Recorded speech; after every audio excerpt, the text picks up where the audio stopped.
Chapter 11:12 No coincidence makes a book _4. Grandpa. Where is Grandma? Adele asked. Adele's grandfather Jonathan said, your grandmother is sleeping in her room. I'll go check on her. Okay. When Adele entered the room, she realized something was wrong. Did they come again today? They Adele referred to was her grandparents' nephews. She was not the biological granddaughter of her grandparents. Like Martha, at the age of 3, she was adopted by her grandparents from China. Her grandparents' predecessors were excellent capitalists, leaving behind substantial wealth. As her grandparents' health deteriorated, and they had no descendants, their nephews and nieces started eyeing the inheritance, almost causing trouble every few days. Grandmother Luana nodded from the bed. Adele said angrily, that's too much. How can they bully old people who are defenseless? Grandpa and Grandma, if they dare to come again next time, you call me home, and I will make sure they leave in disarray. Luana shook her head, they wouldn't dare do anything to me, the person we're truly worried about is you. Ah. Adele was startled. Grandmother Luana continued, we are getting old and might pass away any day now. We're afraid those people will trouble you after we're gone. Adele was all alone in this place, without anyone to support her.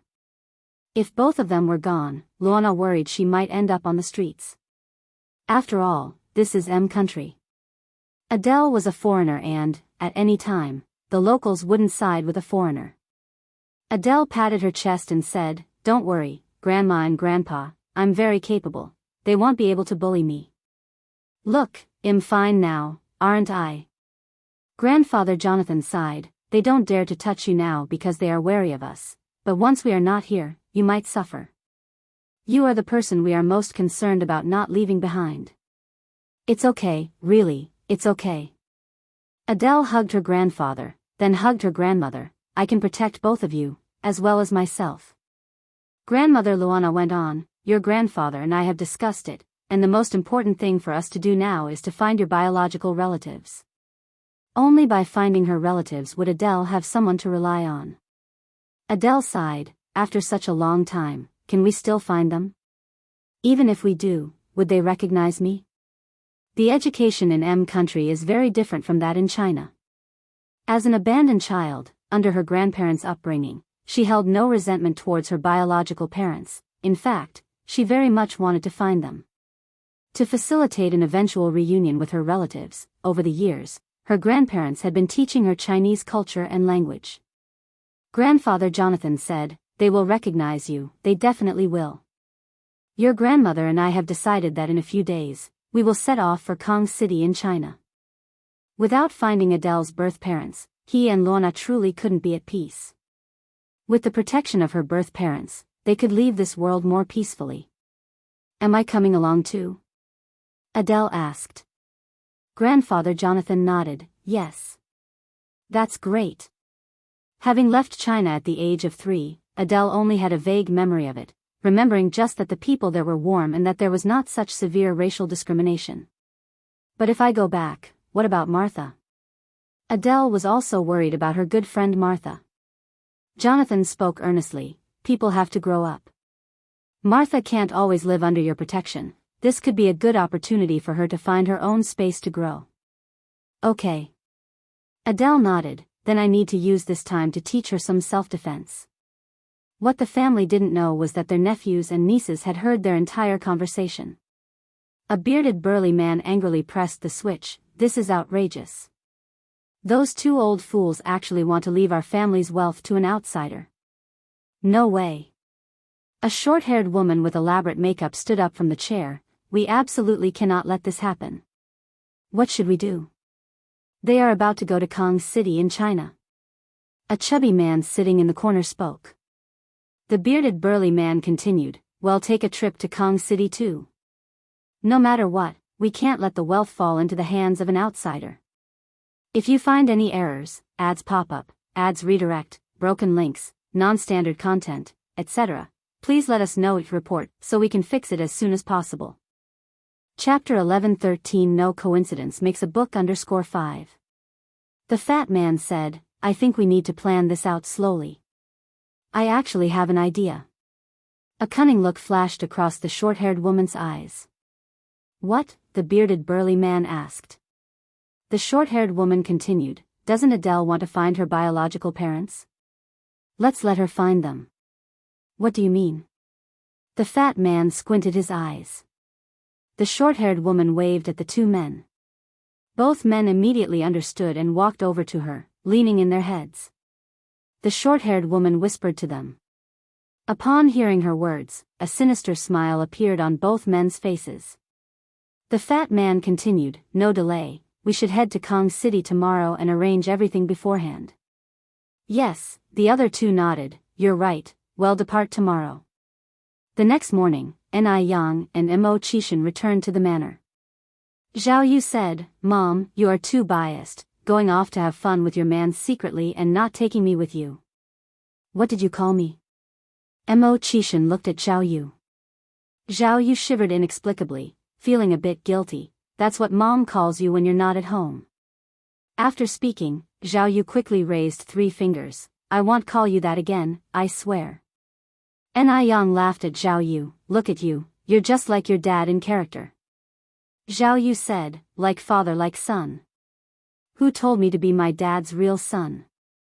Right, Dad? Mo Qishan took a sip of his milk. I don't have such a disrespectful daughter.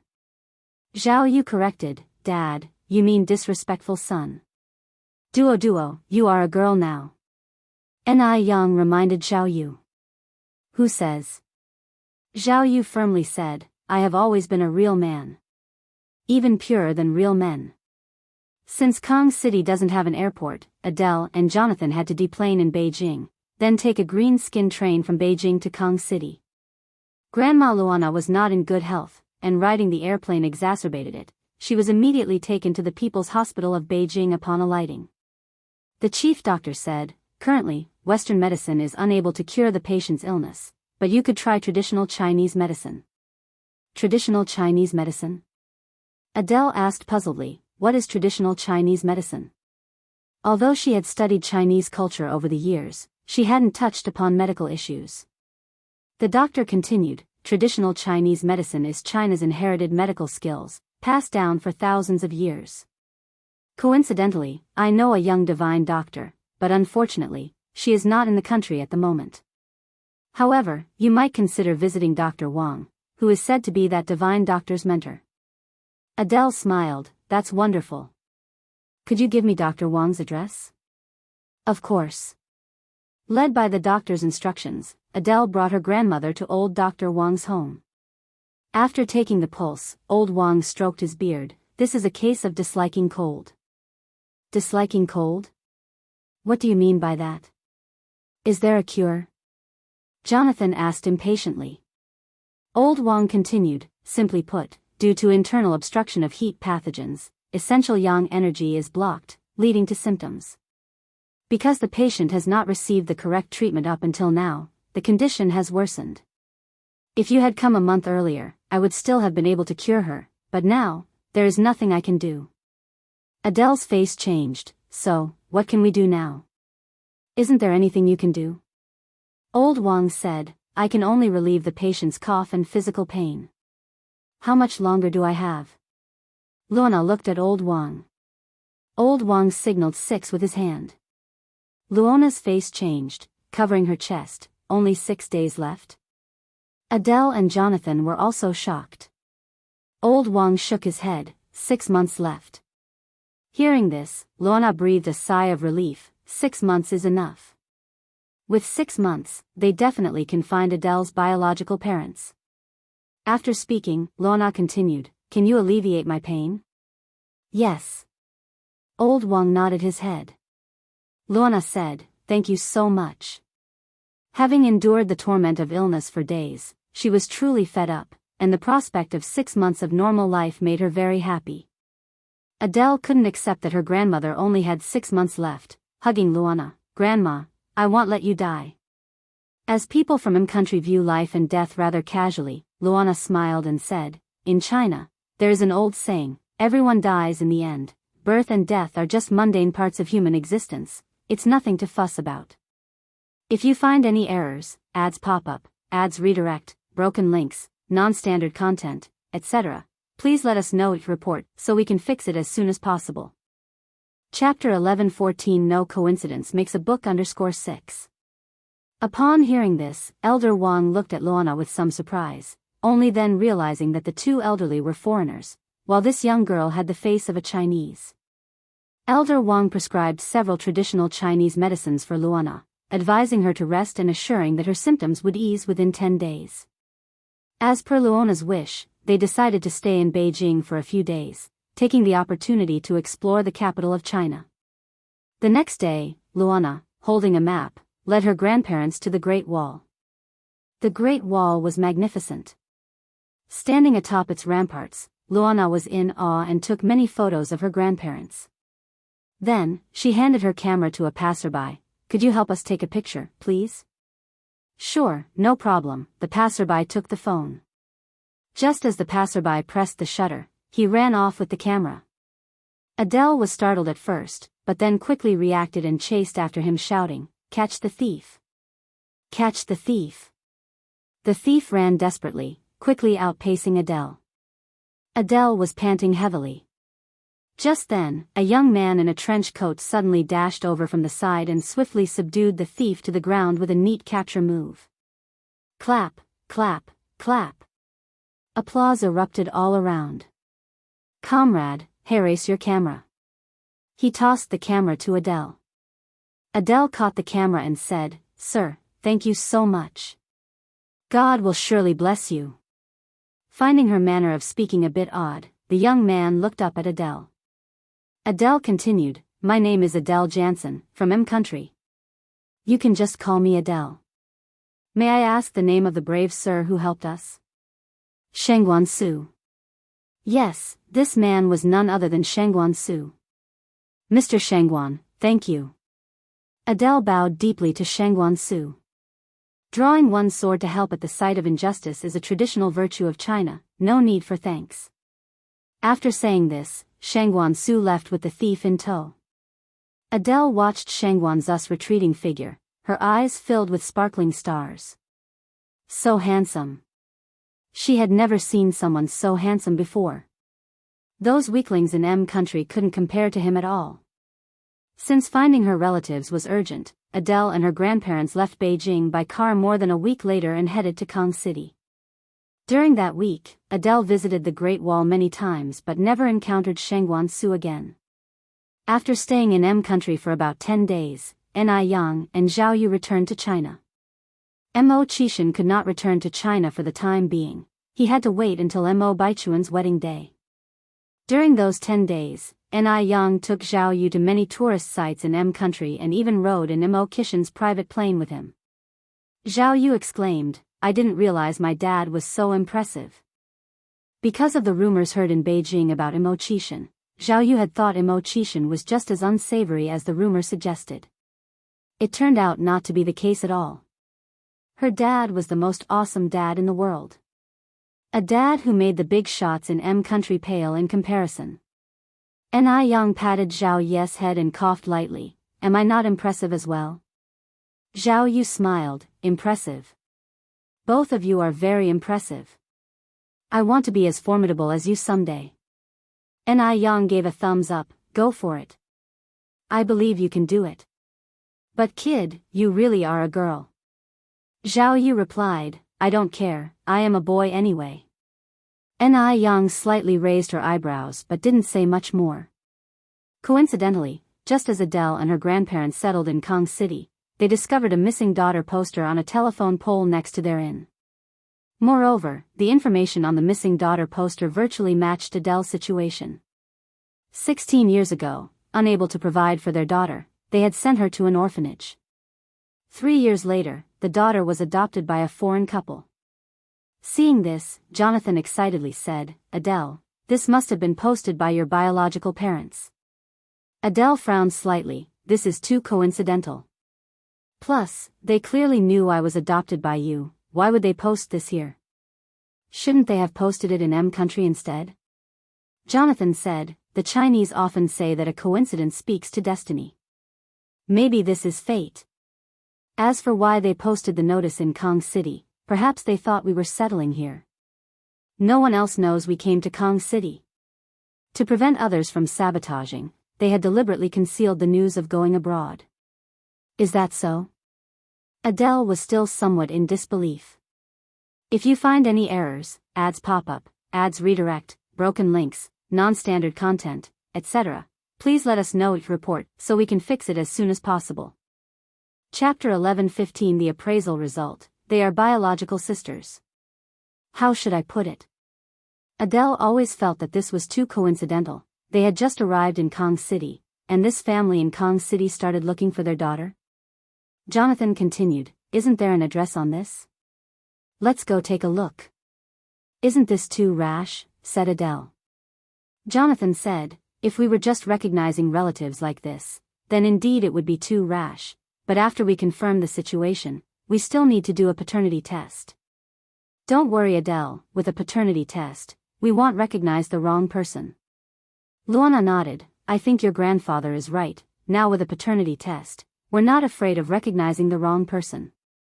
Hearing this, Adele also breathed a sigh of relief.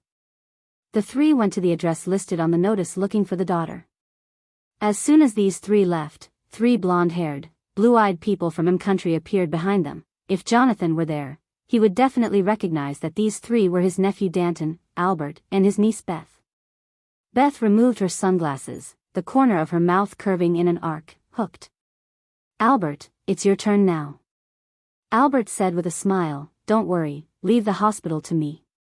Danton said, "These two old folks would never dream that we are in control of everything."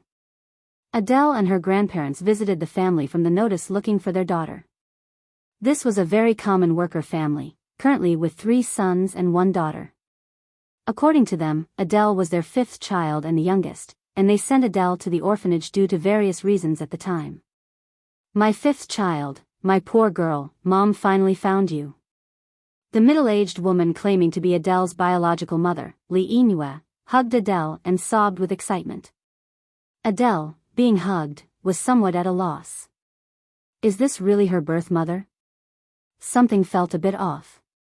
The middle-aged man claiming to be Adele's biological father, Wang Qingshan, was holding Luana and Jonathan's hands, expressing gratitude. Thank you for raising my 5th daughter to adulthood," Jonathan said. "Sir, please calm down a bit. Right now, we only suspect that Adele is your child, but whether she truly is your child, we can only be sure after a paternity test." Wang Qingshan cried, "She must be our child." "Of course. They say blood is thicker than water, both my wife and I can feel it." Li Yinhua also said, yes, we can feel it." Adele, supporting Li Yinhua's shoulders, said, "Auntie, please don't be so emotional, the results are not out yet, I might not be your daughter." The greater the hope, the greater the disappointment. Adele didn't want to let herself down, nor did she want to disappoint this middle-aged couple. Li Yinhua, while wiping away tears, said, "My 5th child, you are my 5th child. 16 years have passed, Mom finally sees you. You don't know how much Mom missed you these years, I dreamed about you. 5th child, you've grown up. And you've become beautiful. My 5th child is so good-hearted. Now you even know to come back to recognize your mother." Luana, who had been silent, finally spoke, "We should go to the hospital first." Li Yinhua said, "My 5th child is really my daughter. If you don't trust us and must go to the hospital, then let's just go." Eventually, everyone went to the hospital together. They had to wait for the results of the paternity test, which wouldn't be immediately available. That evening, upon the enthusiastic invitation of Wang Qingshan and Li Yinhua, Adele and her grandparents stayed for dinner. All 3 sons and the daughter of Wang Qingshan and Li Yinhua also came back. Jonathan observed carefully, although the Wang family's living conditions were not good, the couple still offered the best they had to host them. The meal had fish and meat. According to Jonathan's understanding, ordinary families currently could only afford to have meat on festive occasions. It seemed they truly attached great importance to Adele, their long-lost daughter. After dinner, Wang Qingshan and Li Yinhua personally escorted the 3 to the inn. After returning home, the eldest son Wang Li said, "Mom and Dad, I remember that our little sister had a birthmark the size of a bowl on her face, but that child raised by foreigners doesn't seem to be our little sister, right? The Wang family indeed had a young daughter who was abandoned, not because they couldn't afford to raise her or because of other reasons, but because this young daughter had an ugly birthmark on her face. If you find any errors, ads pop up, ads redirect, broken links, non-standard content, etc., please let us know each report so we can fix it as soon as possible. Chapter 11:16 Appraisal Result. They are biological sisters. _2. She is your little sister, Li Yinue said after taking a sip of water, her tone full of conviction. The second son, Wang Yi, said, I also remember that our little sister had a scar on her face. The third son, Wang Jia, nodded as well. Li Yinue continued, from today on, forget about the scar on your little sister's face, and don't mention it to anyone else.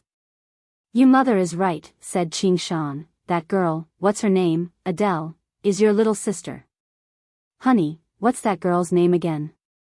Li Yinue replied, her name is Adele. Qing Shan nodded, yes, Adele. Why though? Wang Yi frowned slightly, she clearly isn't our little sister. This is unfair to the real little sister. Li Yinue explained, this Adele has been raised overseas since she was young. I've heard that the people who raised her were those two old men and old women. They are capitalists in a foreign country, also known as entrepreneurs. They have about a dozen factories in M country, with total assets of several billion yuan. If Adele becomes your little sister, maybe in the future, they can each appoint one of you 4 siblings as a CEO, and you can work in an office. All you'd have to do is count money every day. Li Yinue wasn't a fool. Those foreigners were trying to conspire against her, but they weren't cunning enough. They were using her, but wasn't she also using them? Once they claimed Adele as their daughter, they wouldn't have to worry about the rest of their lives. Upon hearing this, Wang Yi widened his eyes, my God. Adele's family is so wealthy? That's right. So, from now on, Adele is your sister, and you are her real brothers and sister. If you have nothing else to do, visit Adele more often and cultivate the sibling relationship. Their family is so rich that even a bit of spare change from their pockets is enough for our family to spend. Wang Yi said excitedly, all right. All right. Mom, if you had told us earlier how wealthy they were, we would have treated Adele even better just now. The fourth daughter, Wang Rui, asked, Mom, how much is several billion yuan? Wang Rui wasn't well educated and didn't have a good concept of money. To her, several billion yuan was just a number. Li Yinue thought for a moment, then said, several billion yuan can buy 100 airplanes flying in the sky. 100 airplanes? Wang Rui exclaimed, oh my gosh, Adele's family is that rich.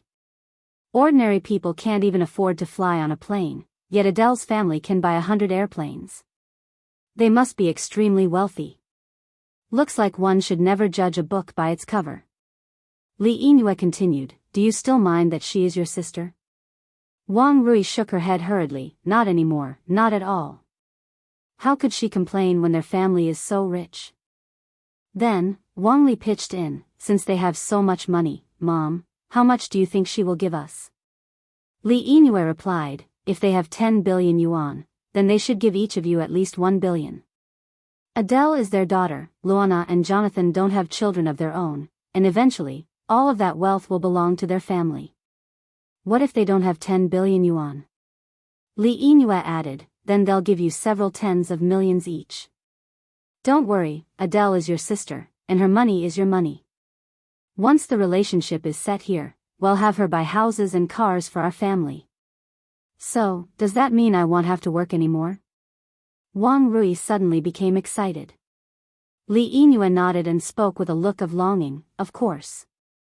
Not only will you not have to work, but we'll also have nannies to take care of us. That's fantastic. Wang Li suddenly realized something was off. Wait, weren't they supposed to do a paternity test? With today's advanced technology, what if the test shows Adele is not our little sister? This Adele wasn't really their child, and Wang Li found the matter to be rather mysterious.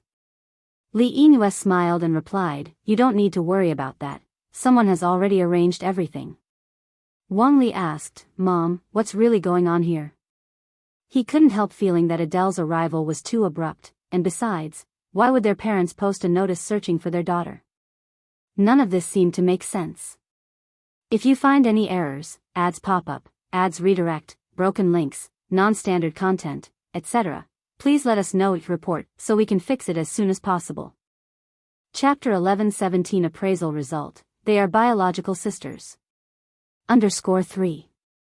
Li Yinue continued, there are some things you don't need to know too clearly, you just need to wait peacefully for the wealthy days ahead. Wang Qingshan nodded in agreement, your mother is right. Hearing this, the children did not ask further. Meanwhile, at the inn, Jonathan asked Adele how she was feeling today. Adele replied, nothing special, but they were quite enthusiastic.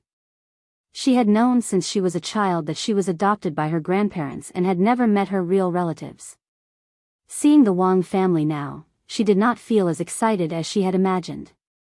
Jonathan smiled and said, indeed, they are very enthusiastic, Adele, I feel like they are your biological parents. During this time, spend more time with them and develop your feelings. Luana nodded, your grandfather is right, they are your only relatives in this world. Adele hugged Jonathan and Luana, Grandpa and Grandma, no matter when, you are my family. Silly child, we can't be with you for so long. One day, you'll have to return to your own relatives, and only then can we depart peacefully. Jonathan and Luana's plan was to transfer all of Jonathan's properties and the factory to Adele once she found a dependable support in China. Since Adele was still not an adult, transferring the properties to her name without finding her relatives would risk her custodianship falling to Danton, Albert, and their niece Beth after their departure. Jonathan and Luana didn't trust these three people. It would be different if they were Adele's real parents. Thus, Jonathan and Luana were so eager to find Adele's biological parents, to provide her with a reliable support. The next day, Li Yinue brought a bunch of delicacies for Adele and affectionately called her fifth child. Adele felt a bit uncomfortable and said, Auntie, just call me Adele. Li Yinue said, fifth child, I really am your mother. Even though the identification results haven't come out yet, but believe me, as a mother, my instincts are not wrong. Fifth child, you can't call me mom now, and I don't blame you.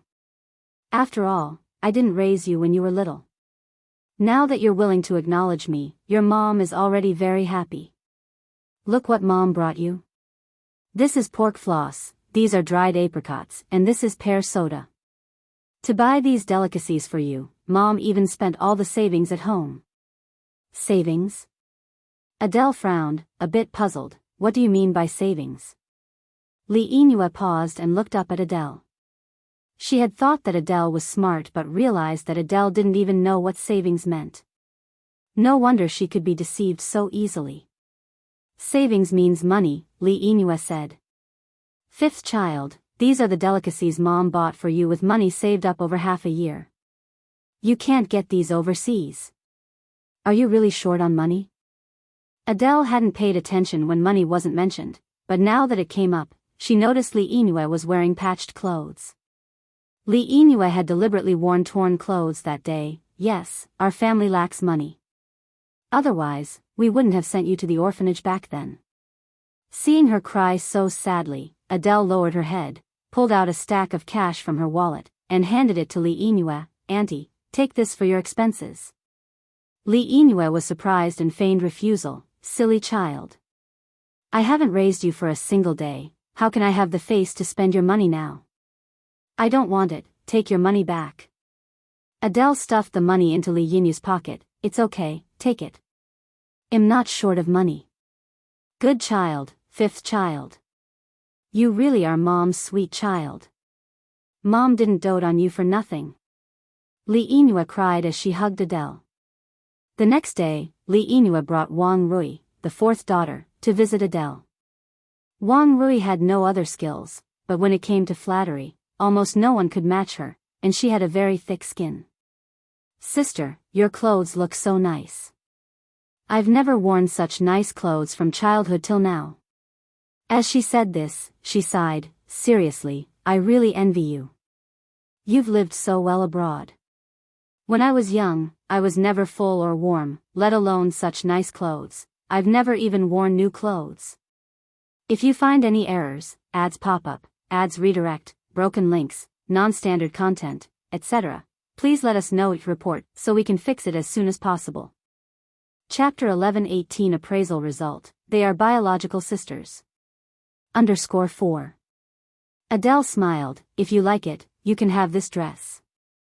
Really? Wang Rui was overjoyed.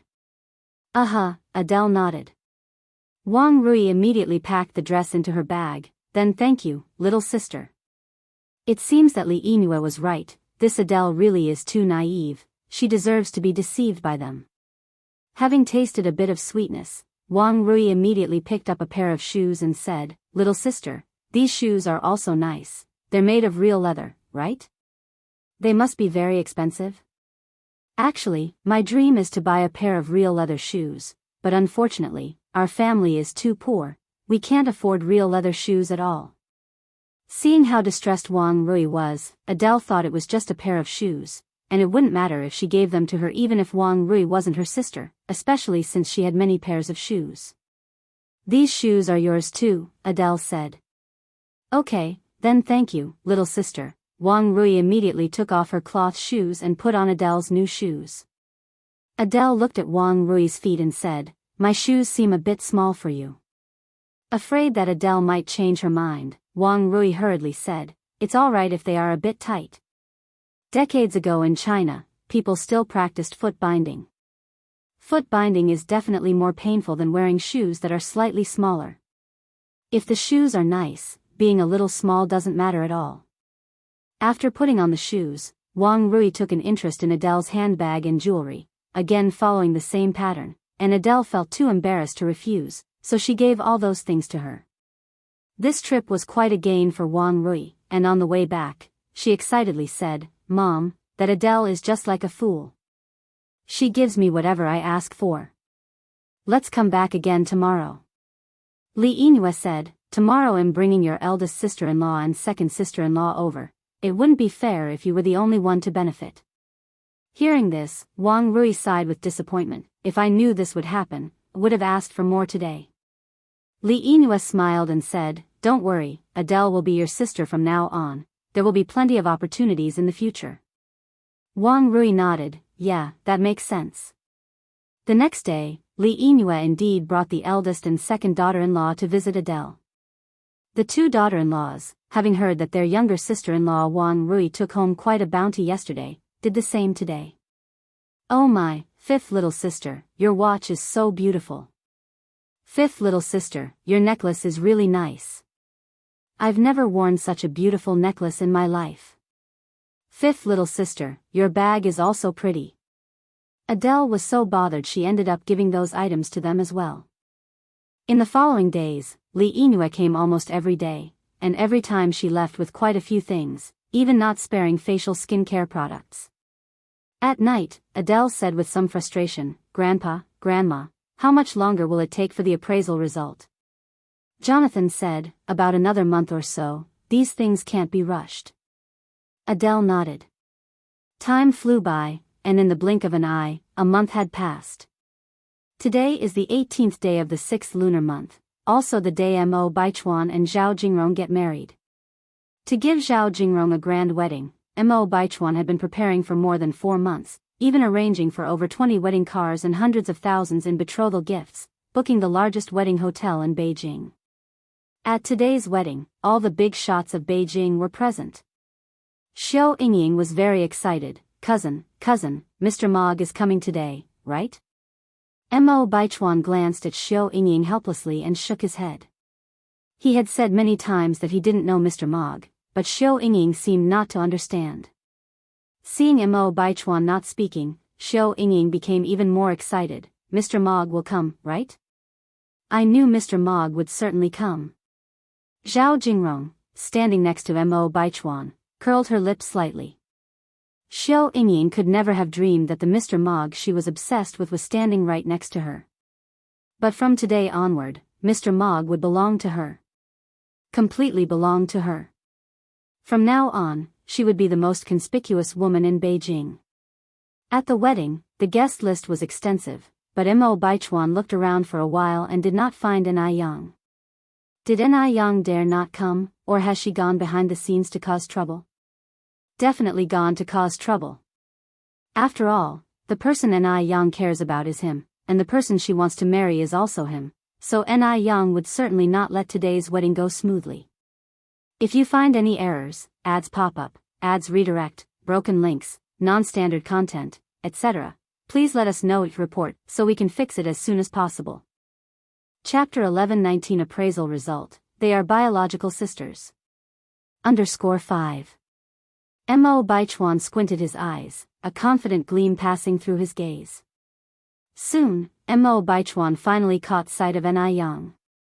She was dressed in a jade green cheongsam, hooking her arm on Mo Kishan's, slowly walking their way. The glazed clasp at her chest quivered with her steps, resembling ripples on water, captivating and enchanting. Looking at Mo Qishan by her side, dressed simply in a white shirt and black suit pants, his aura was unapproachable. His sleeves were rolled up to his elbows, revealing a stretch of strong, fair arms, one hand in his pocket while the other gently wrapped around Ni Yang's waist. Although he is known in Beijing as a good-for-nothing, at this moment, their heavenly appearance brightened everyone's eyes. If Xiao Yingying didn't know Mo Qishan so well, she might have thought this good-for-nothing was Mr. Mog himself. Unfortunately, Mo Qishan was nothing more than an empty shell. With this thought, the curve at the corner of Xiao Yingying's mouth turned into deep disdain. This famous but useless Mo Qishan wasn't worth a second glance from someone as noble as her. Ni Yang and Mo Qishan took their seats at the elders' table. During that time, Mo Baichuan kept his eyes on Ni Yang, but there wasn't the slightest hint of emotion on her face. She maintained a calm demeanor from start to finish, as if she wasn't concerned about the wedding at all. Seeing this, Mo Baichuan slightly furrowed his brow. Wasn't Ni Yang jealous at all when she saw him prepare such a grand wedding for Zhao Jingrong? Was she brewing some major scheme? Yes, surely that was it. He couldn't believe that Ni Yang would give up on him so easily. After all, she had come to Beijing entirely for him. Although the wedding seemed to be going smoothly, there might be a conspiracy progressing stealthily. As long as Ni Yang was here, the wedding couldn't possibly end without a hitch. But Mo Baichuan waited a long time without any incidents. What was going on? The wedding was almost over. Could it be that Ni Yang was planning to cause trouble during the toast to the elders? Mo Baichuan squinted his eyes and, after all the proceedings, went with Zhao Jingrong to toast the elders. "Uncle 6, Aunt 6, this cup we toast to you," he said. Ni Yang and Mo Qishan also raised their glasses. Ni Yang, with a ready smile, pulled out the prepared token money and said, "My dear nephew and niece, may you have a child soon and let Uncle 6 and I become grandparents early." "Thank you, Aunt 6, Zhao Jingrong took the red envelope. Mo Baichuan squinted his eyes again. Ni Yang could still smile at this moment. Could it be that there was something fishy in that red packet, or maybe, was there a miniature bomb inside meant to kill Zhao Jingrong? The thickness of the envelope could certainly fit a miniature bomb. With this thought, he quickly snatched the red packet from Zhao Jingrong's hand. "Baichuan, what's wrong?" Zhao Jingrong was startled. "Nothing," Mo Baichuan said while opening the envelope. Upon opening it, Mo Baichuan was stunned because, besides money, there was nothing else inside. What was going on? The wedding banquet was about to end. Was Ni Yang just watching him marry Zhao Jingrong? "Baichuan, what's wrong?" Zhao Jingrong asked with concern. "Nothing," Mo Baichuan shook his head, "just a bit dizzy, probably drank too much." Zhao Jingrong knew Mo Baichuan was overly focused on Ni Yang, beyond the concern a junior should have for an elder, but she didn't point it out. Because she knew, as Mrs. Mog, she would have to face all kinds of temptresses in the future. She didn't care what kind of man he was outside, all she wanted was to stand by Mo Baichuan's side. Back in ancient times, which influential men didn't have multiple wives and concubines? "Why don't you drink less later, and let me handle it?" "No worries," Mo Baichuan waved his hand. Until the wedding banquet ended smoothly, Mo Baichuan saw no incidents occur. It was agonizing. Seeing Ni Yang's smiling face was truly unbearable for Mo Baichuan. Could it be that he had mistaken her feelings all along? Did Ni Yang really not like him? Was Mo Qishan the one Ni Yang truly liked? But Mo Qishan was just a good-for-nothing. Why would Ni Yang like him? He was the first to meet Ni Yang. Ni Yang came to Beijing for him. If you find any errors, ads pop up, ads redirect, broken links, non-standard content, etc., please let us know your report so we can fix it as soon as possible. Chapter 1120 Appraisal Result. They are biological sisters. _6. Why did things turn out this way? Or did Ni Yang have a trick up her sleeve? Mo Baichuan drank glass after glass, almost not refusing any, until he finally drank himself under the table. Zhao Jingrong recalled her mother's advice. She said that only a child can tie a man's heart. So she must try her best tonight. She was going to bear Mo family's eldest grandson. Although Zhao Jingrong had long known that Mo Baichuan's true affections lay elsewhere, what she did not expect was that in the heat of the moment, the name Mo Baichuan called out was that of another woman. In that case, she had to try even harder. After the wedding banquet, Mo Qishan drove Ni Yang back. Yang, our big nephew is married now. When shall we also go get our marriage certificate? Ni Yang leaned back in the car seat, her tone lazy. You're still in the trial period. What's the hurry? Mo Qishan said, then when can I finish this trial period? There has to be a deadline, right? Ni Yang glanced at him. When I'm in a good mood, you'll be done with the trial period. Aren't you happy now? Mo Qishan countered. Ni Yang smiled and said, have you done anything to make me happy? Mo Qishan barely lifted his lips into a smile. Not yet, but I will soon. Ni Yang turned her head looking at Mo Qishan. They'll be looking forward to it. Don't let me down, Mr. Mo. When have I ever let you down? Mo Qishan countered. Ni Yang raised her eyebrows slightly. Now that she thought about it, he really hadn't. She had no idea what big thing Mo Qishan was planning. Elsewhere, in Kong City, the results of the paternity test had come in, confirming that Adele was indeed the daughter of Wang Qingshan and Li Yingyue. Upon seeing the results, Jonathan and Luana both breathed a sigh of relief. Adele having a support in China meant they could leave without worries. Wawawa, you see, I told you, you're my dear daughter, and I'm your real mom. Fifth sister, after all these years, you can finally return to your roots. Every member of the Wang family was extremely excited. Who wouldn't be thrilled to find a walking golden mountain?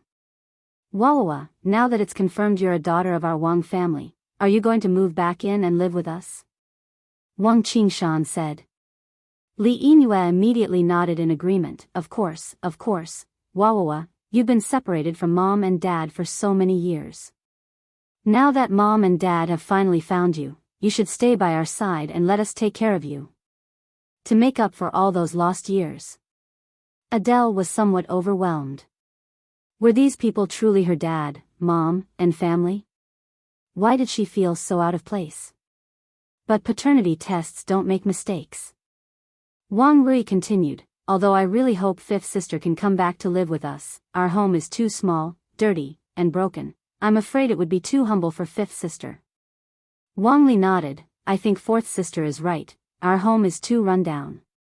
How can we let fifth sister live in such a place? As soon as he said this, Wang Li added, how about we all chip in to buy a bigger house and bring fifth sister over to live with us?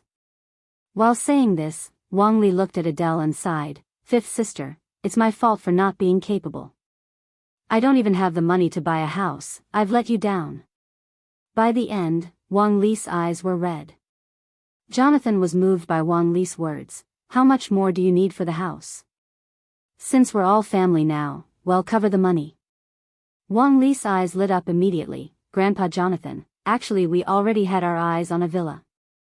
There are many people in our family, only a villa would fit us. But, the villa is really too expensive. How about you just buy us a regular residential house? We can squeeze in, just as long as it's not too shabby for Wawawa. How much is needed for the villa? Jonathan asked. Wang Li hesitated. A lot, about 100,000 or so. 100,000 was but pocket change to Jonathan. Jonathan smiled. No problem, let's go make the payment now. Wang Li was over the moon. He hadn't expected Jonathan to agree so readily. This capitalist sure was different.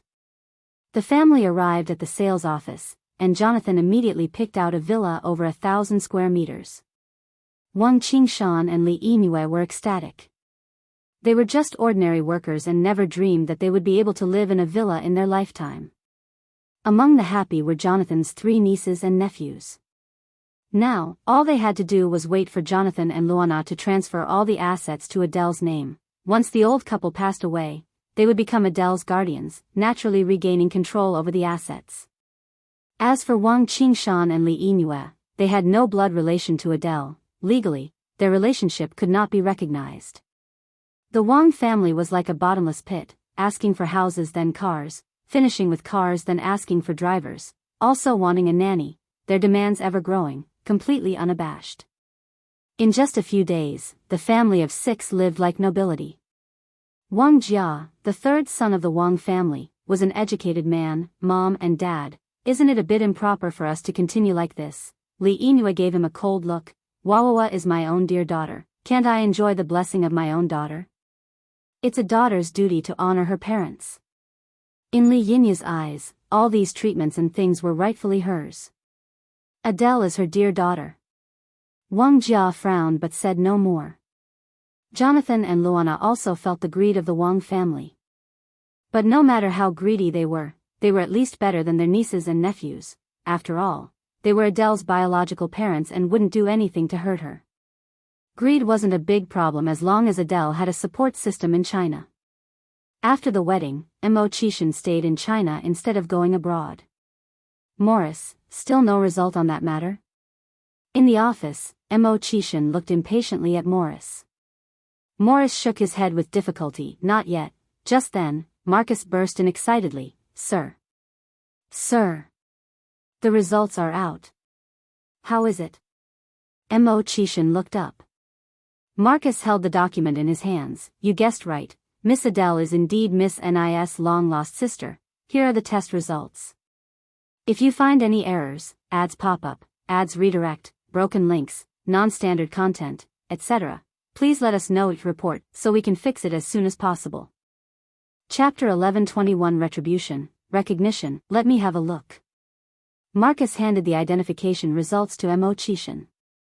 Mo Qishan took the document, skimmed through it rapidly, then asked, where is this Adele now?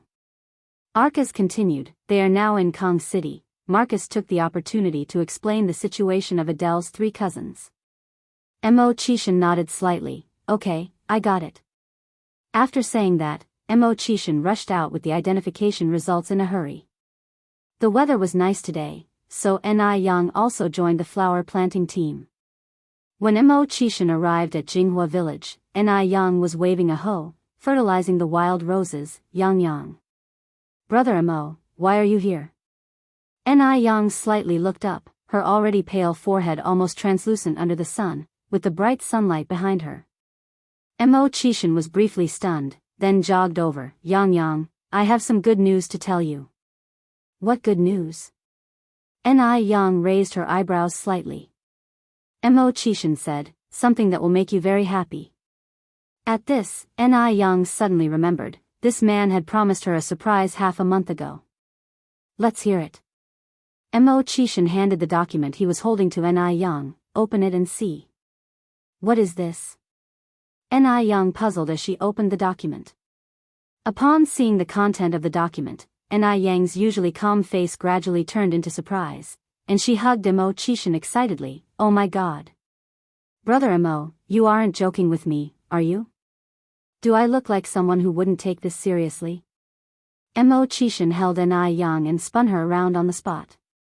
Put me down quickly, I need to tell my mom this good news. Mo Qishan released Ni Yang. Ni Yang, holding the document, ran into the house. Mom. Mom. Your mom is at the factory. Yang, what's making you so happy? Grandmother Zheng smiled as she walked down the stairs. Nai Tsuehua was now a career-oriented woman, spending at least 7 to 8 hours in the food factory every day.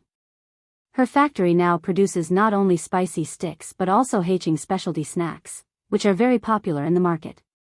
Nai Yang said, "Grandma, Brother Mo helped me find my third sister." Upon hearing this, Grandmother Zheng was stunned. "What?" Nai Yang repeated, "Grandma. We found my third sister." "Oh my goodness. Really?" Grandmother Zheng was both shocked and delighted. "Really?" Nai Yang nodded, handing the document to Grandmother Zheng. "Look, this is the identification result." Grandmother Zheng took the document, her hands trembling. "Found it. Really found it. Where is your third sister now?" Grandmother Zheng continued to ask. Nai Yang looked at Imo Qishan. "Brother Imo, where is my third sister now?" Imo Qishan said, "She is currently in Kong City." "Kong City," Grandmother Zheng continued. "Kong is over 300 miles away from here." "Sixth, how did you find this child?" Meanwhile, Grandmother Zheng was also worried, wondering if this child might end up like Wu Yenyun, ultimately leading to hostility, which would be unfortunate. Mo Qishan went on to say, "The third sister, Adele, was adopted by grandparents in M country since childhood and came back to the country 2 months ago to look for relatives." Mo Qishan succinctly explained the situation. Upon hearing this, Grandmother Zheng breathed a sigh of relief. "Then we need to hurry to Kong City to authenticate the child. Absolutely must not let that family deceive her. I'll call my mom and dad now. Then I'll quickly spread this good news to your grandfather and your grandmother." After receiving the call, Nai Tsuehua rushed back from the factory, her eyes red with excitement. Yang, you're not joking with your mom, are you? Xiamo really found your third sister?" Nai Yang nodded, "Really?" Nai Tsuehua continued, "That's great. Really great, Xiamo, thank you for caring so much about our family." Mo Qishan smiled, "We are all family, Aunt, you're being too formal." Nai Tsuehua wiped away tears excitedly, Right, we are all family." Nai Yang continued, "Brother Mo said that third sister Adele in Kong City mistakenly recognized the wrong parents. We need to hurry over and bring her back." Grandfather Zheng and Grandmother Zheng said, "We are going too." Shangguan Dehui said, "Dad, Mom, you are older, a long journey might be too taxing on your bodies. If you find any errors, ads pop up, ads redirect, broken links, non-standard content, etc., please let us know each report so we can fix it as soon as possible." Chapter 11:22 Retribution, Recognizing Each Other _2. Nai Yang smiled and replied, "My dad is right, Grandpa and Grandma, there's no need for you to go. Mo and I will just follow them over." Hearing this, Old Master Zheng had to abandon the idea. "All right then, go early and return early. Your grandma and I will wait for you at home." "Okay." Nai Yang nodded. Kong City is 300 kilometers from here, you can drive there, no need to take the train. Without delay, they quickly packed a bit and set off for Kong City. At this time there was no traffic jam, the road was clear, and they arrived at Adele's current residence, a villa, in about 3 hours. The door was opened by a nanny. "Hello, may I ask who you're looking for?"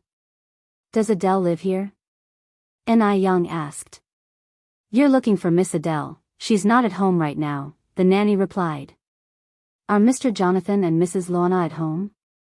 Nai Yang continued. The nanny was just about to reply when a young man walked out from inside the villa. "Who is it?" "The young master, they're looking for Mr. Jonathan and Mrs. Luana," the nanny turned around and respectfully said. This young master was the Wang family's eldest son, Wang Li. Wang Li looked at the people standing outside with disdain and said, "This area is a high-class villa district. Mr. Jonathan and Mrs. Luana are not people that you poor folks can just expect to meet on a whim. You should look in the mirror and see what you even look like." Wang Li had been an ordinary worker before, and now that he was finally above others, of course, he wanted to display his authority. Meeting Jonathan and Luana wasn't going to be that easy. "Who is it?" Hearing the noise outside, Wang Rui also came out. Wang Li closed the door, just some poor folk, ignore them. Wang Rui continued, do you know where Grandma Luana went? What do you need her for? Wang Li asked. Wang Rui said, I'm out of money, asking her to give me some to spend. Then I'm out of money too, she's not at home right now, shall we both go ask her tonight? Wang Li suggested. Okay. Wang Rui nodded.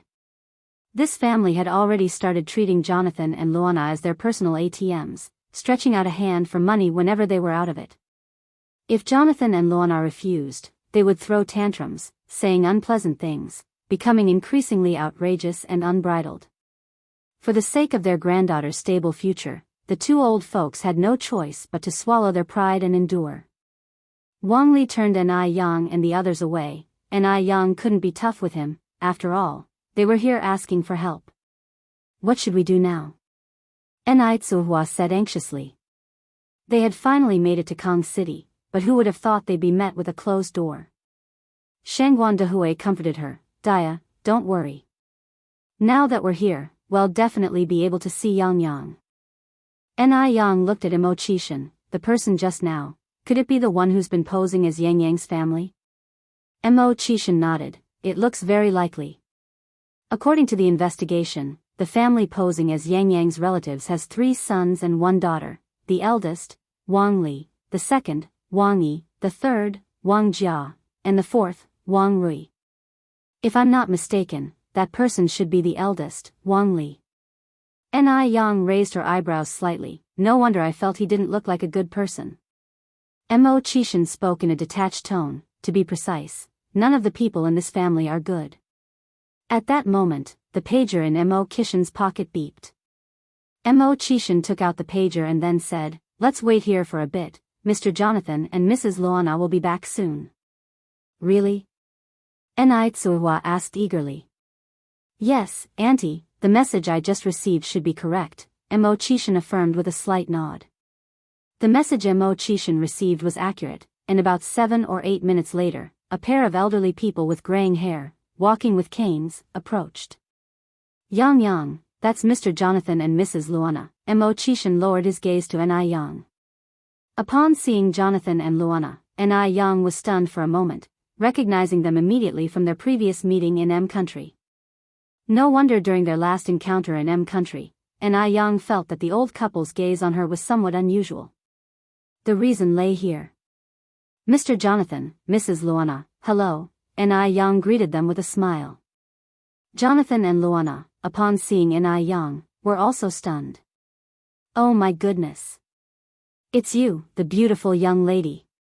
Luana went up to Ai Yang, gripping her hands in excitement. I really didn't expect to see you here. Source, web novel. Com, updated by Novlove. Com if you find any errors, ads pop up, ads redirect, broken links, non-standard content, etc. Please let us know to report so we can fix it as soon as possible. Chapter 1123 Retribution, Recognizing Each Other _3. Ai Yang smiled and said, maybe this is fate. Oh, let me introduce you. This is my boyfriend, Mo Qishan, this is my father, and this is my mother. Nice to meet you. Mrs. Luana, I'm finally seeing you, Ai Tsuhua said as she shook Luana's hand, her expression somewhat excited. Luana was a bit confused and also surprised. The last time she saw Ai Yang, she felt that Adele and Ai Yang looked somewhat alike. Now seeing Ai Tsuhua, she thought Ai Qihua's eyes were exactly like Adele's. If it wasn't for the fact that Adele had already found her biological parents, she would have almost suspected that Ai Tsuhua and Adele were mother and daughter. Ai Yang continued, Mr. Jonathan, Mrs. Luana, we have some things to discuss with you. Do you have time now? If you do, I know a really nice cafe nearby. Ai Yang had noticed the cafe on the way here. Luana looked at Jonathan, who nodded. A few of them set out for the cafe. The cafe had a great atmosphere, very suitable for discussing matters. Ai Yang didn't beat around the bush. After explaining the purpose of their visit, she directly took out the DNA test results. This is the DNA test report, please take a look. Jonathan and Luana exchanged a glance, both seeing surprise and confusion in each other's eyes, before picking up the DNA report. After looking at the DNA report, Jonathan said incredulously, "How is this possible? What's going on? We've already done a DNA test and Adele is indeed the daughter of Li Yingyue and Wang Qingshan. How could there be such a DNA report now? This was too strange. In these two families, surely one was lying. But which one was it?" Mo Qishan then took out another document. "As to what exactly is going on with that DNA report, I think your nephew Albert, Danton, and your niece Beth should be very clear about it." Mo Qishan paused, then continued, "This is their travel records, and judging by the dates, they arrived in Kong City half a month before you did." "What?" Jonathan stood up in surprise. "They came to Beijing too?" Mo Qishan nodded, tapped his fingers on the table with a casual posture, yet exuding a powerful presence. Luana picked up the document and her eyes widened in shock after seeing its contents. The document clearly recorded the travel dates of Albert, Danton, and Beth, and even detailed what they did each day. "Who are you?" Luana looked up at Mo Qishan. Although this young man looked young, his capabilities were not to be underestimated. After all, these were cross-border travel records. Not just anyone without influence could obtain them. Mo Qishan replied indifferently, "I am Mo Qishan, you can call me Xiaoma." Jonathan turned his head to look at Mo Qishan. "Mr. Mo, why should I believe you?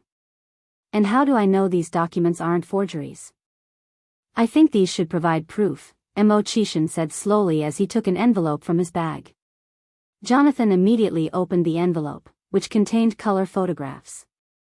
The backgrounds of the photos were in a hospital office, and the people in them were the doctor and Albert. These photos documented the entire process of Albert bribing the doctor. "If you don't believe me, there's also these," Mo Qishan continued, taking out some additional materials. Looking at what Mo Qishan took out, Jonathan and Luona's expressions turned very ugly. Ni Tsuehua and Shengguan Dehui, sitting opposite Mo Qishan, were stunned. Neither of them had expected Mo Qishan to come so well prepared. If Mo Qishan hadn't prepared in advance, their trip might have been in vain. It seemed that Mo Qishan had put a lot of effort into this matter. After looking through all the materials, Jonathan and Luana sighed. They never imagined that their daily lives were being monitored by their nephews and nieces all along, and that they were completely under their control. Seeing the changing expressions on the faces of the two old people, Mo Qishan continued, "Do you believe me now?" We believe," Jonathan nodded. "Forget the copious evidence, even without it, just the fact that Adele so closely resembled Ni Tsuehua was enough for them to believe." Source: Web novel. Com, updated by Novlove. Com. If you find any errors, ads pop up, ads redirect, broken links, non-standard content, etc., please let us know to report so we can fix it as soon as possible. Chapter 1124 Retribution, Recognizing Each Other _4. As soon as he finished speaking, Jonathan continued, "Those three bastards. I will never let them go. My wealth, they won't get a penny of it." Before this incident, Jonathan had thought about leaving some wealth to his nephew and niece, but now, he doesn't even want to leave them half a penny. Mo Qishan smiled faintly. "Cleaning the house can be postponed, but the top priority now is to reunite Adele with her own family." "Right, you're correct," Jonathan nodded. "Let's head back to the villa while we talk." "Okay." The group left the cafe and headed back toward the villa. When they got back, the Wang family had already eaten. Wang Qingshan and Li Yingyue were lying on the sofa in the living room watching TV. Seeing Jonathan and Luana bring some strangers back, they said somewhat unhappily, "Why bring back just anyone? Our home is not some refugee shelter. Also, we have already eaten. You can check the kitchen to see what's there and find something to eat by yourselves." Now, Li Yingyue was not afraid of Jonathan and Luana. Because she is Adele's biological mother. If Adele wanted to have a support in China, she must please them. 3 sons and a daughter of the Wang family came over from the other side, stretching out their hands asking Jonathan and Luana for money. Wang Li, seeing Ni Yang and the others, suddenly felt they looked familiar and squinting his eyes said, "Why it's you again." How did you get in again? Weren't you told to scram? Is this a place for you to come? The ones who should scram are you. Jonathan, unable to bear it anymore, slammed the table. What did you say? Li Yingyue suddenly jumped up from the sofa, jumping 3 feet high, and said excitedly, You tell us to scram? Adele is our biological daughter. You have no right to tell us to scram. Jonathan angrily said, Liars. All of you liars. Do you really think I don't know the truth? Mark. I'm here. Mark ran over. Jonathan continued, Call the police. Arrest these swindlers. Mark nodded, Okay, please wait a moment. Mark was the butler Jonathan brought over from country and was very loyal to Jonathan, never doubting his orders. Now, Li Yingyue and Wang Qingshan were somewhat panicked. Has Jonathan gone mad? Why call the police all of a sudden? He certainly doesn't seem to be joking. What the heck is going on? Could it be that Jonathan and Luana, these two fools, really know something? How did they find out? Li Yingyue quickly said with a smile, You're just joking with us. We're all family, why call the police? Exactly, Wang Qingshan followed along. Jonathan didn't want to argue with them, sitting on the sofa waiting for the police to come. Seeing that Jonathan stopped speaking, Li Yingyue sighed in relief. She thought Jonathan was definitely joking. She is Adele's biological mother, how could Jonathan really call the police? The 3 sons and daughter of the Wang family did not take this matter to heart either, continuing to ask Luana for money. Watching the Wang family's attitude, Enai Tsuehua and Shengguan Dehui slightly frowned. This family's behavior is truly appalling.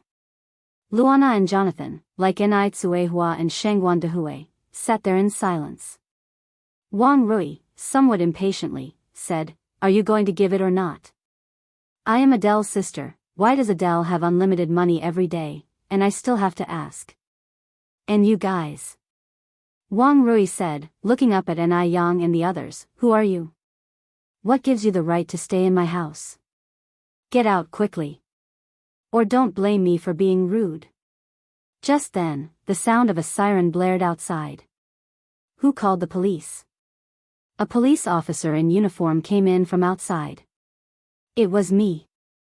Jonathan stood up from the sofa, Please arrest these swindlers. Now, Li Yingyue, Wang Qingshan, and their 3 sons and daughter completely panicked. No, officer. We are not swindlers.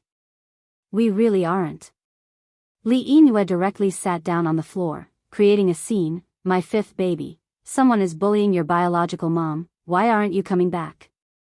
But creating a scene was ineffective against the police. After understanding the facts and seeing the evidence provided by Mo Qishan, the family was taken to the police station. Jonathan and Luana, as victims, also went to the police station, but they arranged to meet Enai Yang again tomorrow afternoon. Source, web novel. Com, updated by Novlove. Com if you find any errors, ads pop up, ads redirect, broken links, non-standard content, etc. Please let us know to report so we can fix it as soon as possible. Chapter 1125 Retribution, Recognizing Each Other _5. The next afternoon, Enai Yang and Mo Qishan arrived at the villa on time. Adele had already come back. The moment she saw Adele, Enai Qihua's eyes turned red. Enai Yang was also somewhat stunned, as Adele and Enai Tsuehua resembled each other at least 50%.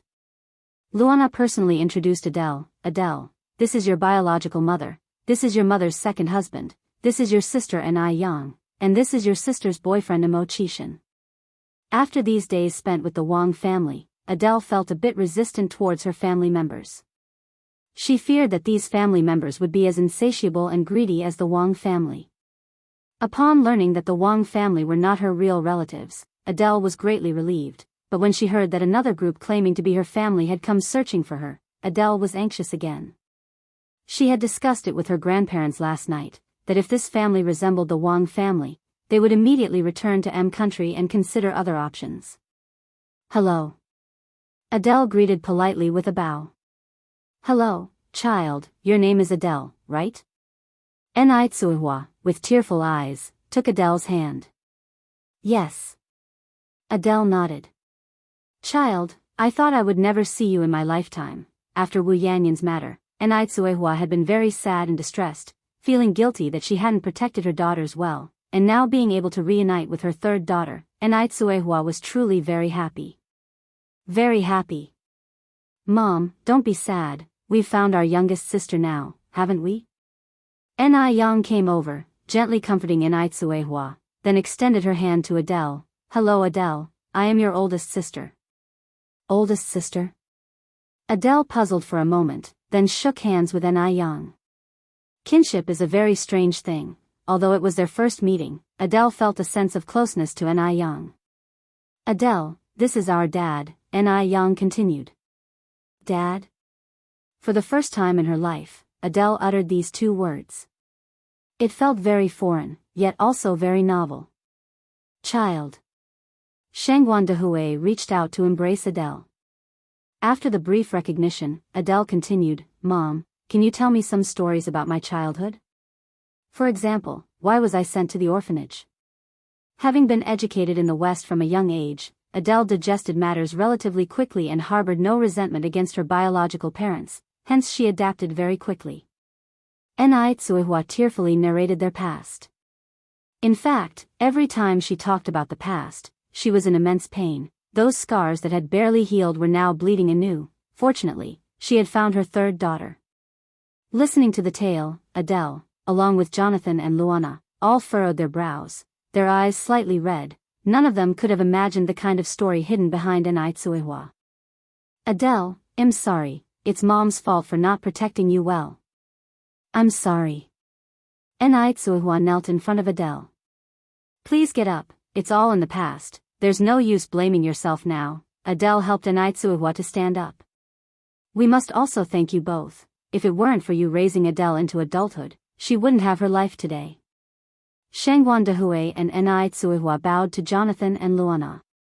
The next day, Jonathan, Luana, and Adele followed them back to Beijing. Ever since Ni Tsuihua and the others had left, Zheng Leoi and Zheng Laotai had been eagerly awaiting their return, finally managing to look forward to welcoming them back. After receiving their call about coming back, the three elderly people, along with Zhao Yu and little Ni Yun, eagerly waited at the entrance of the village. Finally, at 12 o'clock sharp in the afternoon, they welcomed everyone back. Adele affectionately addressed them as Grandpa, Grandma, and Grandma. Seeing that Adele was indeed different from Wu Yanyan, Zheng Leoi and Zheng Laotai were very happy. Ni Yang then introduced Zhao Yu and little Ni Yun to Adele. This is our youngest sister Ni Yun, you can call her little Yun Yun. This is my goddaughter Zhao Yu, her nickname is Duo Duo, you can call her Duo Duo. Zhao Yu skillfully said, Hello, third aunt. Your great-nephew greets you. Adele, not understanding the concept of a goddaughter, exclaimed in surprise, Sister, your daughter is already this big? Source, web novel. Com, updated by Novlove. Com if you find any errors, ads pop up, ads redirect, broken links, non-standard content, etc. Please let us know to report so we can fix it as soon as possible. Chapter 1126 Retribution, Recognizing Each Other _6. Ni Yang nodded in all seriousness. Oh my gosh. Adele covered her mouth tightly, this is just too incredible. Little Ni Yun looked up at Adele, are you my third sister? Oh my gosh. Little Yun Yun, you are really so cute. Adele bent down and picked up little Ni Yun. Little Ni Yun was another sweet talker, and she also knew a little bit of simple English. She made Adele very happy in no time at all. So far, Adele was fairly satisfied with her family, just wondering if anything would change in the future. After all, the Wang family had been very nice to her at first too. Entering the Ni family's small courtyard, Adele couldn't help but exclaim in surprise. Because the courtyard was really so beautiful. She had never seen such retro architecture before, and those two rose walls in full bloom were also very pretty. Jonathan and Luana were also full of amazement. Once inside the house, old Mrs. Shengguan brought out the food that had been prepared in advance to welcome them. Everyone had been riding in the car since morning, hardly eating anything in between, so now that there was delicious food, everyone ate with great gusto. Oh my gosh! This steak is so delicious. And this soup is really good too. Back in Kong City, they had never had such tasty Chinese food. After the meal, Nitsuihua handed Luana a passbook. Adele, this is the money Mom has saved for you over the years, you keep it well. Holding the passbook, Adele was stunned. Before, the Wang family people were always racking their brains to ask her for money, but she didn't expect Nitsuihua to actually give her money. It seemed Nitsuihua was different from that family. Adele lowered her head to look. There was quite a bit of money in the passbook, a 7-figure amount. Mom, I have money, I can't take this. Adele handed the passbook back to Nitsuihua. Nitsuihua handed the passbook back to Adele. Adele, Mom knows this money might not make up for the hurt I've caused you, but you keep it, and it'll make me feel better. With Ni Young around, the Ni family's life was very affluent, and Nitsuihua didn't need to push herself so hard. She just wanted to give her daughters something through her own efforts. She didn't want to rely on others for everything, nor did she want to leave too many regrets in her life. Adele knew that if she refused again, Nitsuihua would be hurt, so she could only temporarily accept the passbook. Seeing Adele accept it, Nitsuihua also breathed a sigh of relief. In the afternoon, old Mrs. Zheng and old Mrs. Shengguan took Luana for a walk around the village, while Jonathan joined the team to start clearing the fields with old Mr. Zheng. Although Jonathan had been a businessman in his early years, he also harbored a pastoral heart. In order to welcome their new sister home, Shengguan Su and Shengguan Shi specially took the time to come back in the evening. Seeing Shengguan Su, Adele's eyes lit up. It's you. Adele remembered Shengguan Su, but Shengguan Su was a little forgetful about her. Who are you? Adele continued. It's me. I'm Adele. Back at Tiananmen, you helped me catch a pickpocket. With that said, Shengguan Su remembered. Oh, it's you. Wait, you wouldn't happen to be my third sister, would you? Ni Yang said with a smile. Big brother, you and Adele already know each other? Shengguan Su nodded. She really is our third sister. Ni Yang continued. Adele, this is our eldest brother, Shengguan Su. Adele probably knew a bit about Shengguan Zu's situation and that he was a child brought over by Shengguan Dehui, with no blood relation to herself. Big brother, hello. Adele was very happy to see Shengguan Su again. Adele, this is Sister Xiaoxi. Ni Yang continued the introduction. Sister Xiaoxi. Shengguan Shi didn't expect this new little sister to be so enthusiastic and said with a smile, Hello, little third sister. Call me Adele, Sister Xiaoxi, Adele added. I find it more intimate that way. In the evening, Ni Yang personally cooked, and together with Mo Qishan, the whole family had a lively reunion dinner. After the meal, Ni Yang walked Mo Qishan back. Yang, does this mean I can finish the probation period now? Mo Qishan asked. Ni Yang chuckled and nodded, the dimples at the corners of her mouth showing. I hereby announce that Mr. Mo Qishan has officially completed the probation period and is directly made permanent. That's great. Mo Qishan, thrilled, picked up Ni Yang and spun her around several times. Wife, I really love you so much. The bright moonlight cast a mysterious veil over the two. After a moment, Mo Qishan let go of Ni Yang. Wife, when can we get our marriage certificate? Ni Yang pondered. Well, still have to wait a bit for that. Sister Xiaoxi is about to get married. How long do you want me to wait? Shengguan Shi and Wu Chenjun were already officially together, and the parents from both sides had met. All that was left was a wedding. Let's talk about it after Sister Xiaoxi gets married, Ni Yang said with a smile. Mo Qishan added, I heard from Mom today that they're going to set a date for the wedding soon. Really? Ni Yang raised her eyebrows slightly. What do you think? Mo Qishan also raised his eyebrows. After sending Mo Qishan back, Ni Yang specially went to ask Nitsuihua about it. Nitsuihua nodded. Yes, Xiaoxi is not young anymore, and we know Chenjun well, so your dad and grandma think it's better to settle this matter soon. Now that Adele had been found too, it was truly a double blessing, and Ni Tsuehua was genuinely very happy. In less than 2 days, the news of Ni Yang finding her biological sister had spread throughout the whole village. Wu Yanyan, who had been depressed at home, also heard about it. But she didn't believe it was true. She couldn't believe that a child who had been abandoned would forgive the perpetrator. Unless that child was someone greedy for wealth and benefits. Wu Yanyan was getting restless and wanted to see for herself, so she went out into the streets. She happened to encounter Ni Yang, Mo Qishan, and Shengguan Su with Adele having fun on the street. The short-haired girl should be Ni Yang's little third sister.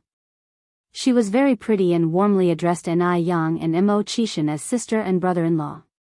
Gradually, Wu Yanyan's vision blurred. Why?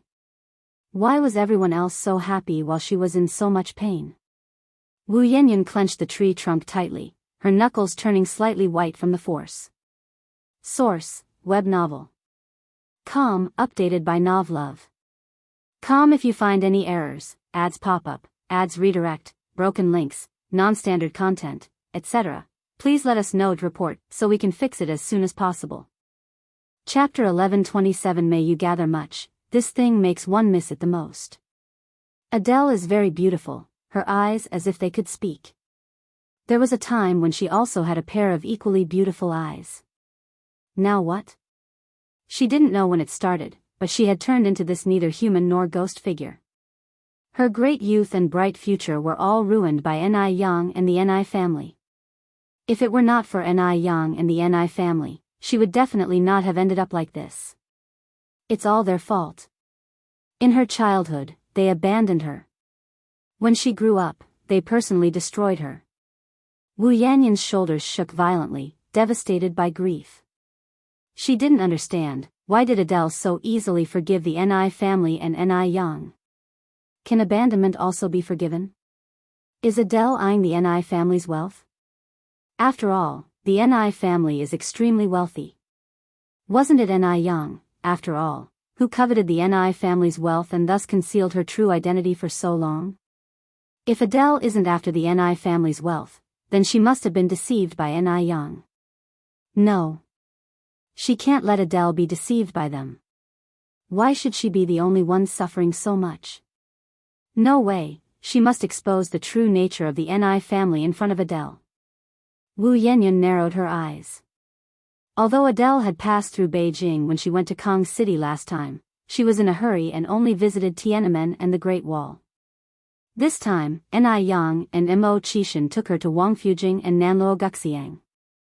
Nanluo Guxiang is the oldest street in Beijing, where you can see many ancient buildings that are magnificent and awe-inspiring. Standing at the entrance of an alley in Nanluo Guxiang, Ni Yang set the camera to automatic mode. How about the four of us take a photo together? Yes, yes. Adele nodded eagerly. During the photo, Adele naturally stood next to Shengguan Su and hooked his arm, a radiant smile blooming on her lips. Westerners are generally more open, and Shengguan Su didn't think too much of it. However, Ni Yang noticed Adele's little scheme. Every young girl experiences the blossoming of first love.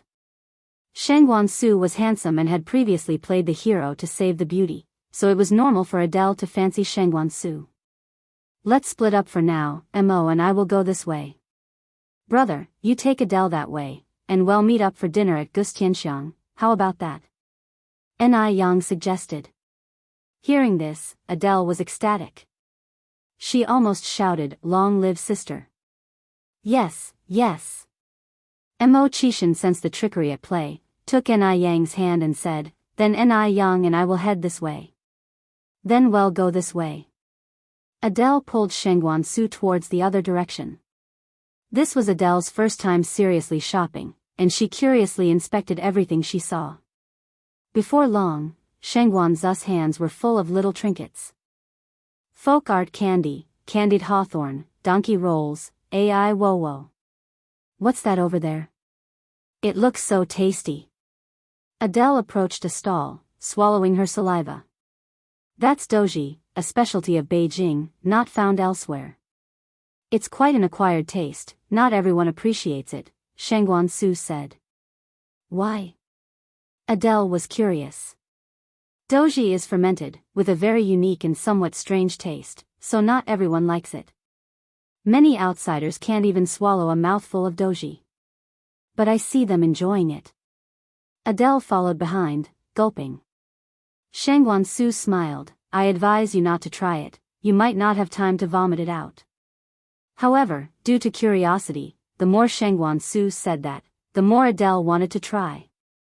Is that stuff really that unpalatable? But I want to give it a try. Adele tugged at Shang Wanzu's sleeve. Shang Wansu smiled. Then let's give it a try.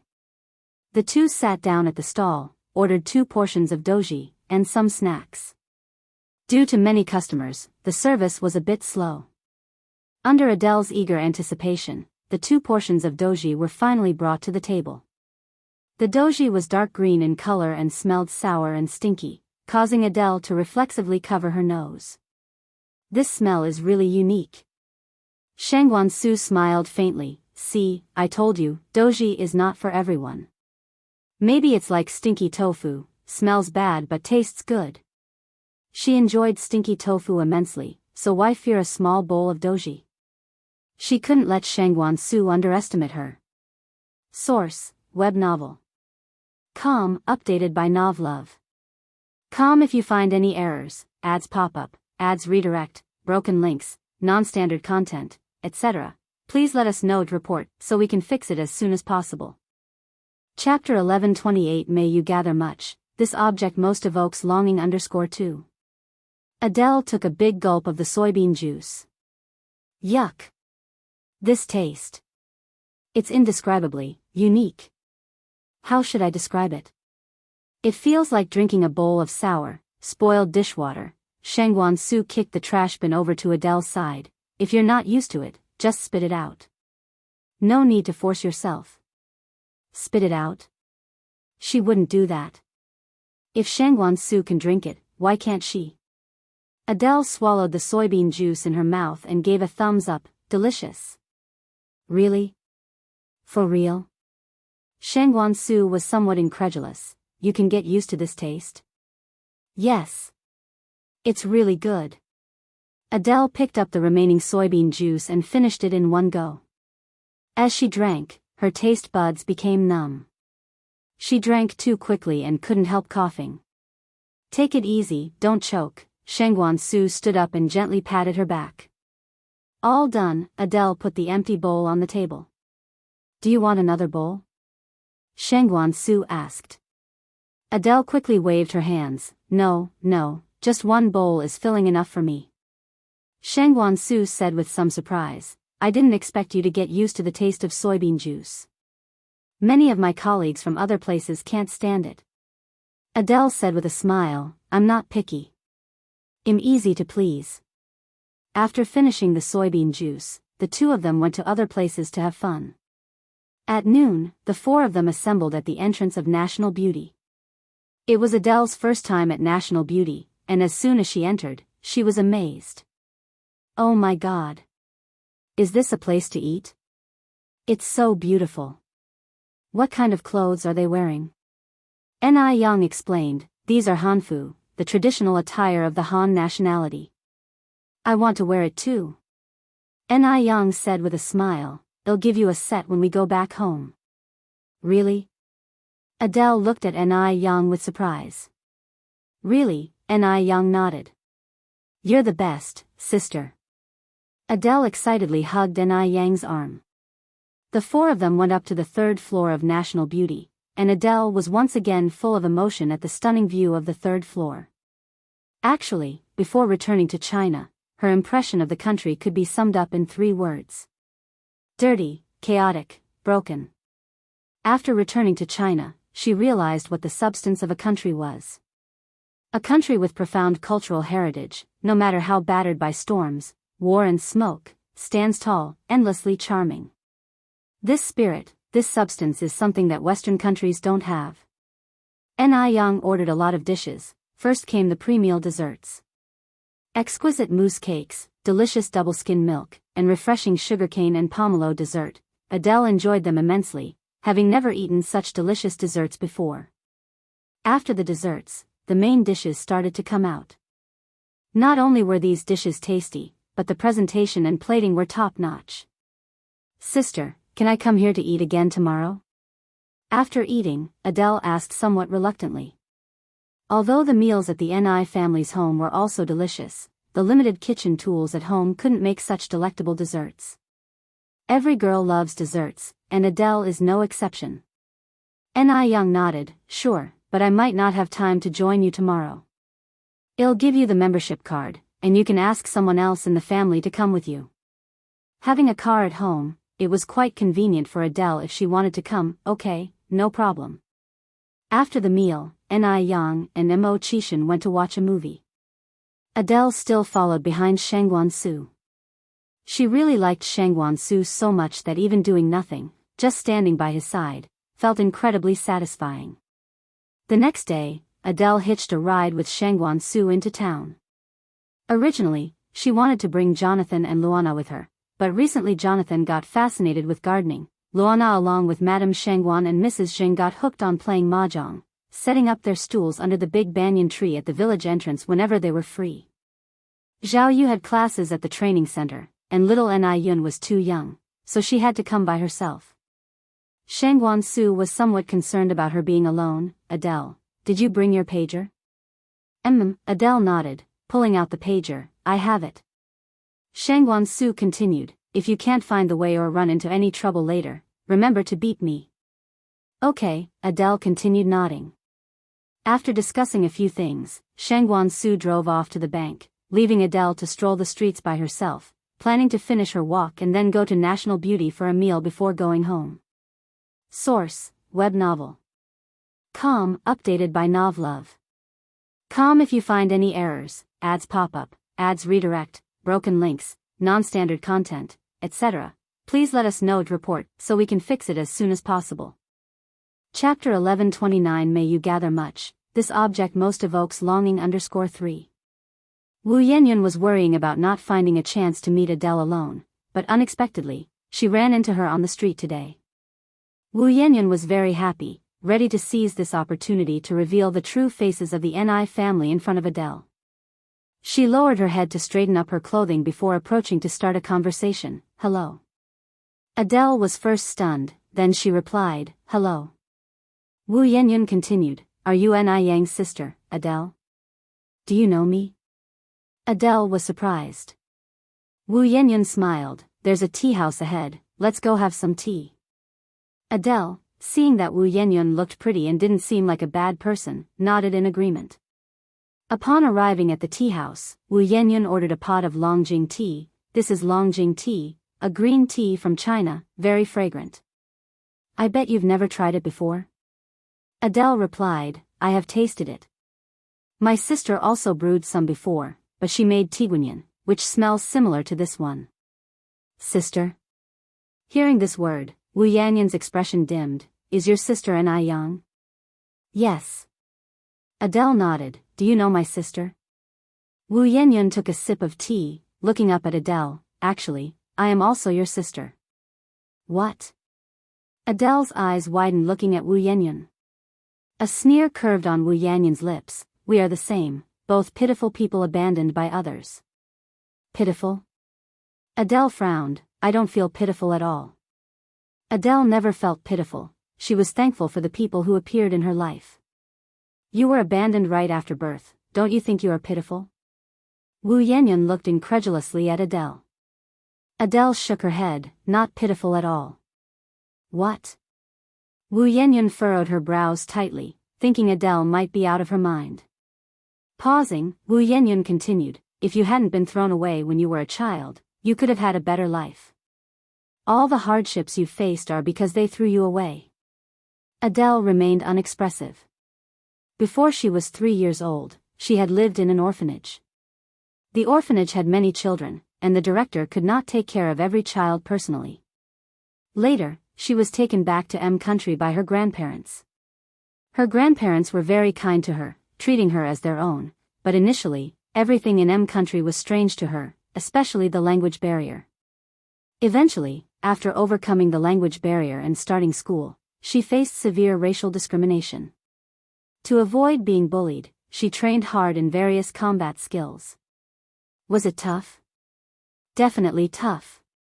But Adele never felt it was tough, she saw it as a test from fate. She wanted to face challenges head-on, never bowing down to fate. Later, she finally mastered the combat skills. Although not extremely exceptional, she was more than capable of handling her peers. Looking at Wu Yanyan, Adele seemed to recall something. Oh, I know you. You are Sister Yanyan, right? Mom and sister mentioned you to me. Regarding Wu Yanyan, Ni Yang and Ni Tsuehua did not hide anything from Adele. Did they badmouth me to you? Wu Yanyan retorted. Badmouth? Adele shook her head. No, they just said there was a bit of misunderstanding between you and them. You knew about that incident? Wu Yanyan's voice trembled. Which incident? Adele was confused. That incident. The incident Wu Yanyan couldn't speak openly about. They must have told Adele. Now in Adele's eyes, she was a sister with questionable character. A bad sister. A sister who had an abortion, who was frivolous. Adele was bewildered, she didn't know which incident Wu Yanyan was referring to. Because Ni Yang and Ni Tsuehua had never mentioned the incident about Wu Yanyan being deceived by thugs and going for an abortion. Adele had also never heard anyone else mention it. You really don't know? Wu Yanyan looked up at Adele, squinting her eyes. I don't know. Adele shook her head, then added, is there something else I don't know about? Stop pretending, I know you know. Wu Yanyan, her eyes red, said, you must be laughing at me in your heart, thinking I'm just a bad girl. I'm shameless. Ni Yang was really too much. Why should Ni Yang spread her private agony everywhere? Source, web novel. Com, updated by Novlove. Com if you find any errors, ads pop up, ads redirect, broken links, non-standard content, etc. Please let us know to report, so we can fix it as soon as possible. Chapter 1130 May you gather much, this object most evokes longing _4. What right does Ni Yang have to do this? Does Ni Yang have to make it widely known and let everyone look down on her? What are you talking about? I really don't know. Adele became anxious and a bit scared. She didn't understand why Wu Yanyan would suddenly become like this. This Wu Yanyan, with a fierce expression, was somewhat terrifying. Just calm down and speak properly. Adele reached out to hold Wu Yanyan's hand. In this world, there's no problem that can't be solved and no misunderstanding that can't be explained. Some things are better once they're talked out. Having said that, Adele continued, Sister Yanyan, I know you have hatred in your heart, but hatred is like a snowball. The more it rolls, the bigger it gets. When you hold a grudge against someone, your mind short-circuits, often trapping yourself in a loop. You become imbalanced and narrow-minded. As the snowball of hatred grows bigger, your life and your future become worse. Perhaps because of different childhood educations, Adele's thinking was more open. She would consider issues from a macroscopic perspective. When your perspective broadens, the points of contradiction and value of hatred all become smaller. Conversely, the closer you are to something, the more problems you see, and your mood also changes accordingly. So, your vision decides the pattern of your life. The larger your heart, the bigger the world you see. Those with petty minds will never achieve greatness. Do you know what kind of person Ni Yang is? And you say this to me? Wu Yanyan retorted. Adele said, I think sister is a very good person. She is kind and beautiful. Kind, beautiful? The past Wu Yanyan also thought Ni Yang was such a person. But now, when she hears these adjectives, all she feels is disgust. Because kindness and beauty have nothing to do with Ni Yang. You're wrong, utterly wrong. Wu Yanyan tried to calm herself down, adding, Ni Yang is a hypocrite, her kindness, her beauty, all a facade. She's venomous at heart, for the sake of benefit, she'd even scheme against her own sister. She doesn't deserve to be called a sister. What? Hearing this, Adele stood up with some dissatisfaction. How can you say that about sister? She's not the kind of person you describe. Although Ni Yang and Ni Tsuehua hadn't detailed Wu Yanyan's matters, these days Adele had gone to ask Shengguan Shi, Shengguan Su, and others about it. After all, Wu Yanyan was her sister too, and she was very curious about her. The things she found out told her that Ni Yang had already been good enough to Wu Yanyan. The Wu family's construction company was funded by Ni Yang, and even though Wu Yanyan and Ni Yang had fallen out, Ni Yang still hadn't withdrawn her support for the construction company. It could be said that without Ni Yang, there wouldn't be the Wu family of today. She is. You don't understand her at all. Wu Yanyan cried out loud. Adele took a tissue from her pocket and handed it to Wu Yanyan. Sister Yanyan, wipe your tears first. Wu Yanyan didn't take it but said, if you acknowledge Ni Yang as your sister, then you have no right to call me sister. I don't need a sister like you. You're too extreme. Wu Yanyan continued, it's you who are too materialistic. All you care about is the Ni family's wealth. Yes, the Ni family is rich, but that doesn't mean you can forsake your dignity just for some extraneous possessions. By doing this, you only make me look down on you. What are you talking about? Adele suddenly found herself not understanding Wu Yanyan's words. Don't you understand what I'm saying? Adele shook her head. Wu Yanyan went on, I'm saying you despise the poor and love the rich, being vain and superficial. You have your own two hands, why don't you work hard yourself? Everything you want, you will have in the future, why do you suck up to a bunch of disgusting people? If you keep going like this, you'll end up just like them. Adele then said, oh, I get it now. You think I'm reuniting with my parents and sister for the money, right?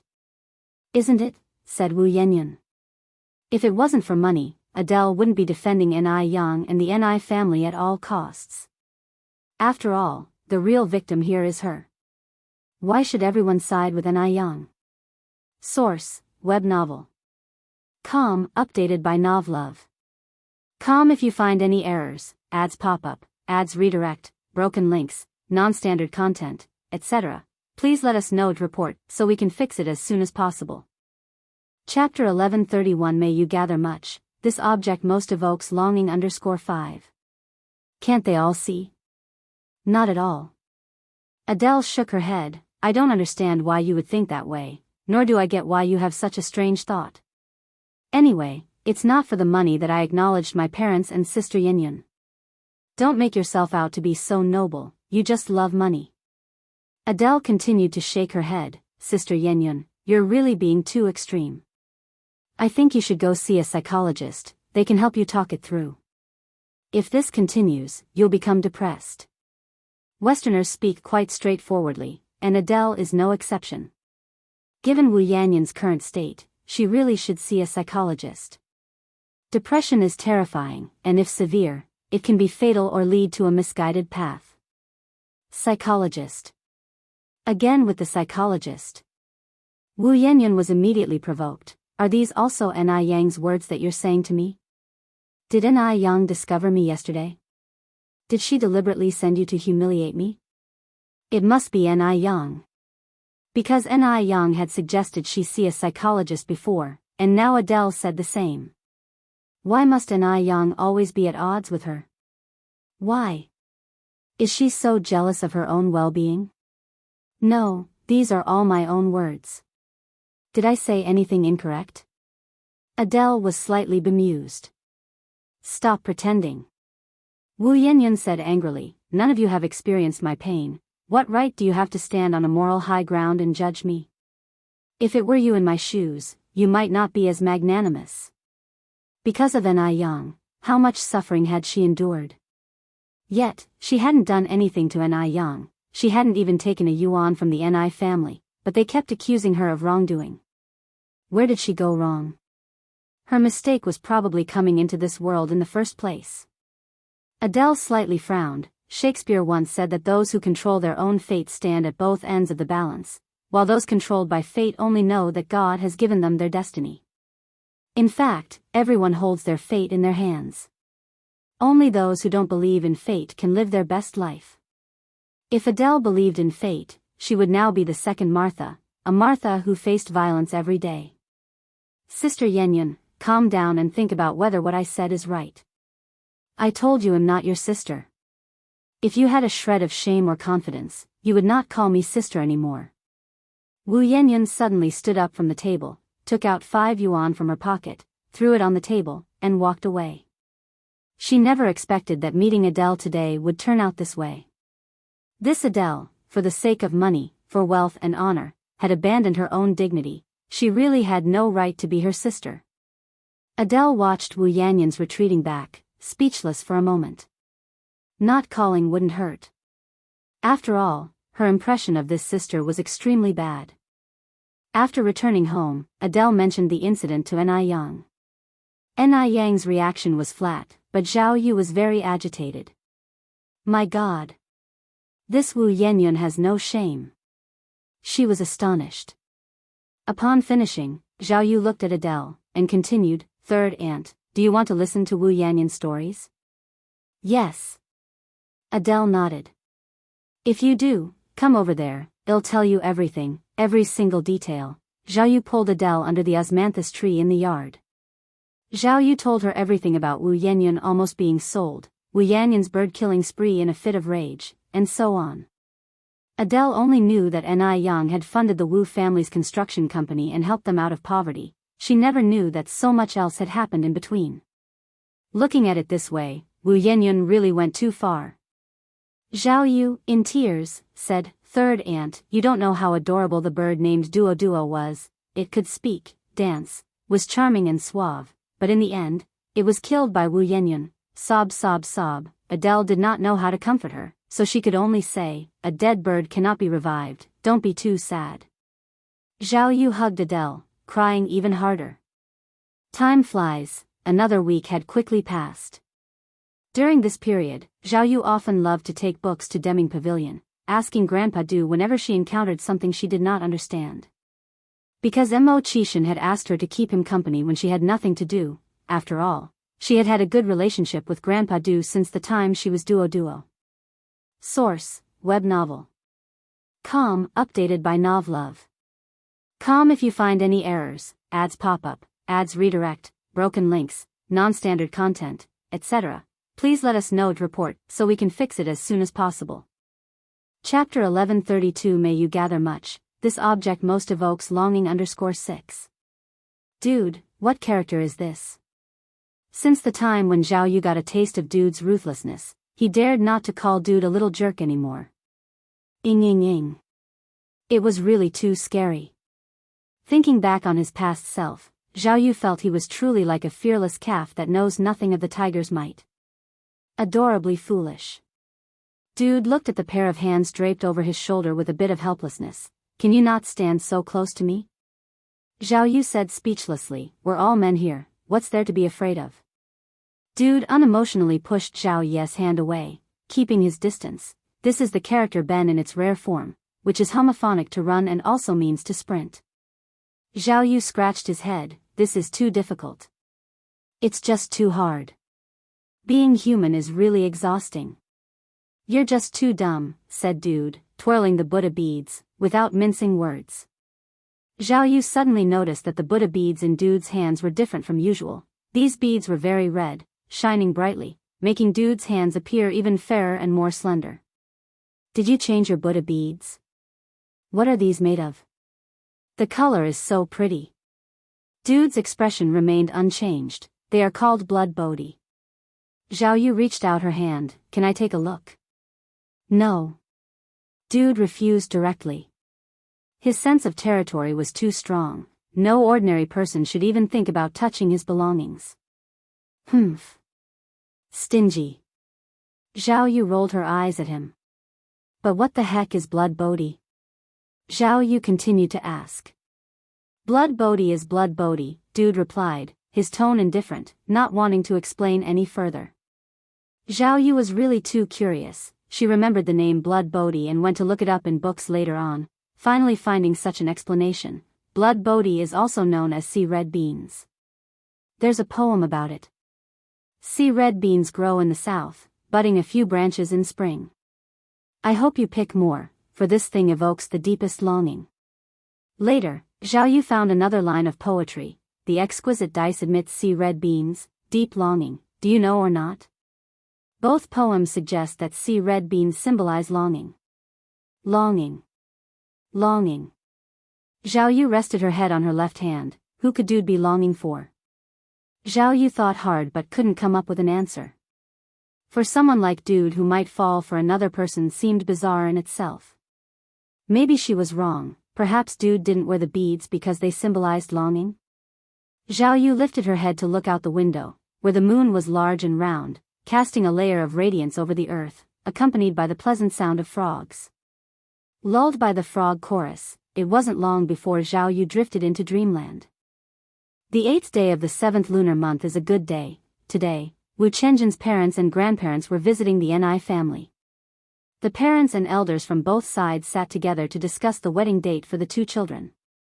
After unanimous decision by the parents, the wedding date was set for the 18th day of the 8th lunar month. There was more than a month left from now, providing ample time to prepare various things. Wu Chenjun was in high spirits due to the joyful occasion. He didn't expect that he and Shengguan Zai's day would come so soon. Shengguan Shi also didn't expect that in the end, she would walk down the aisle with Wu Chenjun.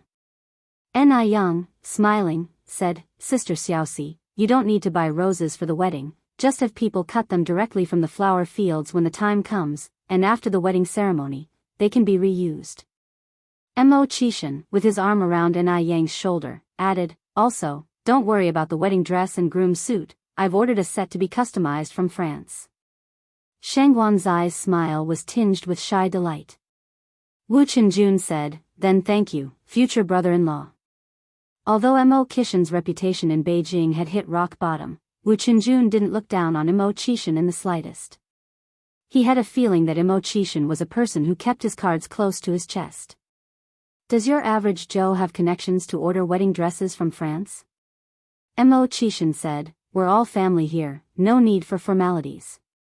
Wu Chenjun followed up on that, "Xiaoxi and I are getting married soon, when are you and Yang Yang planning to hold the event?" Mo Qishan turned his gaze towards Ni Yang, "That depends on Yang Yang, I'm not in a hurry." "Oh, you're not in a hurry?" "Well, I'm not in a hurry either," Ni Yang quipped, raising her eyebrows slightly. Now Mo Qishan was thrown off balance and immediately said, "I am in a hurry." "Isn't it okay if I'm in a hurry?" "You're in a hurry?" Ni Yang looked up at Mo Qishan. "Yes, I'm in a hurry." Mo Qishan nodded slightly. Ni Yang deliberately teased him, "Then I'm not in a hurry." Mo Qishan, Shengguan Shi couldn't help but laugh. "Yang Yang, stop teasing him." Time flew by, and before they knew it, it was almost the day of Shengguan Shi and Wu Chenjin's wedding. The night before the wedding, Ni Tsuhua came to Shengguan Zai's bedroom. "Mom, it's so late, is there something you need?" Ni Tsuhua smiled and said, "Nothing major, just wanted to have a chat with you." "Then sit down, please." Shengguan Shi patted the bed beside her. Ni Tsuhua sat on the edge of the bed, and taking Shengguan Zai's hand in hers, said, "Xiaoxi, I'm truly thankful to the heavens for giving me such a sensible and beautiful daughter like you. I'm also very happy that, all along, you've treated me as if I were your biological mother. They say that being a stepmother is difficult, but Ni Tsuehua has never felt the meaning of this saying with Shengguan Shi and Shengguan Su. These two kids were too sensible. From the first day she was with Shengguan Dehui, they never caused her any worry. Now that Shengguan Shi was about to get married and leave, as a mother, she really couldn't bear to part with her. "Mom, what are you talking about? Since you married Dad, you're my mom. And besides, you've been wonderful. There's a saying that empathy begets kindness. You've been good to us, and it's only right that we are good to you too. Also, I want to thank you. It's your presence that's brought warmth to our home, and it's you who made my brother and I feel maternal love and the warmth of a family." Saying this, Shengguan Shi reached out and hugged Ni Tsuehua. Ni Kuihua's eyes reddened slightly. "Xiaoxi, thank you. It's me who should be thanking you." Before Ni Tsuehua arrived, the Shengguan family was like scattered sand. The house always felt cold and icy. It was Ni Tsuehua who made this home feel more real. "Silly child, don't cry. You're going to be a bride. If you cry and swell up your eyes, it won't do for putting on makeup tomorrow." Ni Tsuehua wiped away Shengguan Zai's tears. Mom, don't cry either. Enai nodded. Okay, Mom won't cry. After saying that, Enai imparted some words about respecting her in-laws to Shang Guanxi, then took out a passbook and handed it to Shang Guanxi. Shang Guanxi was startled. What are you doing? Enai said with a smile, it's just a little something from me. It's not much money, but just accept it. Mom, I can't take this. Shang Guanxi refused. Shangguan Dehui had already transferred all of the Shangguan family's assets into her name. How could she take Enai Kuihua's money at a time like this? Enai Tsuhua said, Xiaoxi, if you truly think of me as your mother, then keep the passbook. Shangguan she dared not refuse any longer. Enai Tsuhua continued, no matter what, us women must stand tall and not let anyone look down on us. No need to go asking men for money. Keep this money for now, and if there's an emergency in the future, you can use it then. Although it's not a lot, it may come in handy in a pinch. Okay, Shangguan she nodded. Saying she wasn't moved would be a lie. Source, web novel. Com, updated by Novlove. Com if you find any errors, ads pop up, ads redirect, broken links, non-standard content, etc. Please let us know to report so we can fix it as soon as possible. Chapter 1133 Wedding Surprise. Seeing that Shangguan she no longer refused, Enai Tsuhua also sighed with relief.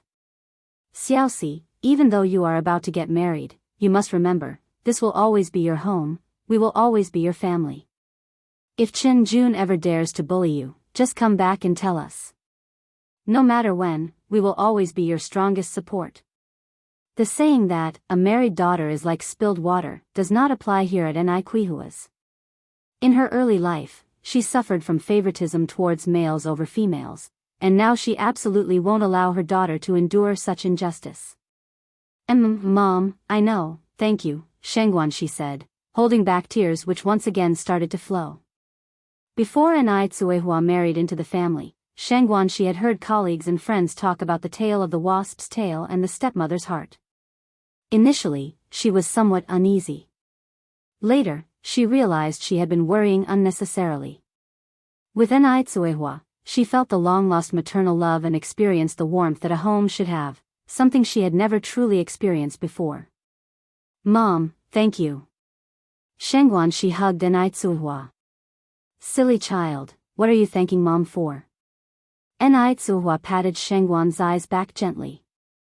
It's getting late. You need to get up early tomorrow, so go to sleep soon.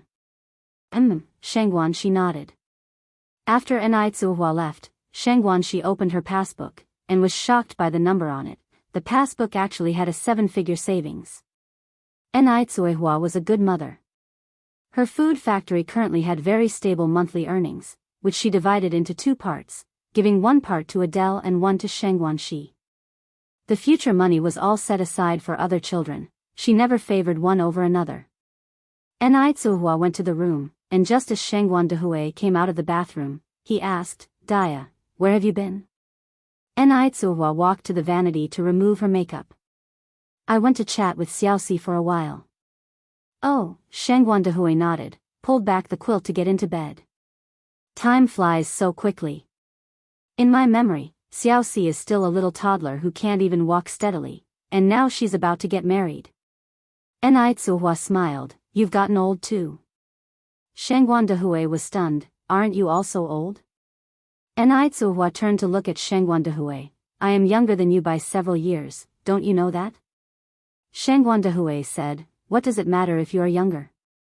In the end, you still married me. Enai Tsuehua, she never realized before, Shangguan Dehui could be so skilled with his words. She had always thought of him as a polite scholar. Soon after Enai Tsuehua left, Enai Yang also arrived at Shangguan Zai's room. Sister Xiaoxi. Yang, Shangguan she sniffed and got off the bed. Enai Yang smiled, Sister Xiaoxi, you don't need to get up, you'll just sit for a bit and then leave. With that, Enai Yang continued, Sister Xiaoxi, you're going to be a bride tomorrow. How are you feeling? Are you excited? Shangguan she gestured slightly, a little bit excited. But more than that, she was reluctant to leave this home. Yang handed the gift she had prepared to Shang Guanxi. Sister Xiaoxi, this is my wedding gift to you. Do you like it? Shang Guanxi took the gift box, opened it, and covered her mouth in surprise. Inside the box lay a complete set of diamond jewelry, shining under the light with a dazzling spectrum of colors. Yang, this gift is too precious. Shang Guanxi, being a genuine socialite, of course knew the value of the diamond set was not insignificant, just the diamond on the necklace alone was about 5 carats. Diamonds signify eternity and are indestructible, making them a very meaningful wedding gift. Yang raised an eyebrow and countered, can it be more precious than the sisterly affection between you and me? Thank you Yang, I really like it. Oh, there is one more thing I forgot to bring, Sister Xiaoxi, wait for me. Before Shang Guanxi could react, Yang had already disappeared towards the doorway. Shortly after, Yang returned holding 2 red paper bags. Sister Xiaoxi, this is also for you. What is this? Shang Guanxi asked. Just open it and you'll see. Shang Guanxi opened the paper bags, and was shocked again. Inside the boxes in the 2 paper bags were all gold jewelry. Gold bracelets, gold necklaces, gold earrings, altogether weighing more than 20 pounds. Source, web novel. Com, updated by Novlove. Com if you find any errors, ads pop up, ads redirect, broken links, non-standard content, etc. Please let us know to report so we can fix it as soon as possible. Chapter 1134 Wedding Surprise _2. Yang continued, Sister Xiaoxi, don't laugh at me for being tacky, though gold isn't pretty, it has the potential to appreciate.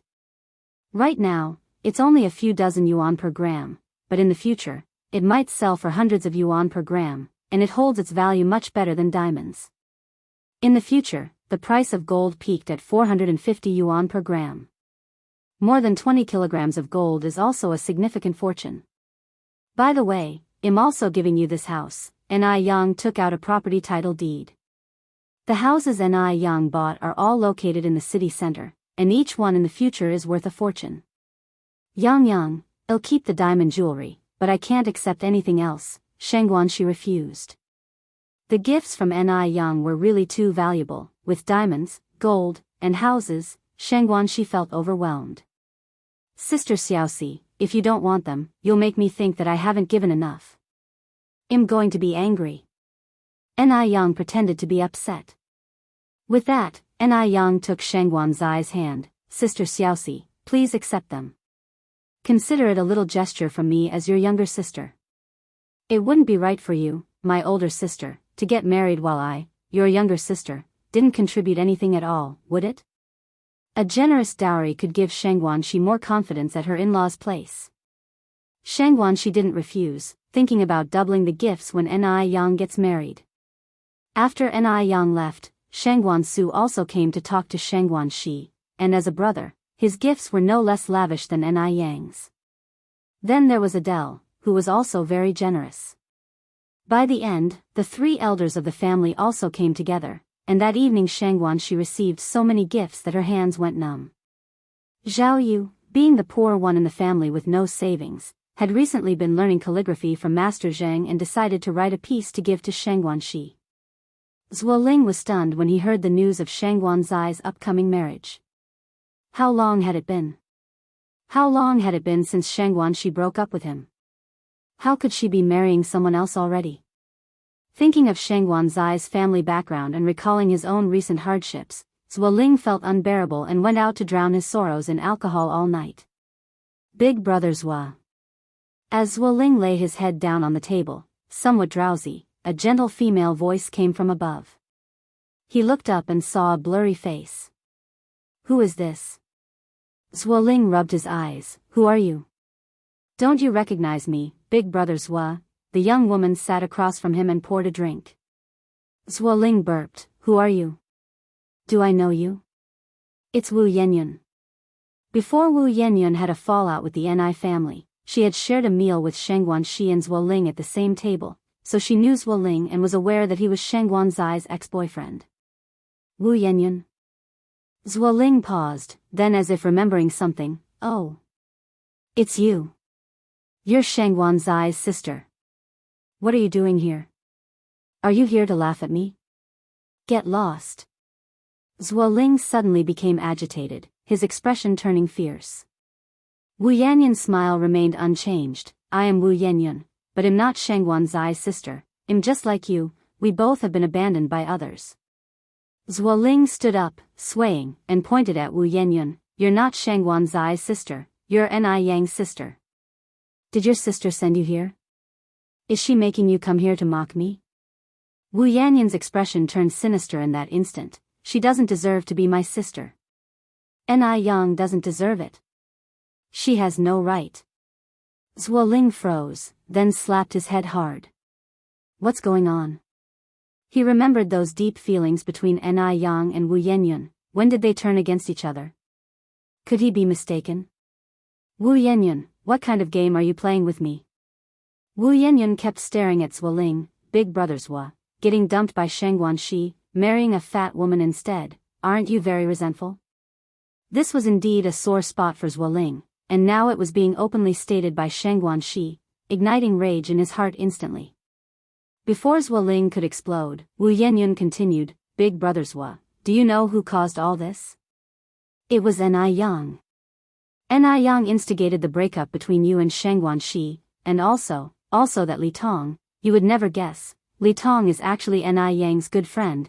It was Ni Yang who deliberately sent Li Tong to seduce you. Source, web novel. Com, updated by Novlove. Com. If you find any errors, ads pop up, ads redirect, broken links, non-standard content, etc., please let us know to report so we can fix it as soon as possible.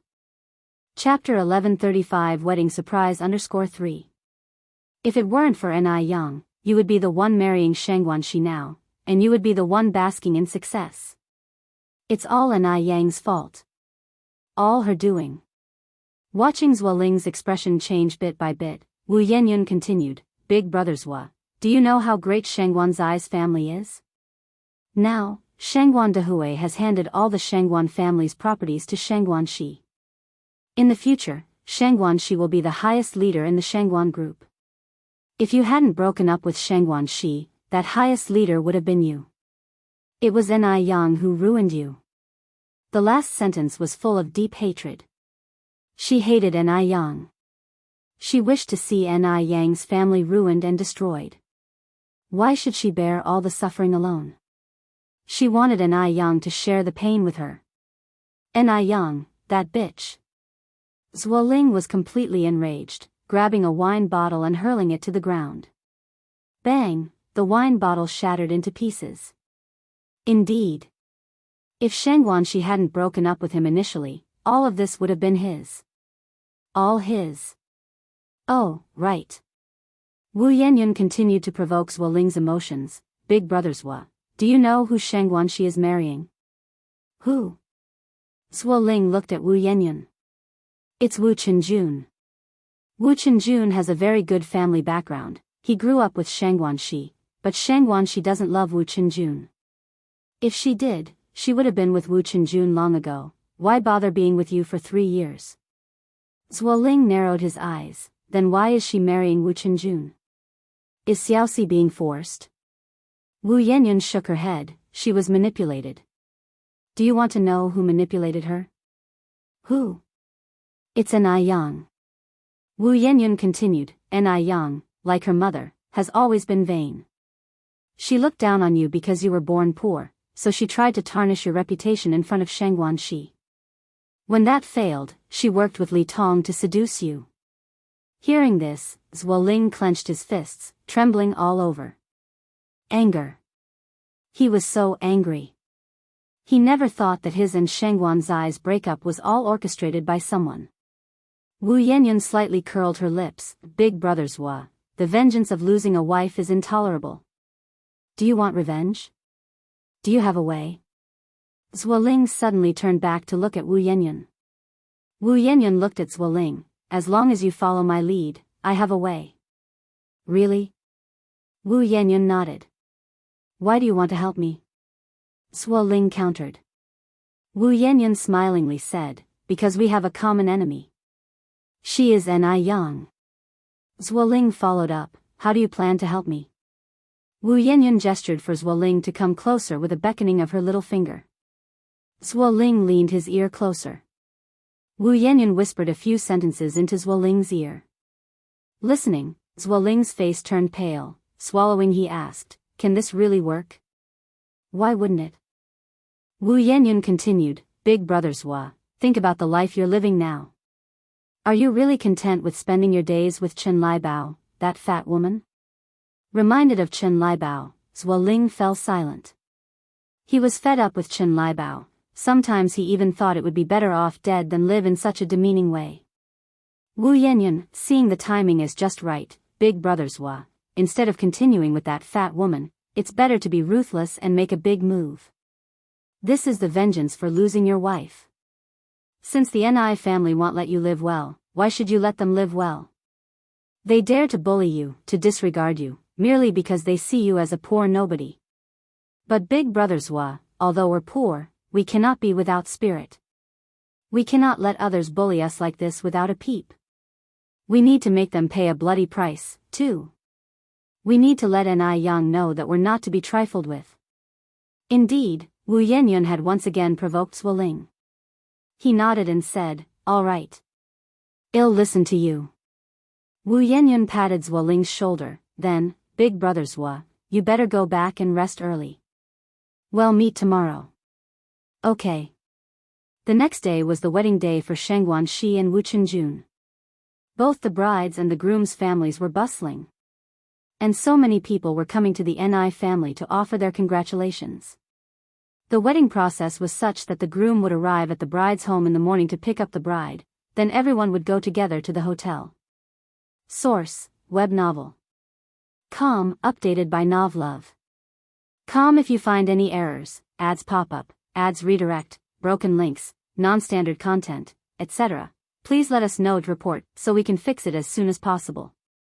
Chapter 1136 Wedding Surprise _4. Shengguan family held a Western-style wedding, and Sheng Guanxi was wearing a custom wedding dress from France.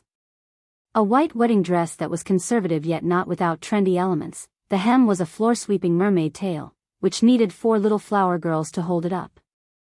After changing, when Ni Yang came out of the fitting room, her eyes lit up. Wow, Sister Xiaoxi, I didn't notice you had such a great figure. A mermaid tail wedding dress required someone with an excellent figure to bring out its beauty. Sheng Guanxi rarely wore form-fitting clothes, so Ni Yang really hadn't realized that Sheng Guanxi also had a good figure. Adele said with a smile, Sister Xiaoxi is the most beautiful bride in the world today. Zhao Yu ran in with a camera. Mom, shall we take a picture with Aunt Xiaoxi? Sure, sure. Adele loved taking photos the most. How can you take photos without me? Du Jiaojiao walked in from outside.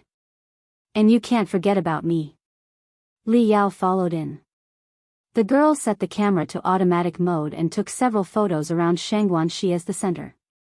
After taking photos, Zhao Yu asked Du Jiaojiao, Sister Jiaojiao, has Lord Du arrived? Ever since the auntie incident last time, Zhao Yu hadn't called Du Jiaojiao auntie again. Because it made her seem too old. Du Jiaojiao shook her head. He's about to become a Buddha on the spot. How could he possibly come to such a lively place?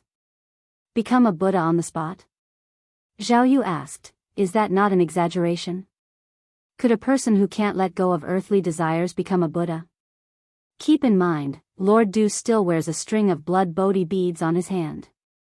You haven't interacted with him much, so it's normal you don't understand. Du Jiaojiao continued, this man is even more monk-like than a monk. Zhao Yu stuck out her tongue. Li Yao continued, by the way, whose idea was it to line the roadside with roses? It's just so romantic and beautiful. Jinghua village was never short of roses, so the main road today was lined with bright red roses on both sides. Sheng Guanxi smiled, it was Yang Yang's idea. She was busy with my brother and Mo Qishan and several others for an entire afternoon yesterday. In summer, if roses were directly placed on the roadside, they would definitely die from the sun, so Ni Yang specially bought many glass bottles and filled them with a special potion, not only to preserve the life of the roses but also not to impact their reusability. Yang Yang, your idea is pretty good, when I get married next year, I'm going to do the same. Ni Yang nodded, if you need more hands, I can come help. Li Yao said with a laugh, Yang, don't tease me, you're a big leader now, who could afford to ask for your prestigious help? Speaking of Ni Yang's current assets, her net worth had surpassed 8 figures. It was just that she had always kept a low profile and didn't act like a capitalist.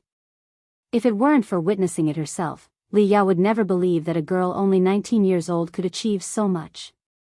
Moreover, she believed that Ni Yang's achievements were far more than what they were now, and Ni Yang would only grow stronger each day. Ni Yang swept the lock of hair beside her cheek to the back of her head, her tone light. It's actually Sister Yao Yao who is teasing me, I'm hardly any big Buddha. Her current achievements had not yet reached 1/10 of those in her past life. She still needed to work hard. Downstairs. Gooden, Yang Guobao, and Mo Hudi were playing the blind man's bluff game with little Ni Yun. Gooden brother, Dabeo brother, Sister Xiaodai, where are you guys? Little Ni Yun, with a cloth tied over her eyes, stretched out her hands searching around. Gooden, Yang Guobao, and Mo Hudi each covered their mouths, looking at little Ni Yun with evil grins on their faces. No one responded, and little Ni Yun was getting anxious. This anxiety often led to trouble. Her little feet stepped on a big stone. Smack! She fell to the ground. Yun, sister. Gooden's face turned pale, and he immediately rushed over. Yun, sister, are you all right? Ha! Gooden brother, I've caught you. Little Ni Yun hugged Gooden's neck. Now it's Gooden brother's turn to be the blind man. Gooden was still unsure of what had happened, checking little Ni Yun's feet. Yun, sister, are you okay? Does it still hurt? Ha ha. Gooden brother is a fool. Gooden finally realized and breathed a sigh of relief. It's fine as long as you're okay, I'll be the blind man then. Yang Guobao put his hands behind his back and walked over nonchalantly. TSK. Gooden is such a big fool. Source, web novel. Com, updated by Novlove. Com if you find any errors, ads pop up, ads redirect, broken links, non-standard content, etc. Please let us know to report so we can fix it as soon as possible.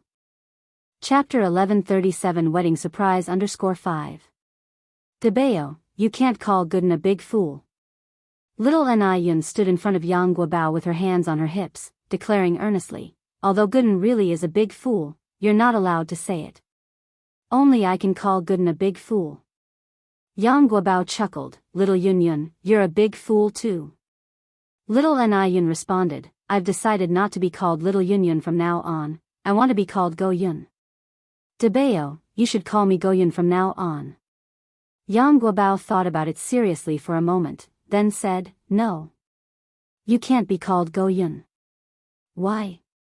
Yang Guobao came over and hugged Gooden's neck, because Go is a special word between me and Gooden, only men in our dog generation can use it. You're a girl, so you can't use Go. That's gender discrimination. Little Ni Yun, rubbing her eyes, walked up to Gooden. Gooden, I want to be part of the dog generation too. Gooden couldn't stand to see little Ni Yun cry, hurriedly said, okay, Go Yun. From now on you'll be Go Yun. Really? Little Ni Yun suddenly excited. Gooden patted little Ni Yun's head, of course it's true. When has Gooden ever lied to you? But what if Dabeo disagrees? Gooden continued, I'm the boss here, his opinion doesn't matter. Little Ni Yun immediately made a face at Yang Guobao and then joyfully spun around on the spot. Great. Great. From now on, I'm Go Yun. I'm part of the dog generation too. Mo Hudi at the side, are these 3 idiots? At this moment, little did the 3 know that the dog generation nicknames they were so proud of would become an embarrassing part of their past. Imagine this. A high-powered, stoic CEO. A righteous and upright diplomat. How on earth could such distinguished individuals be chased around and called Gooden and Dabeo? The scene is too beautiful to even imagine. After playing the blindfolded catching game for a while, little Ni Yun found it boring, so the 4 of them played hide and seek together.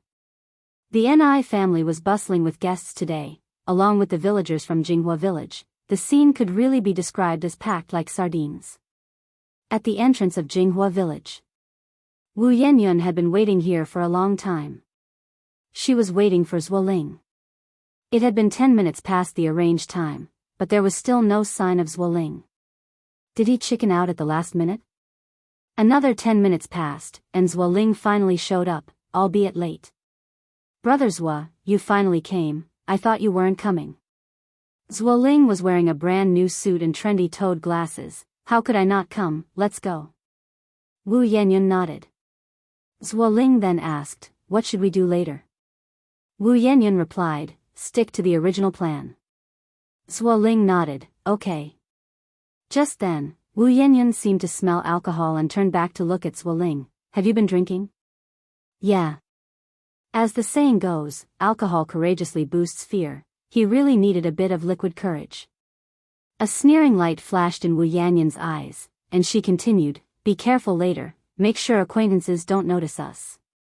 I know. Today at the Ni family, everything was lively. Far away, Wu Yanyan could see Ni Tsuehua and Shengguan Dehui welcoming guests. Ni Tsuehua was dressed formally today, with makeup and high heels, her smile very obvious. The saying joy rejuvenates was clearly evident on her. Wu Yanyan scoffed. Ni Tsuehua was certainly interesting, disregarding her own daughter while hosting a wedding for a stepdaughter. If unaware people saw this, they would think Shengguan she was her biological daughter. Disgusting. Hypocritical. Such a person didn't deserve happiness at all. Wu Yanyan's hand clenched tighter inside her sleeve, her sharp fingernails piercing into her palm, blood staining her nails, but Wu Yanyan seemed to feel nothing at all. As if she had lost her sense of pain. In an instant, Wu Yanyan put away the malevolence on her face and walked to the side. There, little Ni Yun was playing hide and seek with her friends. Little Yun Yun, Wu Yanyan squatted in front of little Ni Yun. Little Ni Yun paused, then excitedly said, hey. Your sister Yan Yun. Sister, you're here too. Despite her young age, and because neither the Ni family nor Zhao Yu ever spoke ill of Wu Yanyan in front of little Ni Yun, her impression of Wu Yanyan remained as it was before. Source, web novel. Com, updated by Novlove. Com if you find any errors, ads pop up, ads redirect, broken links, non-standard content, etc. Please let us know to report so we can fix it as soon as possible. Chapter 1138 Wedding Surprise _6. Wu Yanyan hated no one more than Ni Yang, except for little Ni Yun. Because little Ni Yun was simply the darling of the family, everything she ate, wore, and used was the best, and some items were even imported. Did she enjoy any of these when she was young? Starving, freezing, this was her entire childhood, and even as she grew up, she still faced these hardships. Life in the Wu family has only improved recently. Since the Ni family likes little Ni Yun so much, then she'll ruin her by her own hand. This is what they owe her. What she couldn't have, no one else should have either. She will make the entire Ni family suffer endlessly. Wu Yanyan snapped out of her thoughts and nodded with a smile. Yes, Sister Yanyan is here too. By the way, little Yun Yun, your second sister knows a place that's really good at hiding people. If you come with me, they definitely won't be able to find you. How about it? Okay. Little Ni Yun nodded. So easily deceived, maybe that was just her fate. Wu Yanyan sneered. Better dead and transcended early, hoping little Ni Yun won't be reborn into the Ni family in her next life. Come with me this way. Wu Yanyan led little Ni Yun to the other side. By the way, do you want some candy from second sister? Yes. Little Ni Yun's eyes lit up. Wu Yanyan handed a piece of candy to little Ni Yun. Strawberry-flavored fruit candy, also little Ni Yun's favorite. Very sweet. Second sister, you are so kind. Wu Yanyan smiled faintly. Gradually, little Ni Yun felt something was off and rubbed her eyes. Second sister, I'm so sleepy. Wu Yanyan carried little Ni Yun over to Zhuoling. Brother Zhua, let's hurry. Zuoling took little Niyun. Xiaoxi hasn't come out yet. I want to see what she looks like in a wedding dress. Wu Yanyan's expression turned cold. Do you want to be discovered by others? Just a glance. Wu Yanyan furrowed her brows. No. Go with me. What's there to see in a woman who has changed her heart? Don't forget, she's getting married to someone else today. Hearing this, Zuoling's expression changed. Right. Shang Guanxi is going to marry someone else. What was he lingering for? He will make Shang Guanxi remember this day for the rest of her life. Zuoling hardened his heart and turned around with little Niyun in his arms. Wu Yanyan finally breathed a sigh of relief. Upon reaching the village entrance, Wu Yanyan continued, I've got the person for you. What happens next is up to you. I'm going back. Zuoling nodded. Wu Yanyan walked a few steps, then turned back to look at Zuoling. Brother Zua, remember my words, don't be weak and merciful. Little Niyun might be young, but she's no good thing. We are ridding the people of a nuisance. I know. Wu Yanyan went on, Brother Zua, remember this sentence, kindness to others is cruelty to oneself. Zuoling continued nodding. After saying all this, Wu Yanyan got on the bus home. Zuoling also walked away with little Niyun. At the Ni family, Dabeo the cat sensed something was wrong, because he had found both Yang Guobao and Mo Hudi, but not little Niyun. Dabeo, Sister Xiaodai, little Yunyun seems to have disappeared. No way. Mo Hudi was startled. I'll go upstairs and tell sister now. Yang Guobao said, Dabeo, let's look for little Niyun together. Upstairs, Yang inexplicably felt her heart racing. Yang, I think I just saw Zuoling. Shang Guanxi came over from the corridor, looking uneasily at Yang. She had a bad feeling about seeing Zuoling at such a time. Zuoling? Yang squinted her eyes, Sister Xiaoxi, don't overthink it. I'll go check it out. As Yang reached the top of the stairs, she saw Dabeo running up panting, Sister Yang. What's wrong, Dabeo? Why are you running so fast? Dabeo was close to tears. Sister Yang, little Yunyun is missing. What? Yang's face turned pale. She took Dabeo's hand and began to walk. Dabeo, don't panic. Tell me what happened just now. Source, web novel. Com, updated by Novlove. Com if you find any errors, ads pop up, ads redirect, broken links, non-standard content, etc. Please let us know to report so we can fix it as soon as possible. Chapter 1139 found Zuoling seeing Yang. Gudin felt inexplicably reassured and quickly recounted what had happened. We were just playing hide and seek with Dabeo and Sister Xiaodai, but although I found both Dabeo and Sister Xiaodai, I couldn't find little Yunyun. I checked all her usual hiding spots, and Yang tightly held Gudin's hand. Gudin, now take me to the place where you were playing hide and seek just now. Okay. Gudin nodded. The place where the kids were playing hide and seek was right in front of the Ni family's courtyard. Some people were chatting away, others playing cards, all bustling with activity. When Zuoling appeared at the wedding, Yang already felt that something was amiss. Now, with Gudin running over to say little Niyun was missing, a sense of foreboding suddenly surged in Yang's heart. Could little Niyun's disappearance be related to Zuoling? But to little Niyun, Zuoling was a stranger. Little Niyun was always cautious and would never follow a stranger. If Zuoling had forcibly taken little Niyun away, she would definitely be crying non-stop. If little Niyun cried, others would hear her.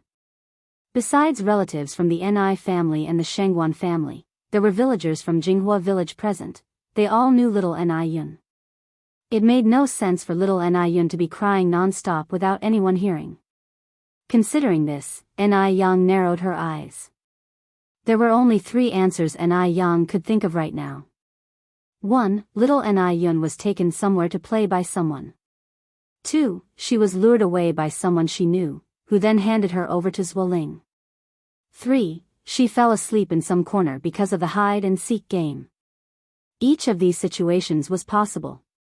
Seeing that Yang's expression was somewhat off, Mo Qishan, who was helping with the dowry, hurried over and asked, Yang Yang, what's wrong? Yang glanced around and whispered, Yun Yun is missing. What? Yang quickly stepped on tiptoes and covered Imo Kishin's mouth. Brother Imo, keep your voice down. Don't let others hear for now, especially Sister Xiaoxi and Brother Chenjun. After all, today was Shangguanxi and Wu Chenjun's wedding, a once-in-lifetime event for Shangguanxi. Yang didn't want to scare her. After all, the Wu family was still waiting for their new bride. There was only such an auspicious time in a year, and if missed, one would have to wait till next year. Imo Kishin nodded slightly. Okay, I got it. I'll arrange for people to start searching immediately. Yang, don't panic yet. Although Yang was very anxious, she had to calm down. Right, Brother Imo, I heard Sister Xiaoxi say Zhuoling came to the wedding. You have someone check at Zhuoling's place first, and also get Wu Yanyan involved. Yang had been doing business and had not made enemies with anyone. Moreover, she led everyone to prosper together, so the villagers from nearby villages all had a very good impression of her. They had no reason to harm little Yun. So the only person Yang could think of was Wu Yanyan. The most crucial point was that Wu Yanyan had always harbored deep resentment against them, and little Yun had no guard against Wu Yanyan. If Wu Yanyan indeed harbored malicious intent, it would be much more convenient for her to act than others. Okay. Yang said, then we'll split up to act. I'll go and inform my parents. Tsuihua was entertaining guests with Shengguan Dehui. Yang walked over, took Shengguan Dehui's hand. Dad, could you come over for a minute? I have something to tell you. Okay. Seeing that Yang's expression was off, Shengguan Dehui immediately walked aside with her. Yang mentioned the matter about little Yun to Shengguan Dehui. Upon hearing this, Shengguan Dehui's face immediately changed color. Yang continued, Dad, quietly tell Mom about this. No matter what, it mustn't affect the normal progress of the wedding. Also, don't tell the grandpas and grandmas. Let's ask the 3 elders to entertain the guests for now, and then we'll go to the police station to report. Just at that moment, Tsuihua walked out with 2 bags of wedding candies. What are you father and daughter talking about? Mom, come here a moment. Yang gestured to Tsuihua. Tsuihua smiled and said, What's the matter? Why so secretive? Yang repeated the story. As soon as she finished speaking, the smile on Quihua's face froze at her lips. Yang held Quihua's hand. Mom, don't panic yet. Brother Imo has already arranged for people to search.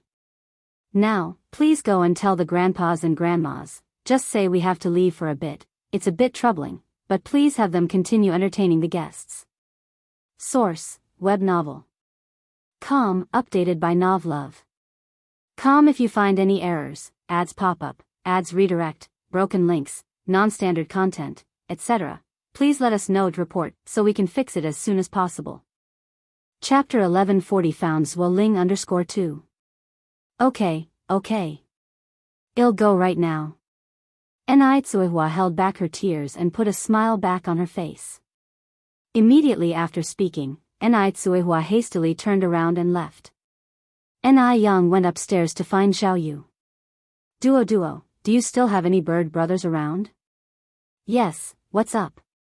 Zhao Yu didn't know about the incident with little Yun yet. Originally, Yang didn't want to tell Zhao Yu about little Yun because Zhao Yu has a quick mouth, can't keep things to himself, and he's very fond of little Yun. She was afraid that Zhao Yu might accidentally let it slip. But now, there were some things that only Zhao Yu could help with, so Yang had no choice but to tell him. As expected, after hearing the news, Zhao Yu was extremely anxious. Then I'll get my brothers and sisters to look for little Yun Yun right now. Yang, do you think little Yun Yun could have gotten into trouble? No way. Yang grabbed Zhao Ye's hand and continued, by the way, Duo, in order to ensure that today's wedding goes smoothly, we absolutely must not let Sister Xiaoxi and others find out about this. Seeing Yang's serious expression, Zhao Yu nodded hurriedly, okay. Yang, don't worry, I won't tell anyone else. Then if you find out any news, call for me immediately. I have to go out for a bit now. After speaking with Ni Yang, Zhao Yu immediately went outside and blew a few whistles, summoning a big flock of bird brothers. Inside the house, Ni Tsuihua briefly explained to the three elders that they needed to step out but did not mention little Ni Yun's disappearance. Ni Yang was right, both families' relatives were here today and under no circumstance should they impact Shangguan Zai's wedding.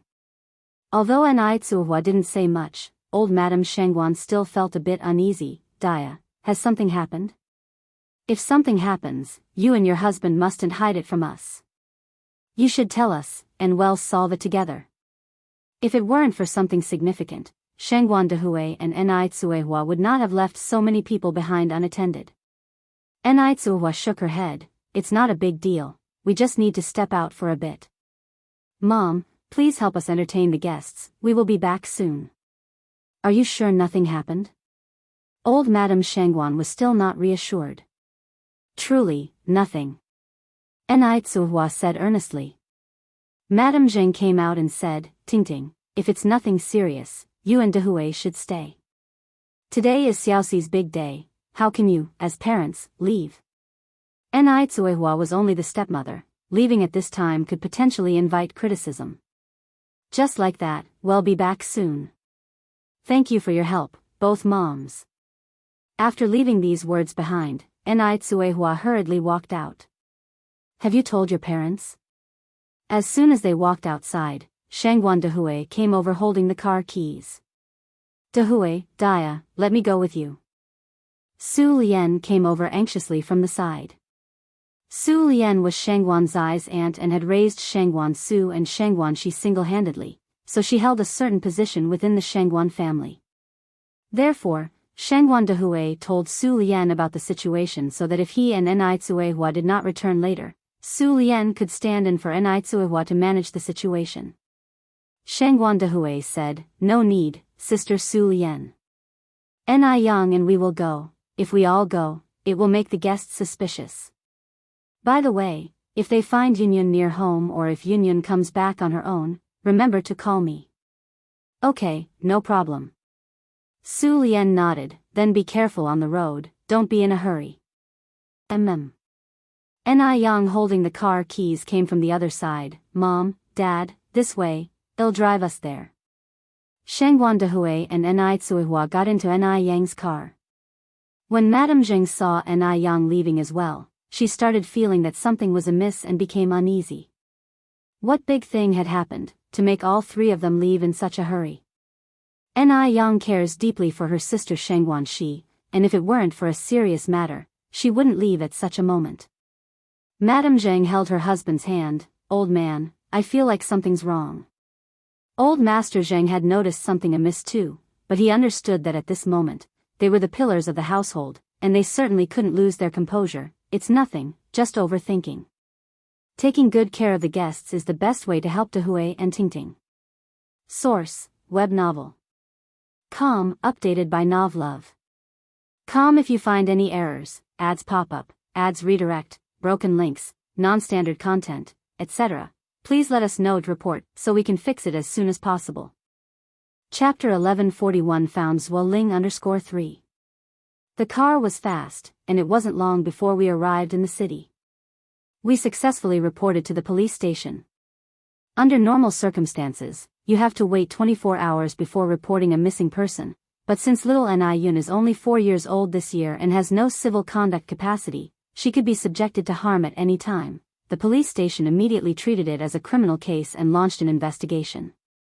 Ni Yang had just come out of the police station when he saw Mo Kishin's car parked at the entrance. Yang.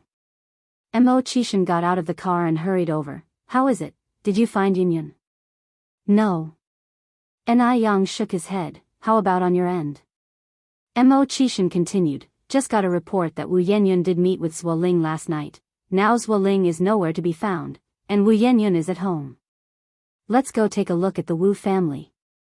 Ni Yang suggested. Okay, well take my car. Mo Qishan opened the car door for Ni Yang. As they settled into the car, Mo Qishan continued, Yang, don't worry, I've already had someone watch all the major train stations and airports. They will report to me immediately if they spot anyone suspicious. Can we locate where Zhuoling went now? Ni Yang asked. Ni Yang wasn't afraid that Xiaoni was abducted, but she was more worried that Xiaoni might have been harmed. Mo Qishan shook his head, no response yet. In this era without surveillance cameras, finding someone's whereabouts in a short time is truly difficult. It didn't take long for the car to arrive at the Wu family's residence. Today both Wu Jinshu and Yan Erju were at home. Seeing Ni Yang and Mo Qishan arriving, the Wu couple were very surprised. Their intuition told them something must have happened. Yang, Xiaoma, why have you come? Yan Erju and Wu Jinshu came up to ask. Ni Yang didn't have time to elaborate. He directly asked, Godfather, Godmother, is Yanyan at home? At home, Wu Jinshu immediately nodded. I'll call her out for you. Wu Jinshu hurried off to the bedroom to fetch someone. As Yan Erju was busy pouring water for Ni Yang and Mo Qishan, she asked, Yang, you're in such a hurry to find Xiaoyun, did something happen? Or did Xiaoyun cause more trouble for you again? Ni Yang said, we can only know after we ask her. Upon hearing this, Yan Erju turned pale and quickly grabbed Ni Yang's hand. Yang, tell me the truth, what has happened? It's just something we need to confirm with her. Ni Yang spoke calmly, Godmother, no need to busy yourself, we won't have water. Just then, Wu Jinshu came out of the bedroom, dragging along an unwilling Wu Yanyan.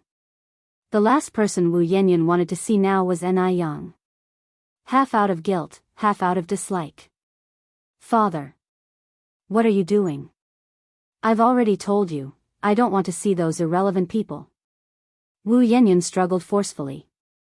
Wu Jinshu was strong, he directly pulled Wu Yanyan in front of Ni Yang. Yang, harass the person, ask whatever you want to ask directly. Don't worry, as her parents, we will absolutely not cover for her. Ni Yang looked at Wu Yanyan, tell me the truth, does Yanyan's disappearance have anything to do with you? Upon hearing this, Yan Erju's heart skipped a beat. She quickly asked, Yanyan disappeared?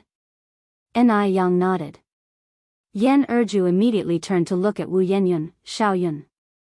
Did you hide little Yanyan somewhere? It wasn't me. Wu Yanyan said angrily, her disappearance is her fate. What does it have to do with me?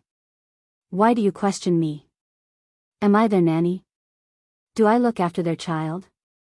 This is ridiculous. This is Ni Yun's fate. Just like how she was abandoned 18 years ago. It's because you have a previous offense. Ni Yang stared at Wu Yanyan, pronouncing each word clearly. Would a normal person harm an innocent bird out of spite? Instantly, Wu Yanyan seemed like a different person, her features twisted as she said, Ni Yang. This is slander. False accusation. You are subject to legal responsibility. Are you a police officer? Do you have evidence? I'll sue you in court. Why should Ni Yang question her with such an air of superiority? What gives her the right? Ni Yang and she are sisters related by blood, but Ni Yang had never treated her as a sister. Otherwise, she wouldn't be the first person Ni Yang thought of when Ni Yun disappeared. Why should Ni Yang doubt her? Besides, even if it were her, what about it? Because from the beginning to the end, Ni Yang and the Ni family were the ones in the wrong. Source, web novel. Com, updated by Novlove.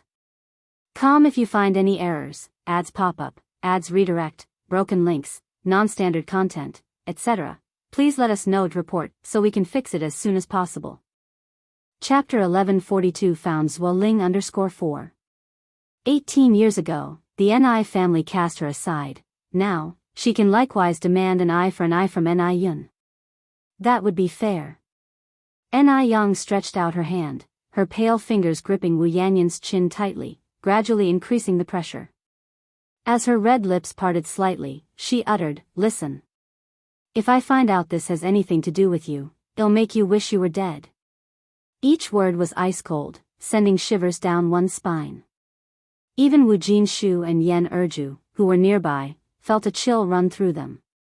It was an odd sensation, considering Ni Yang was just a girl of around 18 or 19, but she exuded the air of a seasoned superior. After saying those words, Ni Yang let go of Wu Yenyun and turned to Mo Qishan. Brother Mo, let's go. Okay, Mo Qishan nodded. After the two of them left, Yan Erju and Wu Jinshu immediately confronted Wu Yenyun. Tell us honestly, does little Yenyun's disappearance have anything to do with you? No. Wu Yenyun screamed, how many times do I have to say it? No means no. Am I your daughter, or are they your daughters? Why are you always so biased? If you dislike me now, you shouldn't have picked me up in the first place. The reason I turned out like this is all because of you. Because you didn't provide me with a good family environment. Think about all the hardships I'd been through growing up. If she had grown up by Ni Kuihua's side just like Ni Yang, she would definitely be living a better life than Ni Yang right now. What is Ni Yang anyway? Without the Zheng family, what would she amount to? Wu Jinshu raised his hand and slapped Wu Yenyun across the face. You ungrateful thing, you better truly have nothing to do with this. Otherwise, even your mom and I won't be able to hold our heads high. Yan Erju, with tears in her eyes, grabbed Wu Yenyun's hand. Xiaoyun, I know you have always been a good child since you were little, you absolutely mustn't do anything foolish. If you are really hiding Yunyun, tell mom and dad now, before it turns into a major mistake, okay? Wu Yenyun shook off Yan Erju's hand. I've said it's not me, can't you stop nagging? On the other end, just as Ni Yang got into Mo Qishan's car, Mo Qishan's pager went off. After reading the message, Mo Qishan looked at Ni Yang. Yang, there's news from Zhuoling, really? Ni Yang's eyes brightened. Yes. Ni Yang nodded slightly, then quickly found a public phone booth and pulled the car over to the side. They approached the phone booth, and Mo Qishan immediately made a call, which was promptly answered. Holding the phone to his ear, a frost seemed to settle on Mo Qishan's brow as he turned to Ni Yang. Yang, Yunyun is indeed with Zhuoling, do you know the address? I do. Mo Qishan nodded.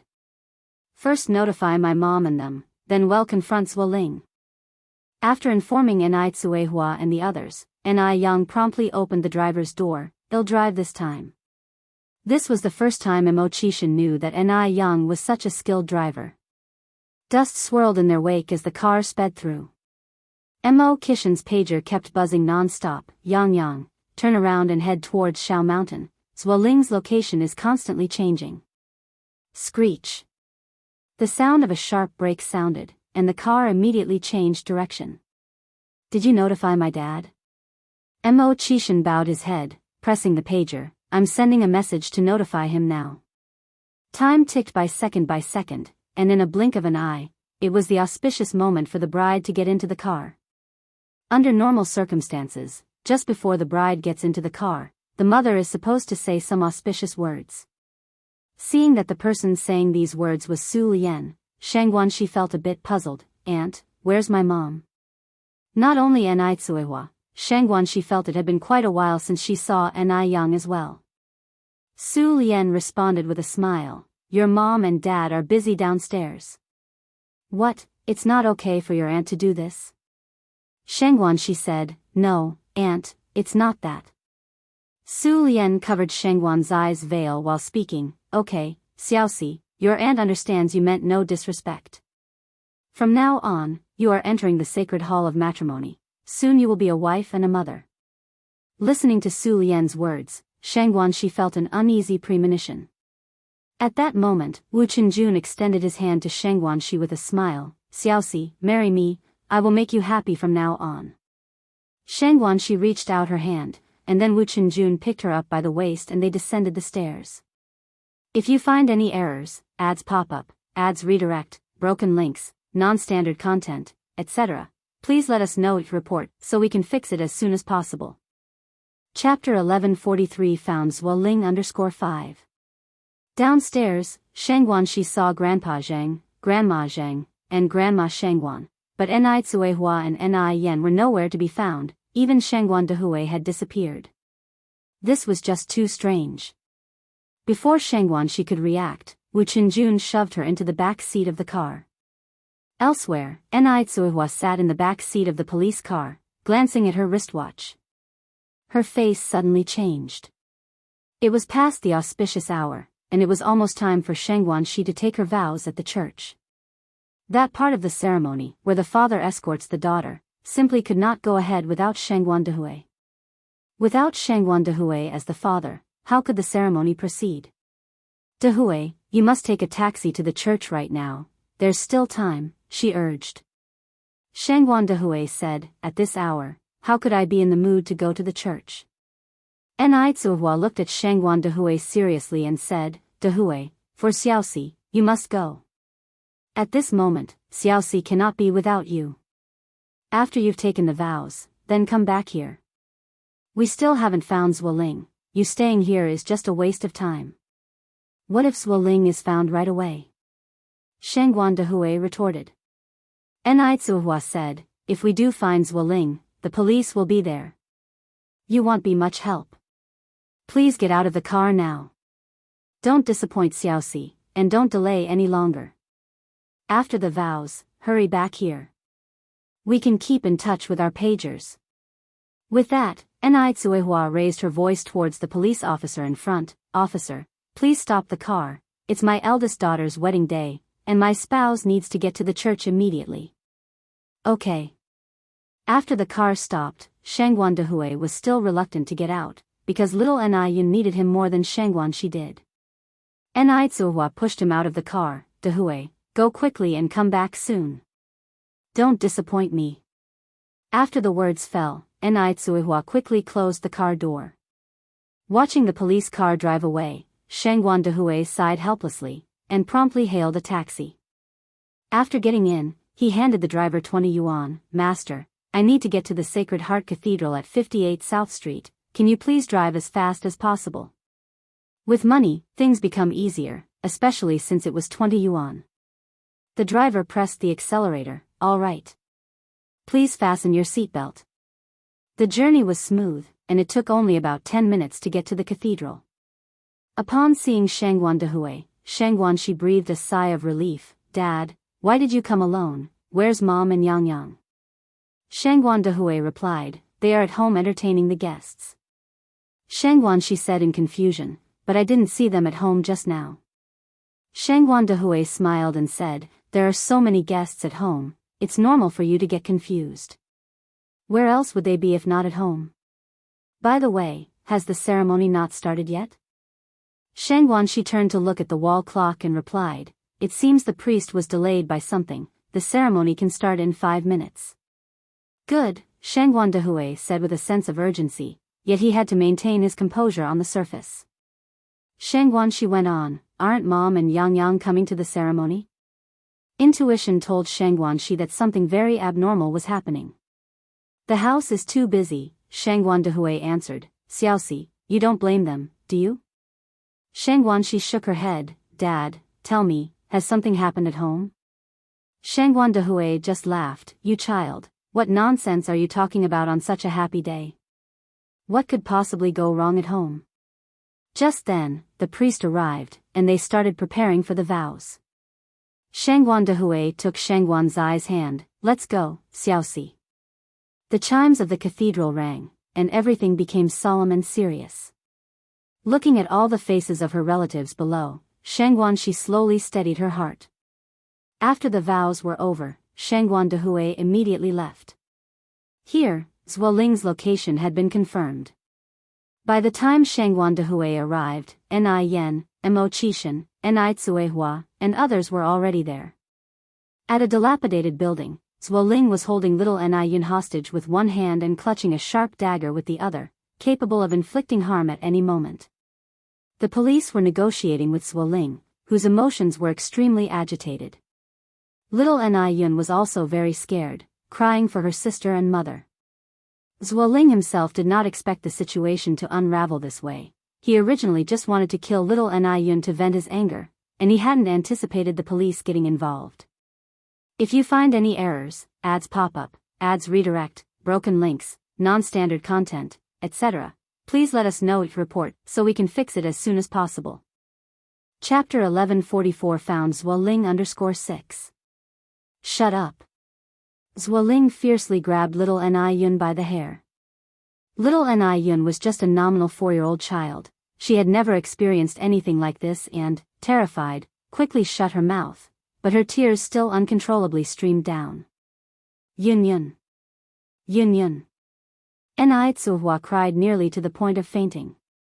Shangguan Dehui hurried to comfort her. It's okay, Dia, believe me, Yun Yun will definitely be fine.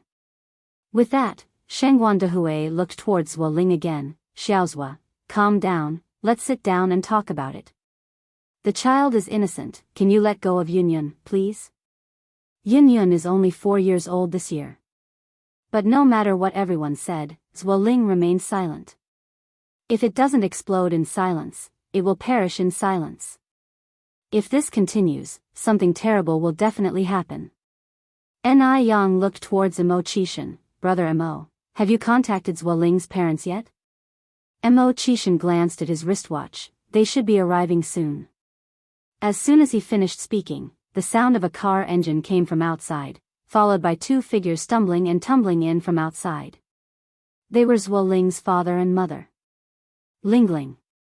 Silly child, what foolish thing are you doing? Quickly, put that little girl down. Lingling.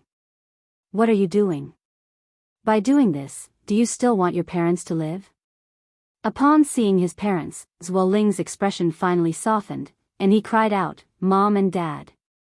I'm sorry. It's your son's fault. From now on, just pretend you never had me as your son. Sorry. He didn't want it to be this way either. He didn't even understand how things had ended up this way. By the time he realized it, things had already gone out of control. Zuoling's mother collapsed to the ground. Lingling, what's bothering you? Why do you have to do this? Mom is kneeling here begging you, please let that little girl go.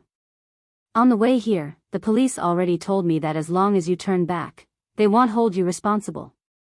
Lingling, Mom knows you're a good child, you've just been confused for a moment. Lingling. Turn back, it's safe. Zuoling, crying, shook his head. Mom, I can't go back now, I can't go back. Mom and Dad, I'm sorry. What do they mean they won't hold him accountable? He has committed such a heinous crime, how could they possibly not hold him accountable? Did they really think he was a 3-year-old child? Would he believe such nonsense?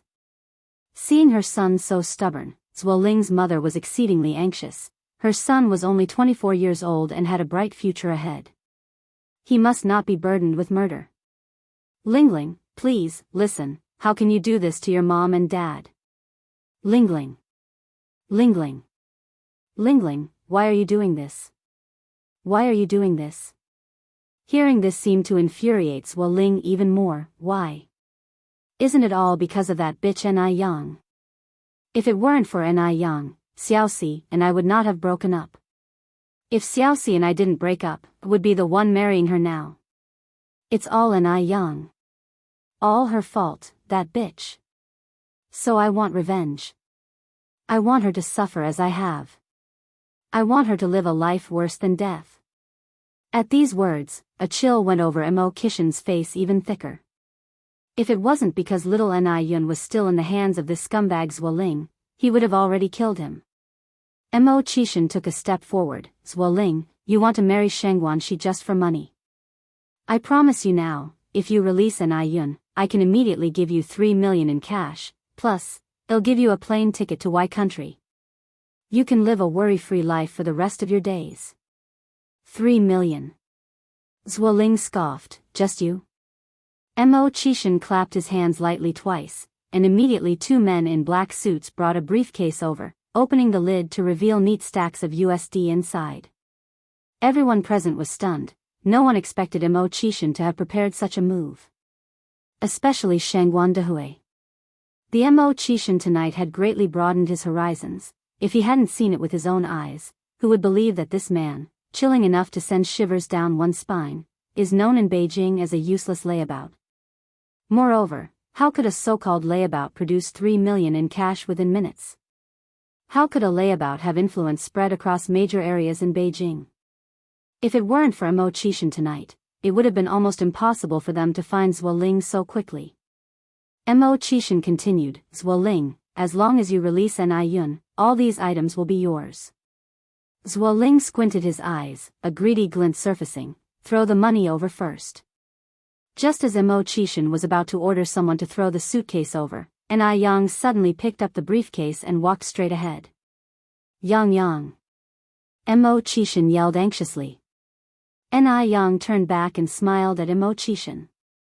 Seeing that smile, Mo Qishan inexplicably felt a bit more at ease. It's going to be okay, Ni Yang will definitely be alright.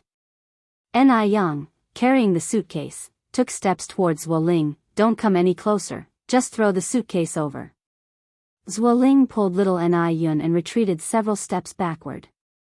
Ni Yang looked at Zuoling. Zuoling, it's me you hate. My sister has nothing to do with this.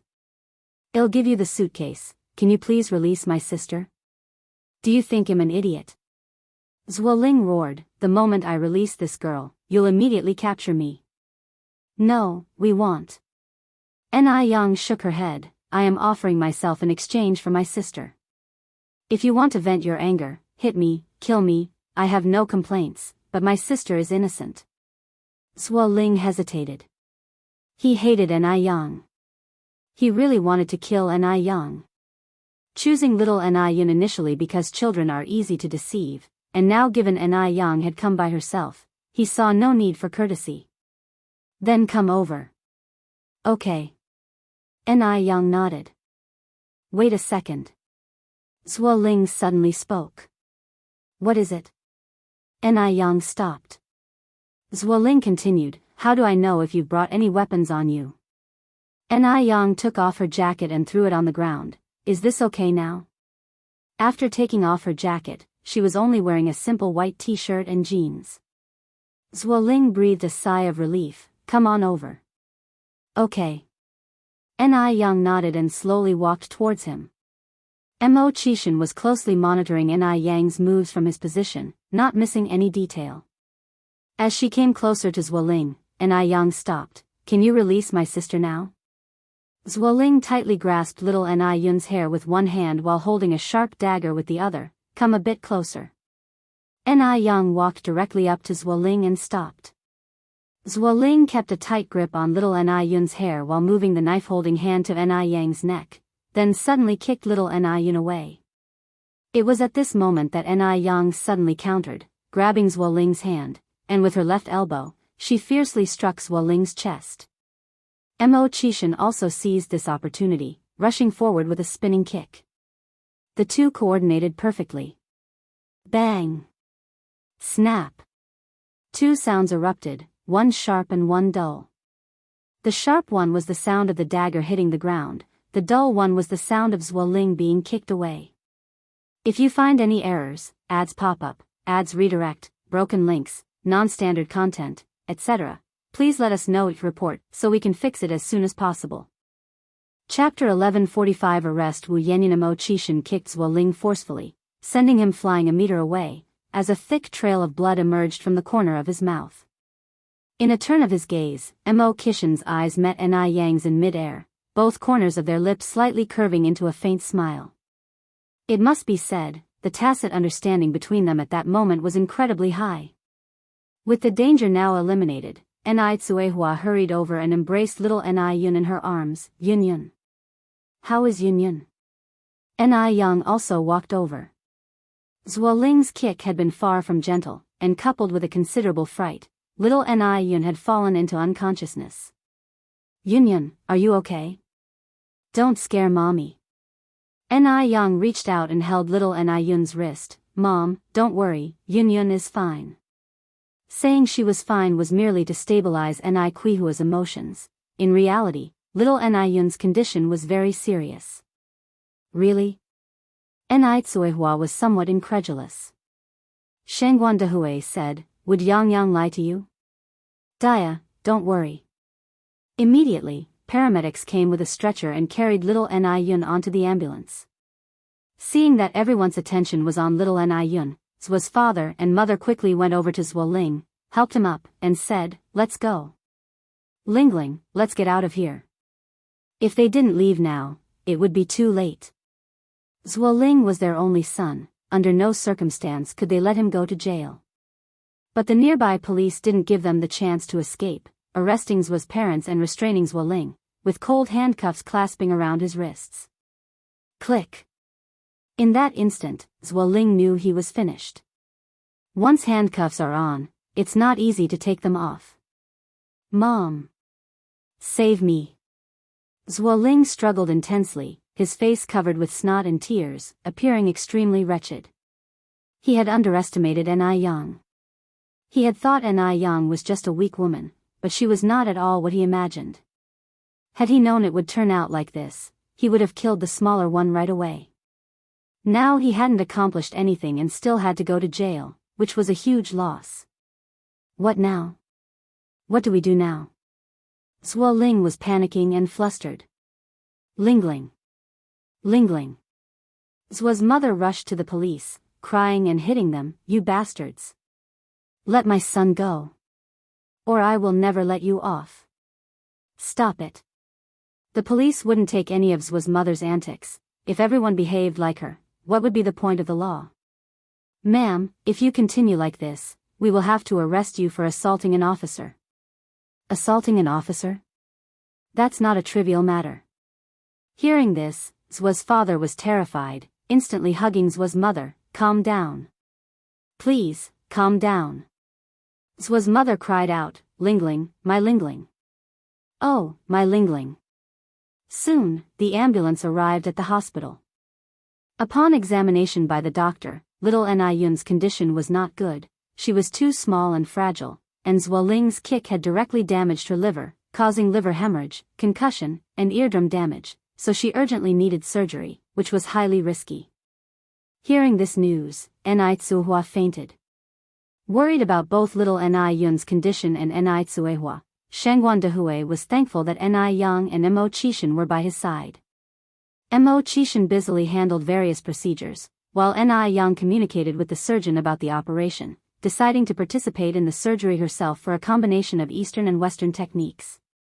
Due to little Ni Yun's young age, the surgeon could not guarantee there wouldn't be any lingering effects on her hearing and liver function.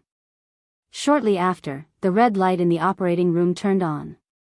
Two anxious men waited outside the door, ready to handle any emergencies should Ni Tsuehua encounter any during the process, forcing Shangguan Dehui to run between the operating room and the ward. On the other hand, hotel, wedding venue. Wu Chenjin's parents and grandmother had both arrived at the hotel. Looking back at Shangguan Zai's side, besides three elderly people, Su Lian, and Shangguan Su, Shangguan Zai's parents weren't seen at all since the beginning. Ni Tsuehua was, after all, a stepmother. At this point, Wu Chenjin's relatives started wildly speculating, questioning whether Ni Tsuehua didn't value her stepdaughter Shangguan Shi enough to even miss such an important occasion. If you find any errors, ads pop up, ads redirect, broken links, non-standard content, etc., please let us know each report so we can fix it as soon as possible. Chapter 1146 Arrest Wu Yenyu _2. The Wu family's parents were okay, because they had met Ni Tsuehua and knew that Ni Tsuehua was not that kind of person, but Wu Chenjin's grandmother was somewhat unhappy. The elderly placed the greatest value on etiquette and reputation. No matter what, Shangguan Shi is their Wu family's eldest daughter-in-law. How could her parents not be present at such an important moment? What would outsiders think of Shangguan Shi? What would they think of their Wu family?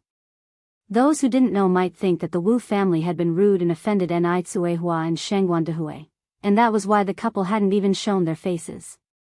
"Mom, don't be angry.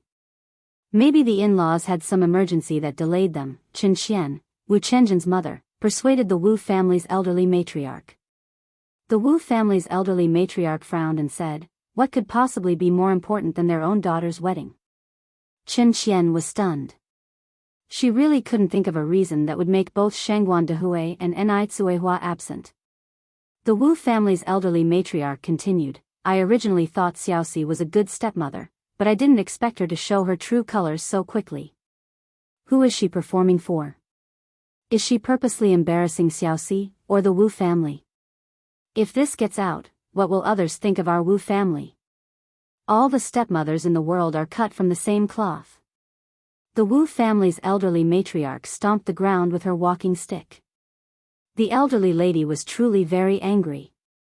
Because she really couldn't think of any reason that Shangguan Dehui and Nai Tsuihua could be absent. Wu Zhihao advised, "Mom, there are some things that aren't appropriate to discuss publicly. Maybe they really did have some urgent matter to attend to. I've known Dehui for so many years, I know he's not careless, and the mother-in-law too, you can tell, she's also a very reasonable person." The Wu family's elderly matriarch was still somewhat displeased. Even if there was really some big issue, a word in advance would have been appropriate. The Wu family isn't unreasonable. If there had been a big issue, speaking up might have allowed us to offer help. What does it mean for them to not offer any explanation at all? Master Mo and Madame Mo also attended the wedding and found it strange not to see Shangguan Dehui and Nai Tsuihua. Back in Jinghua village, the couple Nai Tsuihua and Shangguan Dehui were still entertaining the guests, but when it came time for Shangguan Shi to get in the car, Nai Tsuihua and Shangguan Shi had disappeared. At the church ceremony, Shangguan Dehui appeared briefly, but after the process was completed, he disappeared again. They came and went like the wind. By rights, today was Shangguan Zai's big day, and neither of them were people without discretion. They shouldn't have acted this way. Master Mo looked around and then lowered his head to ask Madame Mo, "How long has it been since you've seen little Ni Yun?" Madame Mo was startled. "It seems to have been a while." "Yang seems to have disappeared too," Master Mo continued. Madame Mo squinted her eyes and then said, "Now that you mention it, it seems that as soon as Yang's dad and mom disappeared, little Ni Yun and Yang both vanished." Master Mo nodded. Could something have happened? Madame Mo's brow twitched as she looked at Master Mo. What could have happened? Master Mo stroked his beard. Madame Mo looked around and added, "It seems little Yun is also missing." This statement indeed reminded Master Mo. Could it be little Yun is missing, and that's why they all went to look for her? Madame Mo shook her head. "I think that's unlikely." Adele was also anxious. The wedding was nearly over, and she still hadn't seen her parents and sister. How could she not be worried? Duo, where did my parents and sister go?" she asked. Zhao Yu, who had promised Ni Yang not to talk about the matter indiscriminately, shook his head and said, "I don't know either." At the time, after learning that little Ni Yun had been kidnapped by Zhuoling, Ni Yang had sent her a message, but after that message, there had been no further news. No idea if they had found Zhuoling now. After the wedding, Zhao Yu, Adele, Shangguan Su, and others, as the bride's family, escorted Shangguan Shi to the Wu family. It also served to bolster their courage. It meant to let the Wu family see that Shangguan Shi had many in her maternal family behind her, warning the Wu family not to bully Shangguan Shi. The Wu family was a large clan, and there were many elders present at this time. One of Wu Chenjin's great-uncles confronted Shangguan Shi on the spot, demanding to know what exactly was going on with Nai Tsuihua and Shangguan Dehui. "If you find any errors, ads pop up, ads redirect, broken links, non-standard content, etc., please let us know it report so we can fix it as soon as possible." Chapter 1147 Arrest Wu Yenyun _3. How could they be absent from such an important occasion? How will outsiders view our Wu family after this? This is a matter that concerns the honor of the Wu family, and large clans care deeply about such matters. Shangguan Shi also felt wronged. Ever since Nai Tsuihua and Shangguan Dehui disappeared, all sorts of rumors had been buzzing around her. She knew her parents must have run into some trouble, otherwise, they wouldn't have been absent like this without any reason. Wu Chenjun blocked Shangguan Zai's path. "Great uncle, this has nothing to do with Xiaoxi, you have no reason to blame her. Moreover, I believe my in-laws are not that kind of people. Please don't jump to conclusions and make innocent people suffer before understanding what happened."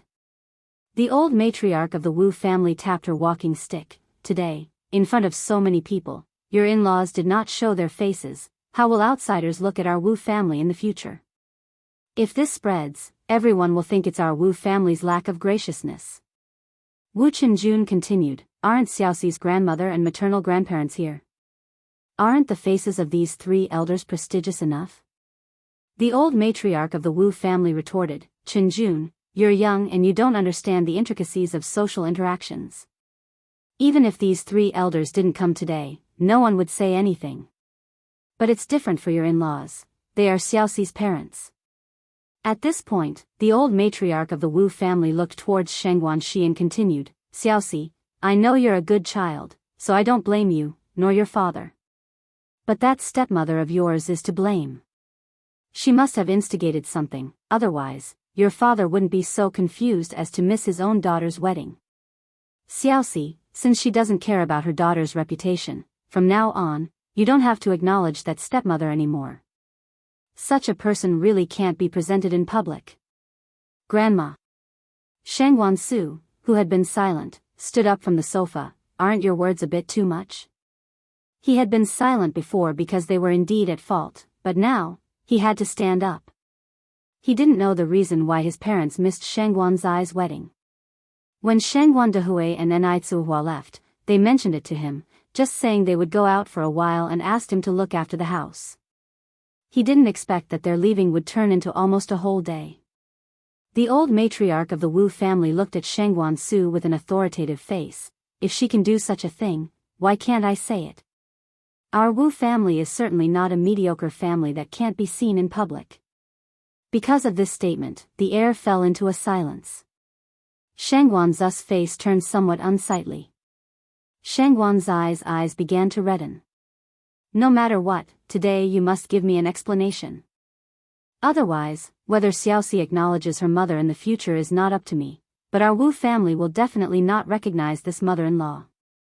At this point, Zhao Yu couldn't care about the consequences and stood up from the sofa. Old lady, you should be grateful that today's wedding could still be successfully held. Had it been any other family, chaos would have ensued. If it weren't for Ni Yang keeping the overall situation in mind, the wedding of Sheng Guanxi and Zhuo Ling might have to wait until next year. Duo, do you know what happened? Sheng Guanxi looked at Zhao Yu. Zhao Yu nodded and briefly explained the situation. Upon hearing that little Ni Yun had been taken away by Zhuo Ling and was even subjected to life-threatening danger, Sheng Guanxi turned pale, staggering a few steps before being caught by Wu Chenjun, who was behind her. Otherwise, she would have fallen to the ground. Wu Chenjun quickly consoled Sheng Guanxi, Xiaoxi, don't panic, Yun Yun is blessed with good fortune, she will definitely be fine. The Wu family, which had been deeply angry, now all lowered their hostility. After all, this was a matter of life and death. The old matriarch of the Wu family's face couldn't hide her unease. What about my in-laws and mother-in-law? Such a big thing happened, how could they not inform us? If it's too difficult to speak of, we could have thought of a solution together to look for her. Zhao Yu said, if the issue was made known to everyone, could the wedding have been held smoothly? My maternal grandparents kept it secret for fear of delaying the auspicious time and went to look on their own. I did not expect you to speak so poorly of them. Kind intentions are treated like an ungrateful deed. The old matriarch of the Wu family was momentarily speechless, filled with regret for her previous behavior. If you find any errors, ads pop up, ads redirect, broken links, non-standard content, etc., please let us know it report so we can fix it as soon as possible. Chapter 1148 Arrest Wu Yenyu _4. She really shouldn't have. She shouldn't have wronged Ni Tsuehua without knowing the whole story. Now it seems that Ni Tsuehua is not only not a bad stepmother, but is actually a very understanding and good mother. Her own daughter was in a life-or-death crisis, yet she still thought of her stepdaughter's wedding. If it were anyone else, they wouldn't be able to remain so calm, nor would they sacrifice their own daughter to fulfill their stepdaughter's happiness. Upon this thought, the elder Mrs. Wu immediately apologized to Sheng Guanxi. Xiaoxi, I'm sorry, Grandma wrongly accused your mom without knowing the situation earlier, I really shouldn't have. The elder Mrs. Wu is a reasonable old lady, and if it was her mistake, then she would not shirk responsibility. That uncle who stood up for the Wu family just now quietly slipped away because he couldn't save face. Originally planning to properly teach these clueless youngsters a lesson, who would have thought it turned out to be a huge misunderstanding. Sheng Guanxi, pale-faced, shook her head, it's nothing, I'm just worried about Yunyun's condition. Duo, how is Yunyun now? She knew that encountering Zuoling at the wedding was not a good sign, but she didn't expect Zuoling would harm little Yun. It's all her fault. If it weren't for her misjudgment of people, little Yun wouldn't have suffered this calamity. Little Yun was taken away by Zuoling, and she was still busy getting married. She really shouldn't have. Shangguan she now blamed herself to death. Zhao Yu sighed, I don't know either, my dad hasn't sent a message yet. As soon as these words fell, Zhao Yu's pager beeped. It must be from my dad. Zhao Yu hurriedly took out his pager. How is it? Shangguan she asked urgently. Zhao Yu continued, they've found her, they're at the hospital, and little Yunyun is still in surgery. The elder Mrs. Wu quickly turned to a servant and said, Old Zhao, get the car ready, we're going to the hospital right away. By the way, Duo, is it at the city hospital? Zhao Yu nodded. The group hurriedly drove to the hospital. Shangguan she didn't even have time to change out of her wedding toast attire. When they arrived, the surgery was not yet finished. Mo Qishan was waiting outside the operating room. Seeing so many people, Mo Qishan wasn't surprised. Shangguan she hurriedly ran over and asked, how is the situation now? Why are you here alone? Where are my parents and Yang? Mo Qishan replied, Yunyun's injuries are very serious, so Yang is also involved in the surgery. Your aunt felt uncomfortable, and your uncle is taking care of her. What's wrong with my mom? Shangguan she asked eagerly. Mo Qishan carried on, your aunt fainted, it's not too serious, you don't need to worry. Where is my mom now? In Ward A101 on the 3rd floor. The group hurriedly ran up to the ward. Nai Tsuehua had just fainted from being worked up, and the situation wasn't too serious. Shangguan Shi and the others hadn't been there long before Nai Tsuehua woke up. Seeing Shangguan Shi and the others, Nai Tsuehua said in surprise, Xiaoxi, why have you come? At a time like this, how could you, a new bride, be absent? Shangguan Shi hugged Nai Tsuehua and cried, the wedding is already over. Mom, I'm sorry. It's all my fault. Nai Tsuehua patted Shangguan's eyes back. Silly child, how could this be blamed on you? This has nothing to do with you, you mustn't think that way. The elder Mrs. Wu apologized from behind. Xiaoxi's mom, I'm really sorry, we nearly misunderstood you because you and Xiaoxi's dad didn't attend Xiaoxi's wedding. Although she had already apologized to Shangguan Shi, she still owed Nai Tsuehua an apology. She shouldn't have thought of Nai Tsuehua that way before. Only then did Nai Tsuehua notice the elder Mrs. Wu. Elder Mrs. Wu, why have you come too? This is our family's affair, I'm sorry for making you worried. Xiaoxi's mom, please don't say that, it's our Wu family that has wronged you. After speaking a few words with the elder Mrs. Wu, Nai Tsuehua finally had a moment to ask about little Yun's condition. Dehui, how is Yunyun doing? Shangguan Dehui replied, Yang is also in the operating room. Dia, don't worry, Yunyun will be out soon. Not to make Shangguan Shi feel guilty, Nai Tsuehua had to hide her extreme worry, even though she was very anxious. She needs to be strong. Nai Tsuehua looked at Shangguan Shi and continued, Xiaoxi, it's fine as long as your dad and I are here at the hospital. You should take Chenjun and bring the elder Mrs. Wu, and your grandparents-in-law back home. If you find any errors, ads pop up, ads redirect, broken links, non-standard content, etc., please let us know your report so we can fix it as soon as possible. Chapter 1149 Arrest Wu Yenyu _5. Xiaoxiu, you should take Adele and Duo and head back too. You aren't doctors, and having so many people staying at the hospital is pointless. Once Yunyun's surgery is successful and she's out, I'll call you guys at home. Shangguan Dehui stood by, nodding, your mom is right. You guys should head back. The hospital is full of bacteria, it's not really a good place. Although Nai Tsuehua and Shangguan Dehui said so, neither Shangguan Su nor Shangguan Shi left. Instead, they joined everyone else outside the operating room on the 2nd floor, waiting for little Yun to come out. The group had been waiting outside for over 2 hours when the lights inside the operating room finally turned off, and the door slowly opened. Several people in white coats came out. Although they were all dressed similarly and wore light blue masks, Mo Qishan recognized that tall figure immediately. He quickly stepped forward and asked, Yang Yang, how did the surgery go? Yang slowly took off her mask, revealing a face as delicate as a painting. The surgery was very successful. Really? Yang, you're not lying to Mom? Tsuhua walked over and grabbed Yang's hand. Yang said with a smile, Mom, why would I lie to you about something like this? Yun is really alright, and she won't have any sequelae in the future. What, you don't trust my medical skills? That's wonderful. Tsuhua hugged Yang excitedly. This is truly wonderful.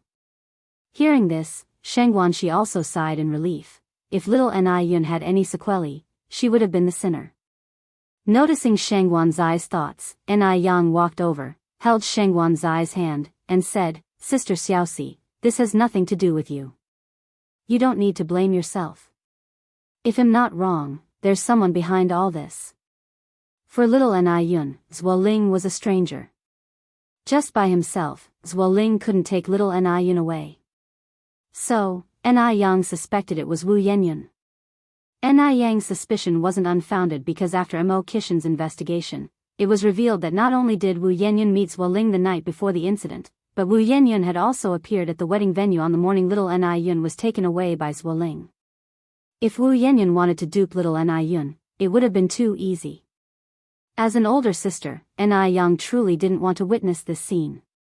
But if it really was Wu Yenyun, then Yang would definitely not forgive her. Yang, do you know something?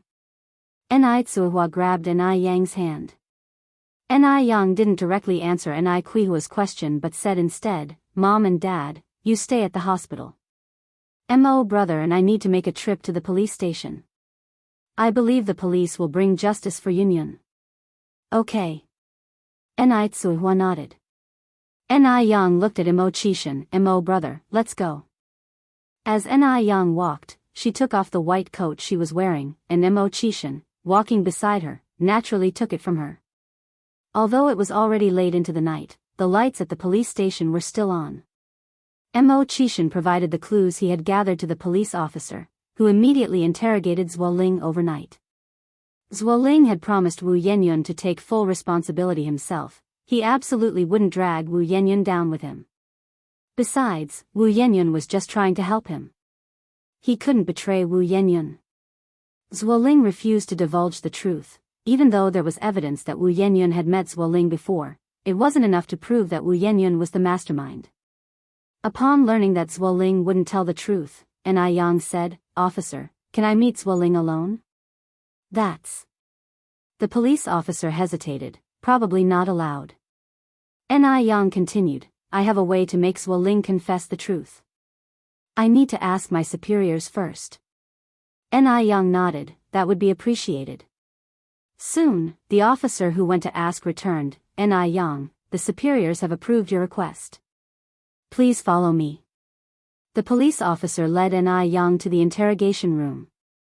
Yang sat opposite Zuoling. Seeing Yang, Zuoling's emotions surged. Yang, you bitch. It's all your fault. It's because of you that I ended up in this mess. His life was ruined, and so was his future. Yang, however, didn't get angry, but instead was exceedingly calm. Zuoling, you're hating the wrong person. What? Zuoling was taken aback. I said, you're hating the wrong person. The real person who put you in this situation isn't me. It's Wu Yenyun, she's using you as a pawn. If you find any errors, ads pop up, ads redirect, broken links, non-standard content, etc., please let us know it report so we can fix it as soon as possible. Chapter 1150 Arrest Wu Yenyu 6. Using someone else as a weapon? Zuoling furrowed his brows. Yang continued, actually, the person who truly hates me is Wu Yenyun, but Wu Yenyun is afraid of facing legal consequences, so she shifted all the blame onto you, wanting to use you to make my life miserable. Zuoling roared, nonsense. It was clearly you. You are the one who harmed me. Yang gave a slight smile. Zuoling, you're a university graduate after all. Please use your brain for a moment, okay?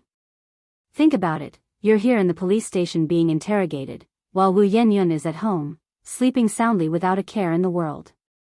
Is that fair to you? Charges of kidnapping and attempted murder are very serious, you might end up paying with your life.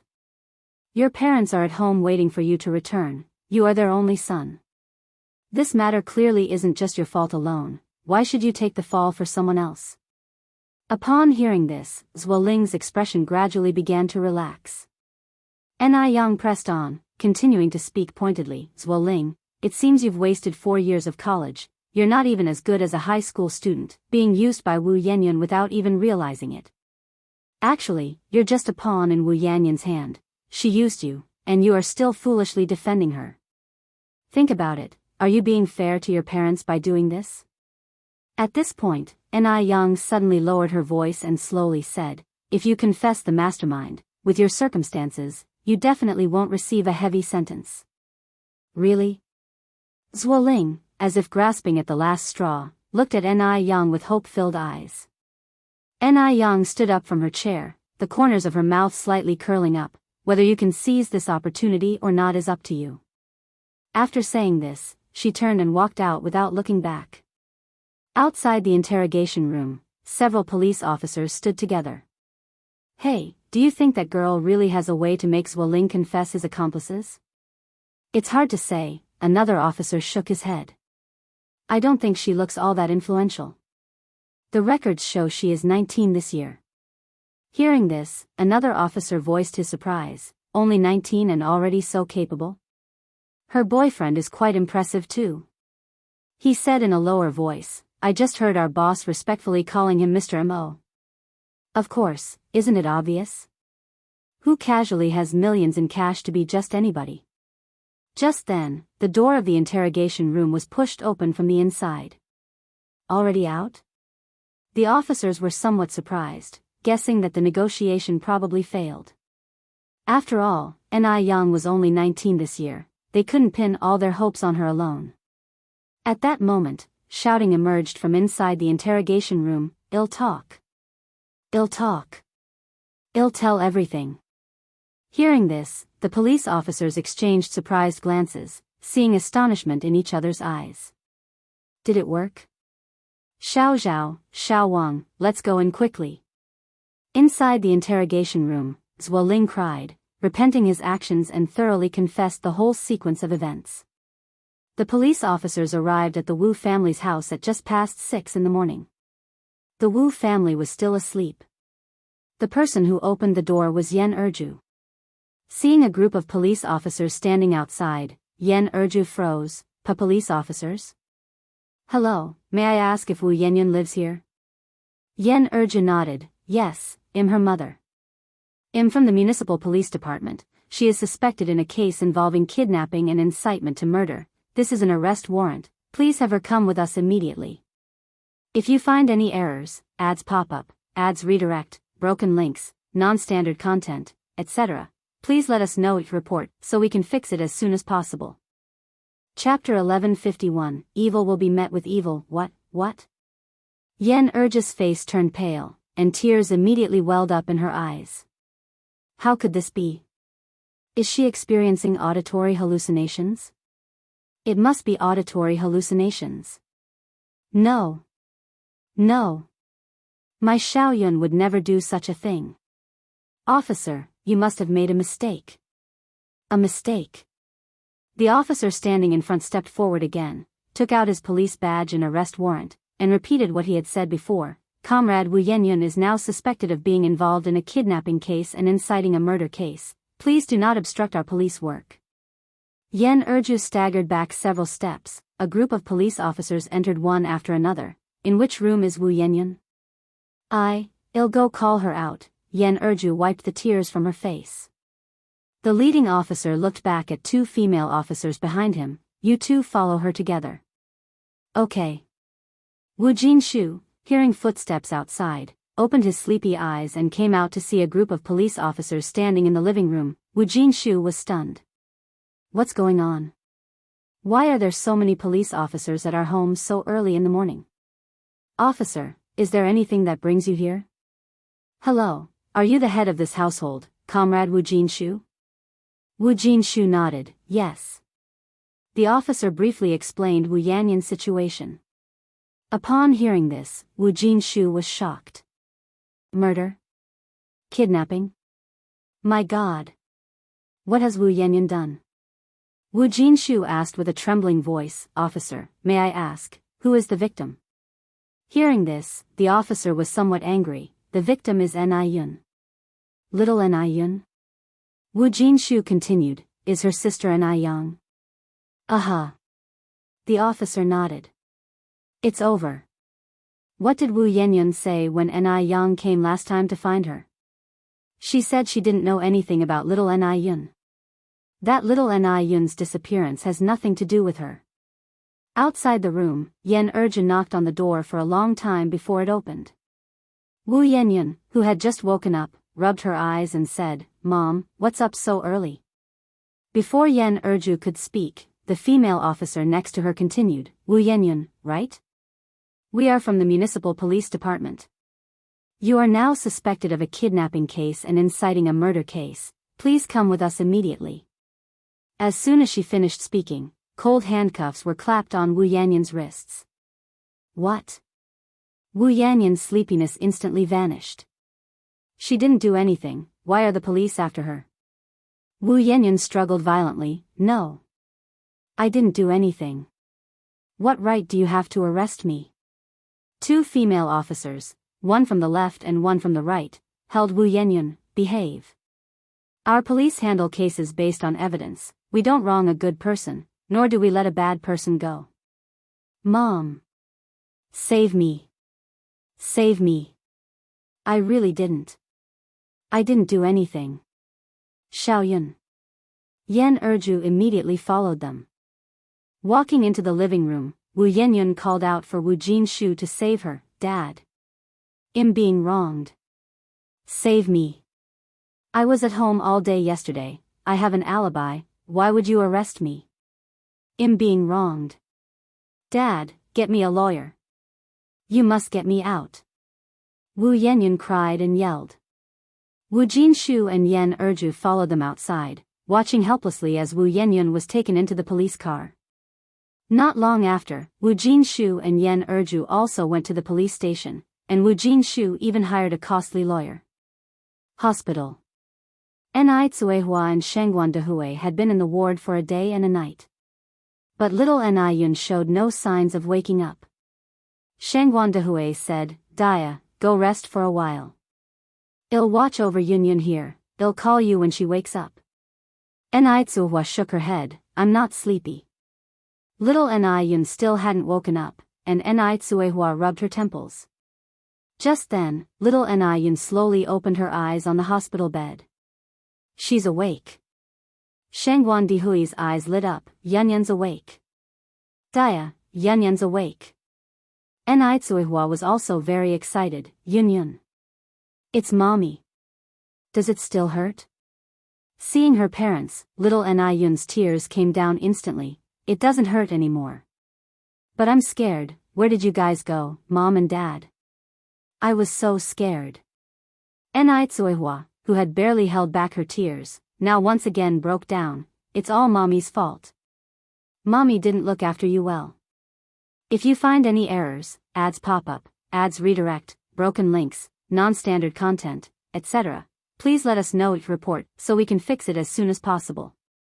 Chapter 1152, Evil will be met with evil. Little Ni Yun saw her mom crying and felt panicked for a moment, sensibly saying, Mom, don't cry anymore. Look, Dad isn't crying. Okay, Mom won't cry.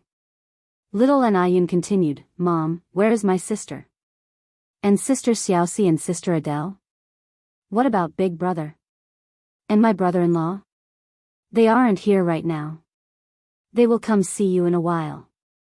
What about Grandpa, Grandma, and Grandma? Little Ni Yun asked again. Ni Tsuehua said, they are at home. What about my grandniece? Grandniece?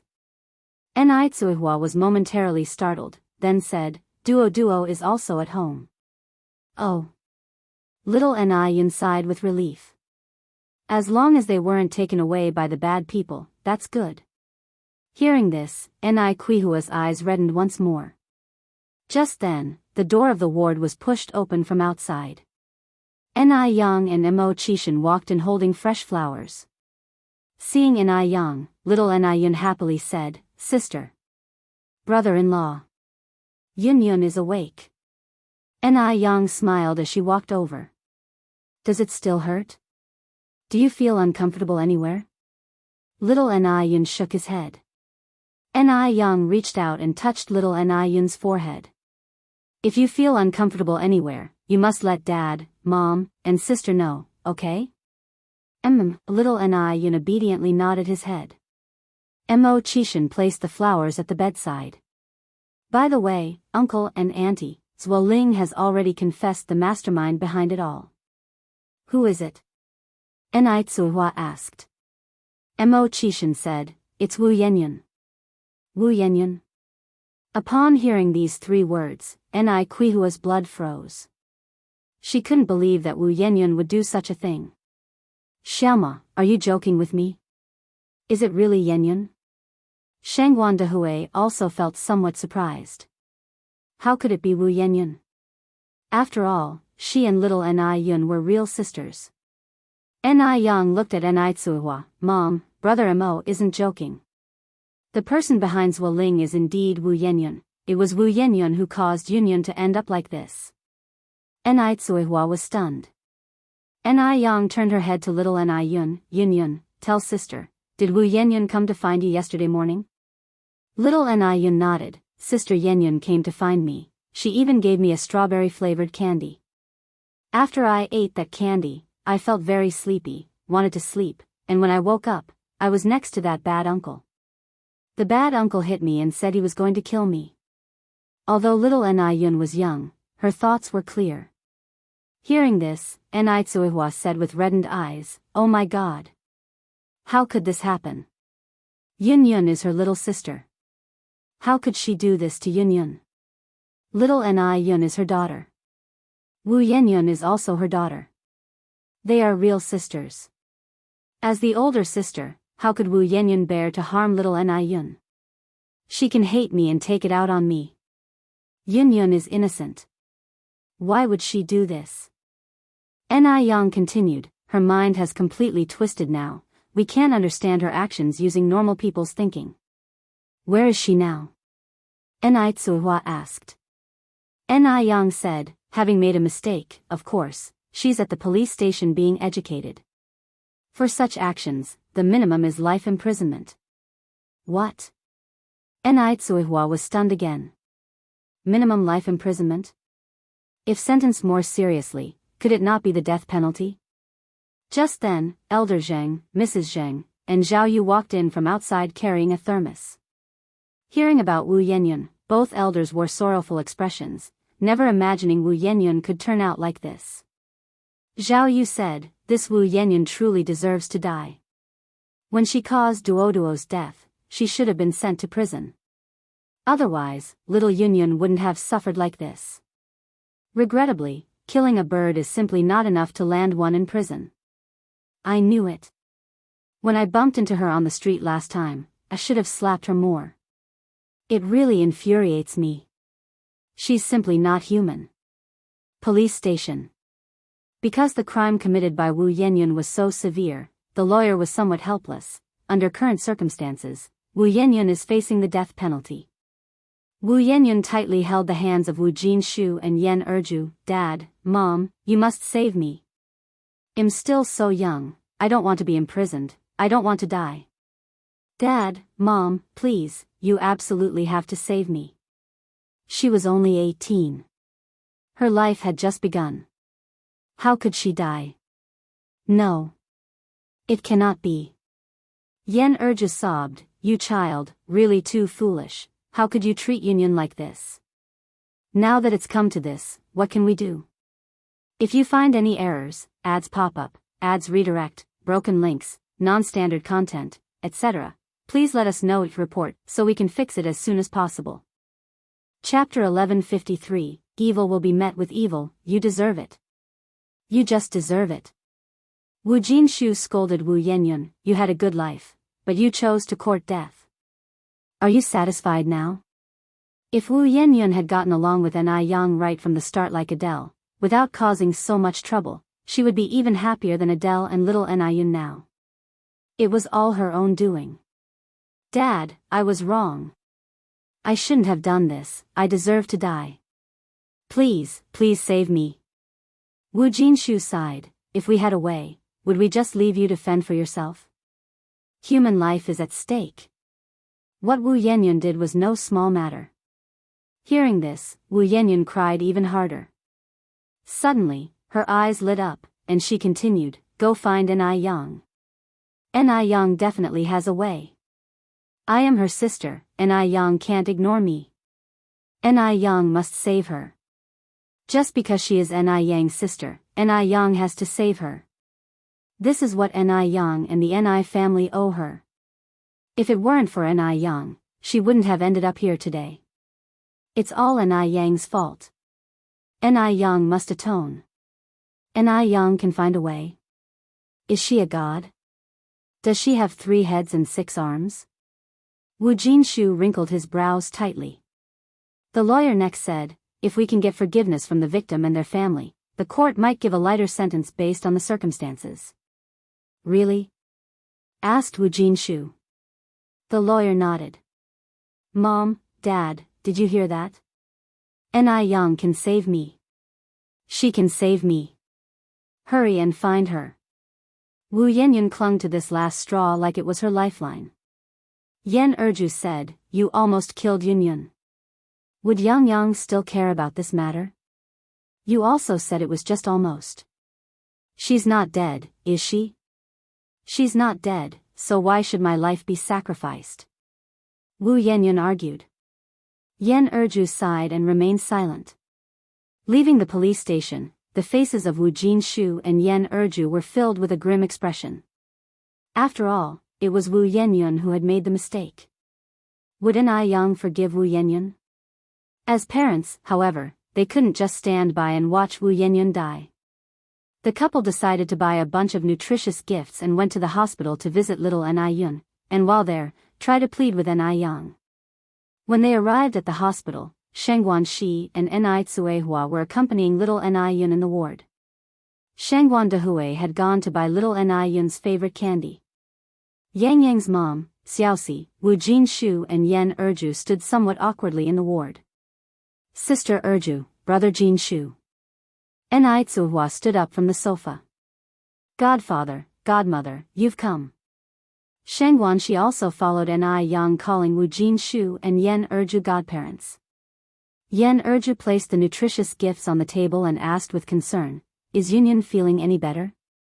Ni Tsuehua nodded, she had a major surgery last night, but she's much better now. Yan Erju continued, Yang Yang's mom, I'm really sorry, it's our fault for not raising our child well. Xiaoyun knows her mistake now, she's only 18, still a child. Can you give her a chance to reform? Shengguan Shi found it difficult to speak and couldn't interject, but she felt Yan Erju was being somewhat selfish this time. Because of Wu Yenyun, little Ni Yun almost died. If it weren't for Mo Kishin's extensive connections finding Zhuoling in time, little Ni Yun would already be dead. Ni Kuihua's eyes were very red, and she didn't know what to do. Both the palm and back of her hands were dear to her. Wu Yenyun is only 18 years old. Should she really just watch her daughter die? What should she do? Yan Erju tightly grasped Ni Kuihua's hand. Yang Yang's mom, I beg you, Xiaoyun is also your child. I beg you to let her go just this once. 18 years ago, you already gave up on her once, are you going to just watch her die this time? Xiaoyun is still a child, she was just confused for a moment, she really knows her mistake. Yunyun is also still a child. Before the person arrived, their voice already reached. A crisp, clear voice sounded from outside the door. Yan Erju turned her head to look, only to see a slender, stern figure walking in, with a chiseled and expressionless face that still somehow conveyed a strong sense of distance. Yang Yang. Yan Erju and Wu Jinshu stood up, looking towards Ni Yang. Ni Yang walked slowly inside. Wu Yenyun is already an adult, and she should pay the price for her actions. This matter can't be forgiven just because she says I'm sorry. I know I was wrong. If you find any errors, ads pop up, ads redirect, broken links, non-standard content, etc., please let us know each report so we can fix it as soon as possible. Chapter 1154, Evil will be met with evil in front of Yenyun lay a life. A living, breathing life. Who knows how anxious Ni Yang was when Zuoling pressed the dagger against little Ni Yun's neck. It was evident that Zuoling had murderous intent at that moment. Ni Yang is no saint, she could not act as though nothing happened, and even less forgive Wu Yenyun. Wu Yenyun first killed Duo, and then little Ni Yun. Ni Yang couldn't imagine what other earth-shattering things Wu Yenyun would do next. Wu Yenyun is now a ticking time bomb, and Ni Yang can't possibly keep a bomb that might explode at any moment by her side. Erju wept inconsolably. Yang, she is your sister. Do you really want to watch her die like this? Yang, I'm begging you, please forgive her just this once. Erju had single-handedly raised Wu Yenyun. She couldn't bear to watch Wu Yenyun die. Ni Yang turned to Erju. Do you think I haven't forgiven her enough times?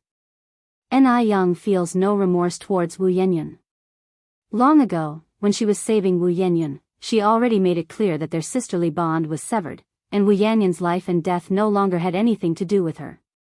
But she's your sister, Yang, please forgive her just this once. I promise that Xiaoyun will never be like this again. Ni Yang spoke calmly. If the person who was kidnapped wasn't Yunyun, if the person who almost died wasn't Yunyun, but your family's Erlong and Xiaolong instead, would you still be saying the same thing? Would you still speak of forgiveness so casually? As she spoke, Ni Yang paused, then continued, I know my words may sound harsh, but that's the reality. If it were Erlong or Xiaolong lying in the hospital bed today, would you forgive Wu Yenyun's actions? Finishing her speech, Ni Yang took a piece of paper from her bag and handed it to Erju. This is the critical condition notice issued by the doctor before Yenyun's surgery. Please take a look. Erju took the critical condition notice with trembling hands. Yang, is there really no room for negotiation in this matter? Ni Yang shook her head. The person hurt was Yunyun. None of us can forgive on behalf of Yunyun. Erju continued, but Xiaoyun is your sister after all. Your family already abandoned her once before. This time, can't you just let go and give back the life you owed her 18 years ago? After this, if Xiaoyun does anything wrong again, we definitely won't bother you. Our family no longer owes Wu Yenyun anything. I already gave her life back when she fell seriously ill 6 months ago. Once something begins, it can happen again and again. It seems that Erju has forgotten the incident from 6 months ago when Wu Yenyun was gravely ill and almost died. At that time, Ni Yang had pitted her past grievances and stepped in to save her. Wu Yenyun wasn't just ungrateful after recovering, she even bit the hand that fed her. Ni Yang didn't mind those things. She is a sister after all, she should have a forgiving heart. Afterward, Ni Yang still respected Wu Jinshu and Erju as her godparents and helped their construction company, even giving them projects worth nearly 5 million from her office building. But now, Wu Yenyun had seriously endangered little Ni Yun's life, and Ni Yang couldn't continue to act like a saint and forgive her misdeeds. Impossible. During this time, Ni Tsuihua always wanted to say something, but hearing Ni Yang's words, she was lost for words. Because Ni Yang was absolutely right. The person harmed was little Ni Yun, the one who nearly died was little Ni Yun. Wu Yenyun should pay for her actions. On the way here, Erju had thought of many potential outcomes but never expected that Ni Yang would so heartlessly refuse to forgive Wu Yenyun just this once. They are blood sisters, even if their bones break, the tendons still connect them.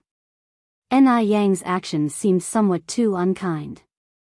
Jinshu consoled Erju, forget it, this matter is indeed Yenyun's fault, she truly needs to face the consequences of her actions. Yang is right because Yenyun didn't harm our interests. That's why we could speak of forgiveness so easily. If today, it were Erlong or Xiaolong lying on that bed, we might not be as forgiving as Yenyun. If you find any errors, ads pop up, ads redirect, broken links, non-standard content, etc., please let us know each report so we can fix it as soon as possible. Chapter 1155. Evil will be met with evil. Wu Jinshu was very honest and also a very rational person. It was understandable that Ni Yang was unwilling to forgive Wu Yanyan. Erju knew it made sense, yet she was still heartbroken, holding Jinshu and crying uncontrollably. That was her daughter, the daughter she had raised for 18 years. Back at the police station, separated by a glass, Wu Yanyan asked anxiously, "Did Ni Yang already sign the forgiveness letter? When will they let me out? I hate it here, I want to go home. I want to take a shower." Life in prison was very hard, especially for a major suspect like Wu Yanyan. Erju, with tears streaming down her face, looked at Yanyan. "Yanyan, I'm sorry." Wu Yanyan couldn't believe it. Ni Yang didn't agree to sign the forgiveness letter? Erju nodded her head. Wu Yanyan clasped her head with both hands. How could this be? Why didn't she sign? What right does she have not to sign? It's all her fault that I ended up like this today. If it hadn't been for Ni Yang, she would never have come to this point. The 10-minute visitation time passed quickly, and Wu Yanyan was taken away by the prison guards. As she was leaving, Wu Yanyan didn't forget to shout, "Mom and Dad, you must go find Ni Yang again. Make Ni Yang save me. I don't want to die." Erju sobbed uncontrollably. In the hospital ward, Ni Tsuhua looked at Ni Yang. "Yang, will Yanyan be sentenced to death?" Ni Yang nodded her head. Given the situation, she's likely to be sentenced to death. What Wu Yanyan had committed was no trivial matter. Will she really die? Tsuehua was after all the biological mother, and she could not remain indifferent. "Mom, are you going to sign the forgiveness letter?" Ni Yang turned her gaze towards Tsuehua. Tsuehua paused. Sign? Forgive? She also didn't know. Ni Yang continued, "Mom, Wu Yanyan and my biological father and grandmother are all of the same kind. If you forgive her this time, not only will she not know remorse, but she may become even more outrageous. This time Yanyan was lucky to survive, but next time, it might be me who dies." What? Could it really turn out that way? Ni Tsuhua looked at Ni Yang in surprise. Ni Yang smiled slightly. "Mom, don't think it's impossible. Do you know who Wu Yanyan hates the most right now? It's me. She always believes that I took everything from her. In fact, in her youth, Ni Yang lived a life even harder than Wu Yanyan. But Wu Yanyan only saw what was shiny and beautiful in her." Tsuhua continued, Yang, don't worry, Mom has already made a mistake in a past life. I won't drag you down in the second half of my life." Things had reached this point, and all she could do was let things take their course. Forget it, just consider that she had never had this daughter. Ni Yang nodded her head. "I'm really happy that you can think this way." Half a month later, the police station reported a result. Wu Yanyan was sentenced to death, to be executed in November. Upon seeing this result, Ni Tsuhua ran to a place devoid of people and cried bitterly. In the following days, she seemed to have really forgotten this daughter. After Wu Yanyan was sentenced to death, Jinshu and Erju, the couple, felt they couldn't face Ni Yang any longer. So they entrusted the project to another construction company and moved the entire family to Chuancheng, which was thousands of kilometers away from Beijing. For some people, it's perhaps better not to see them ever again in a lifetime. The Wu family's relocation didn't affect Ni Yang much. She lived every day according to plan. Thinking about developing her skincare line, she had spare time to work on the business of the noodle restaurant and the milk tea shop, and she also needed to take care of the national beauty and heavenly fragrance. She was truly too busy and didn't have the mental space to think about the Wu family's matters. In the blink of an eye, it was the end of the year, and in a few days, it would be New Year's Eve. Because tomorrow, Grandpa Du was leaving Beijing for Shanghai. So today, Mo Qishan and Ni Yang brought Zhao Yu to see off Grandpa Du. Grandpa Du was still the same as always. Even in the bone-chilling cold, he was dressed in a plain cloth robe, elegant like a schoolteacher, such that no one could peer into the ruthlessness and darkness at the bottom of his heart. "Will Brother Du come back to Beijing next year?" Ni Yang asked. Grandpa Du smiled. "Maybe not anymore." Beijing was actually a grave for Grandpa Du, a grave that buried the not yet dead. If he stayed any longer, he feared he wouldn't be able to control himself. Therefore, he wanted to stay far from here, far from Beijing. Out of sight, out of mind. When the heart is undisturbed, emotions fade away. And my senior brother? Will he go to Shanghai with you? Ni Young asked next. If you find any errors, ads pop up, ads redirect, broken links, non-standard content, etc., please let us know each report so we can fix it as soon as possible. Chapter 1156, Evil will be met with evil. Grandpa Du twirled his Buddha beads. Ziki is not young anymore. He will stay by his parents' side to fulfill his filial duties in the future. Really? Ni Young was quite surprised. Grandpa Du nodded slightly. Ni Young continued, then my master and mistress must be very happy. If my senior brother conveniently finds a partner and gives my master and mistress a grandchild, they would certainly be even happier. As one gets older, there are only so few wishes left.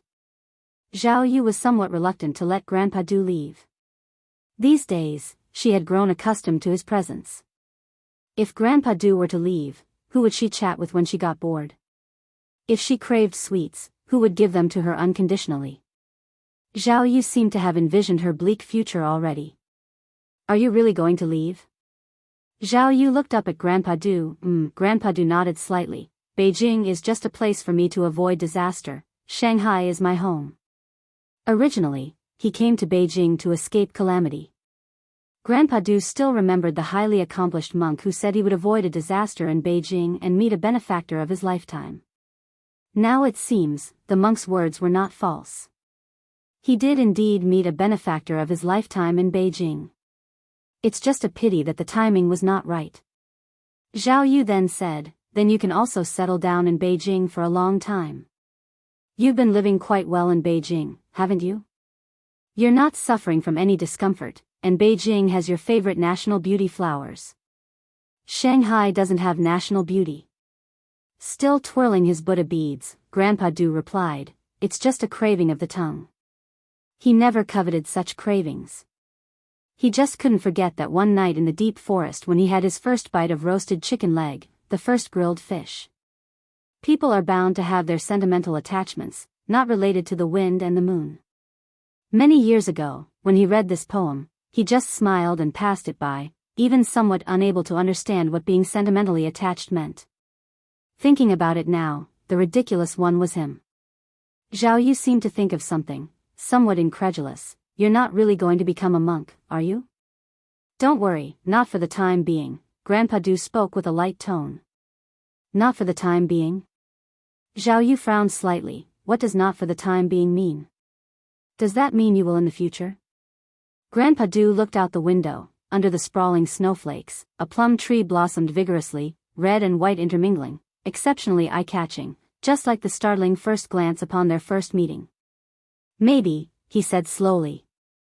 Zhao Yu sighed. What's so good about becoming a monk? You can't even eat meat, nor can you drink. Little jerk, don't be discouraged. In her haste, Zhao Yu couldn't help but blurt out this nickname again, and by the time she realized it, the words had been said, and she immediately covered her mouth. Fortunately, Grandpa Du didn't say much else. The next day, Mo Qishan drove Grandpa Du to the airport. Ni Young and Zhao Yu also went along. On the 27th of the 12th lunar month, Grandpa Du took the plane from Beijing, heading to Shanghai. Zhao Yu looked up at the large airplane roaring overhead, suddenly filled with emotion. Would she never see that jerk again? 3 days later, it was Chinese New Year's Eve. Jonathan and Luana were celebrating the New Year in China for the first time. The festive atmosphere in China was thick, quite different from the New Year in M country. At this moment, a few elders were gathered together cutting window decorations, preparing to paste couplets, and outside the window, the snow floated down. Inside, there was jubilation. Although the Ni family had married off a daughter this year, with the addition of Adele and her grandparents, the household was as lively as ever. Ni Young, holding a writing brush, was coming down the stairs when there came a knock at the door. Ni Young ran to open the door. As the door opened, she saw a tall and jade-like figure, looking up, the seductive Adam's apple, the exquisite jawline. It was Mo Qishan. Brother Mo, how come you're here? If you find any errors, ads pop up, ads redirect, broken links, non-standard content, etc., please let us know your report so we can fix it as soon as possible. You're tuning in to the Carefree Valley YouTube channel. Don't forget to subscribe and join us on this journey to catch the most captivating stories.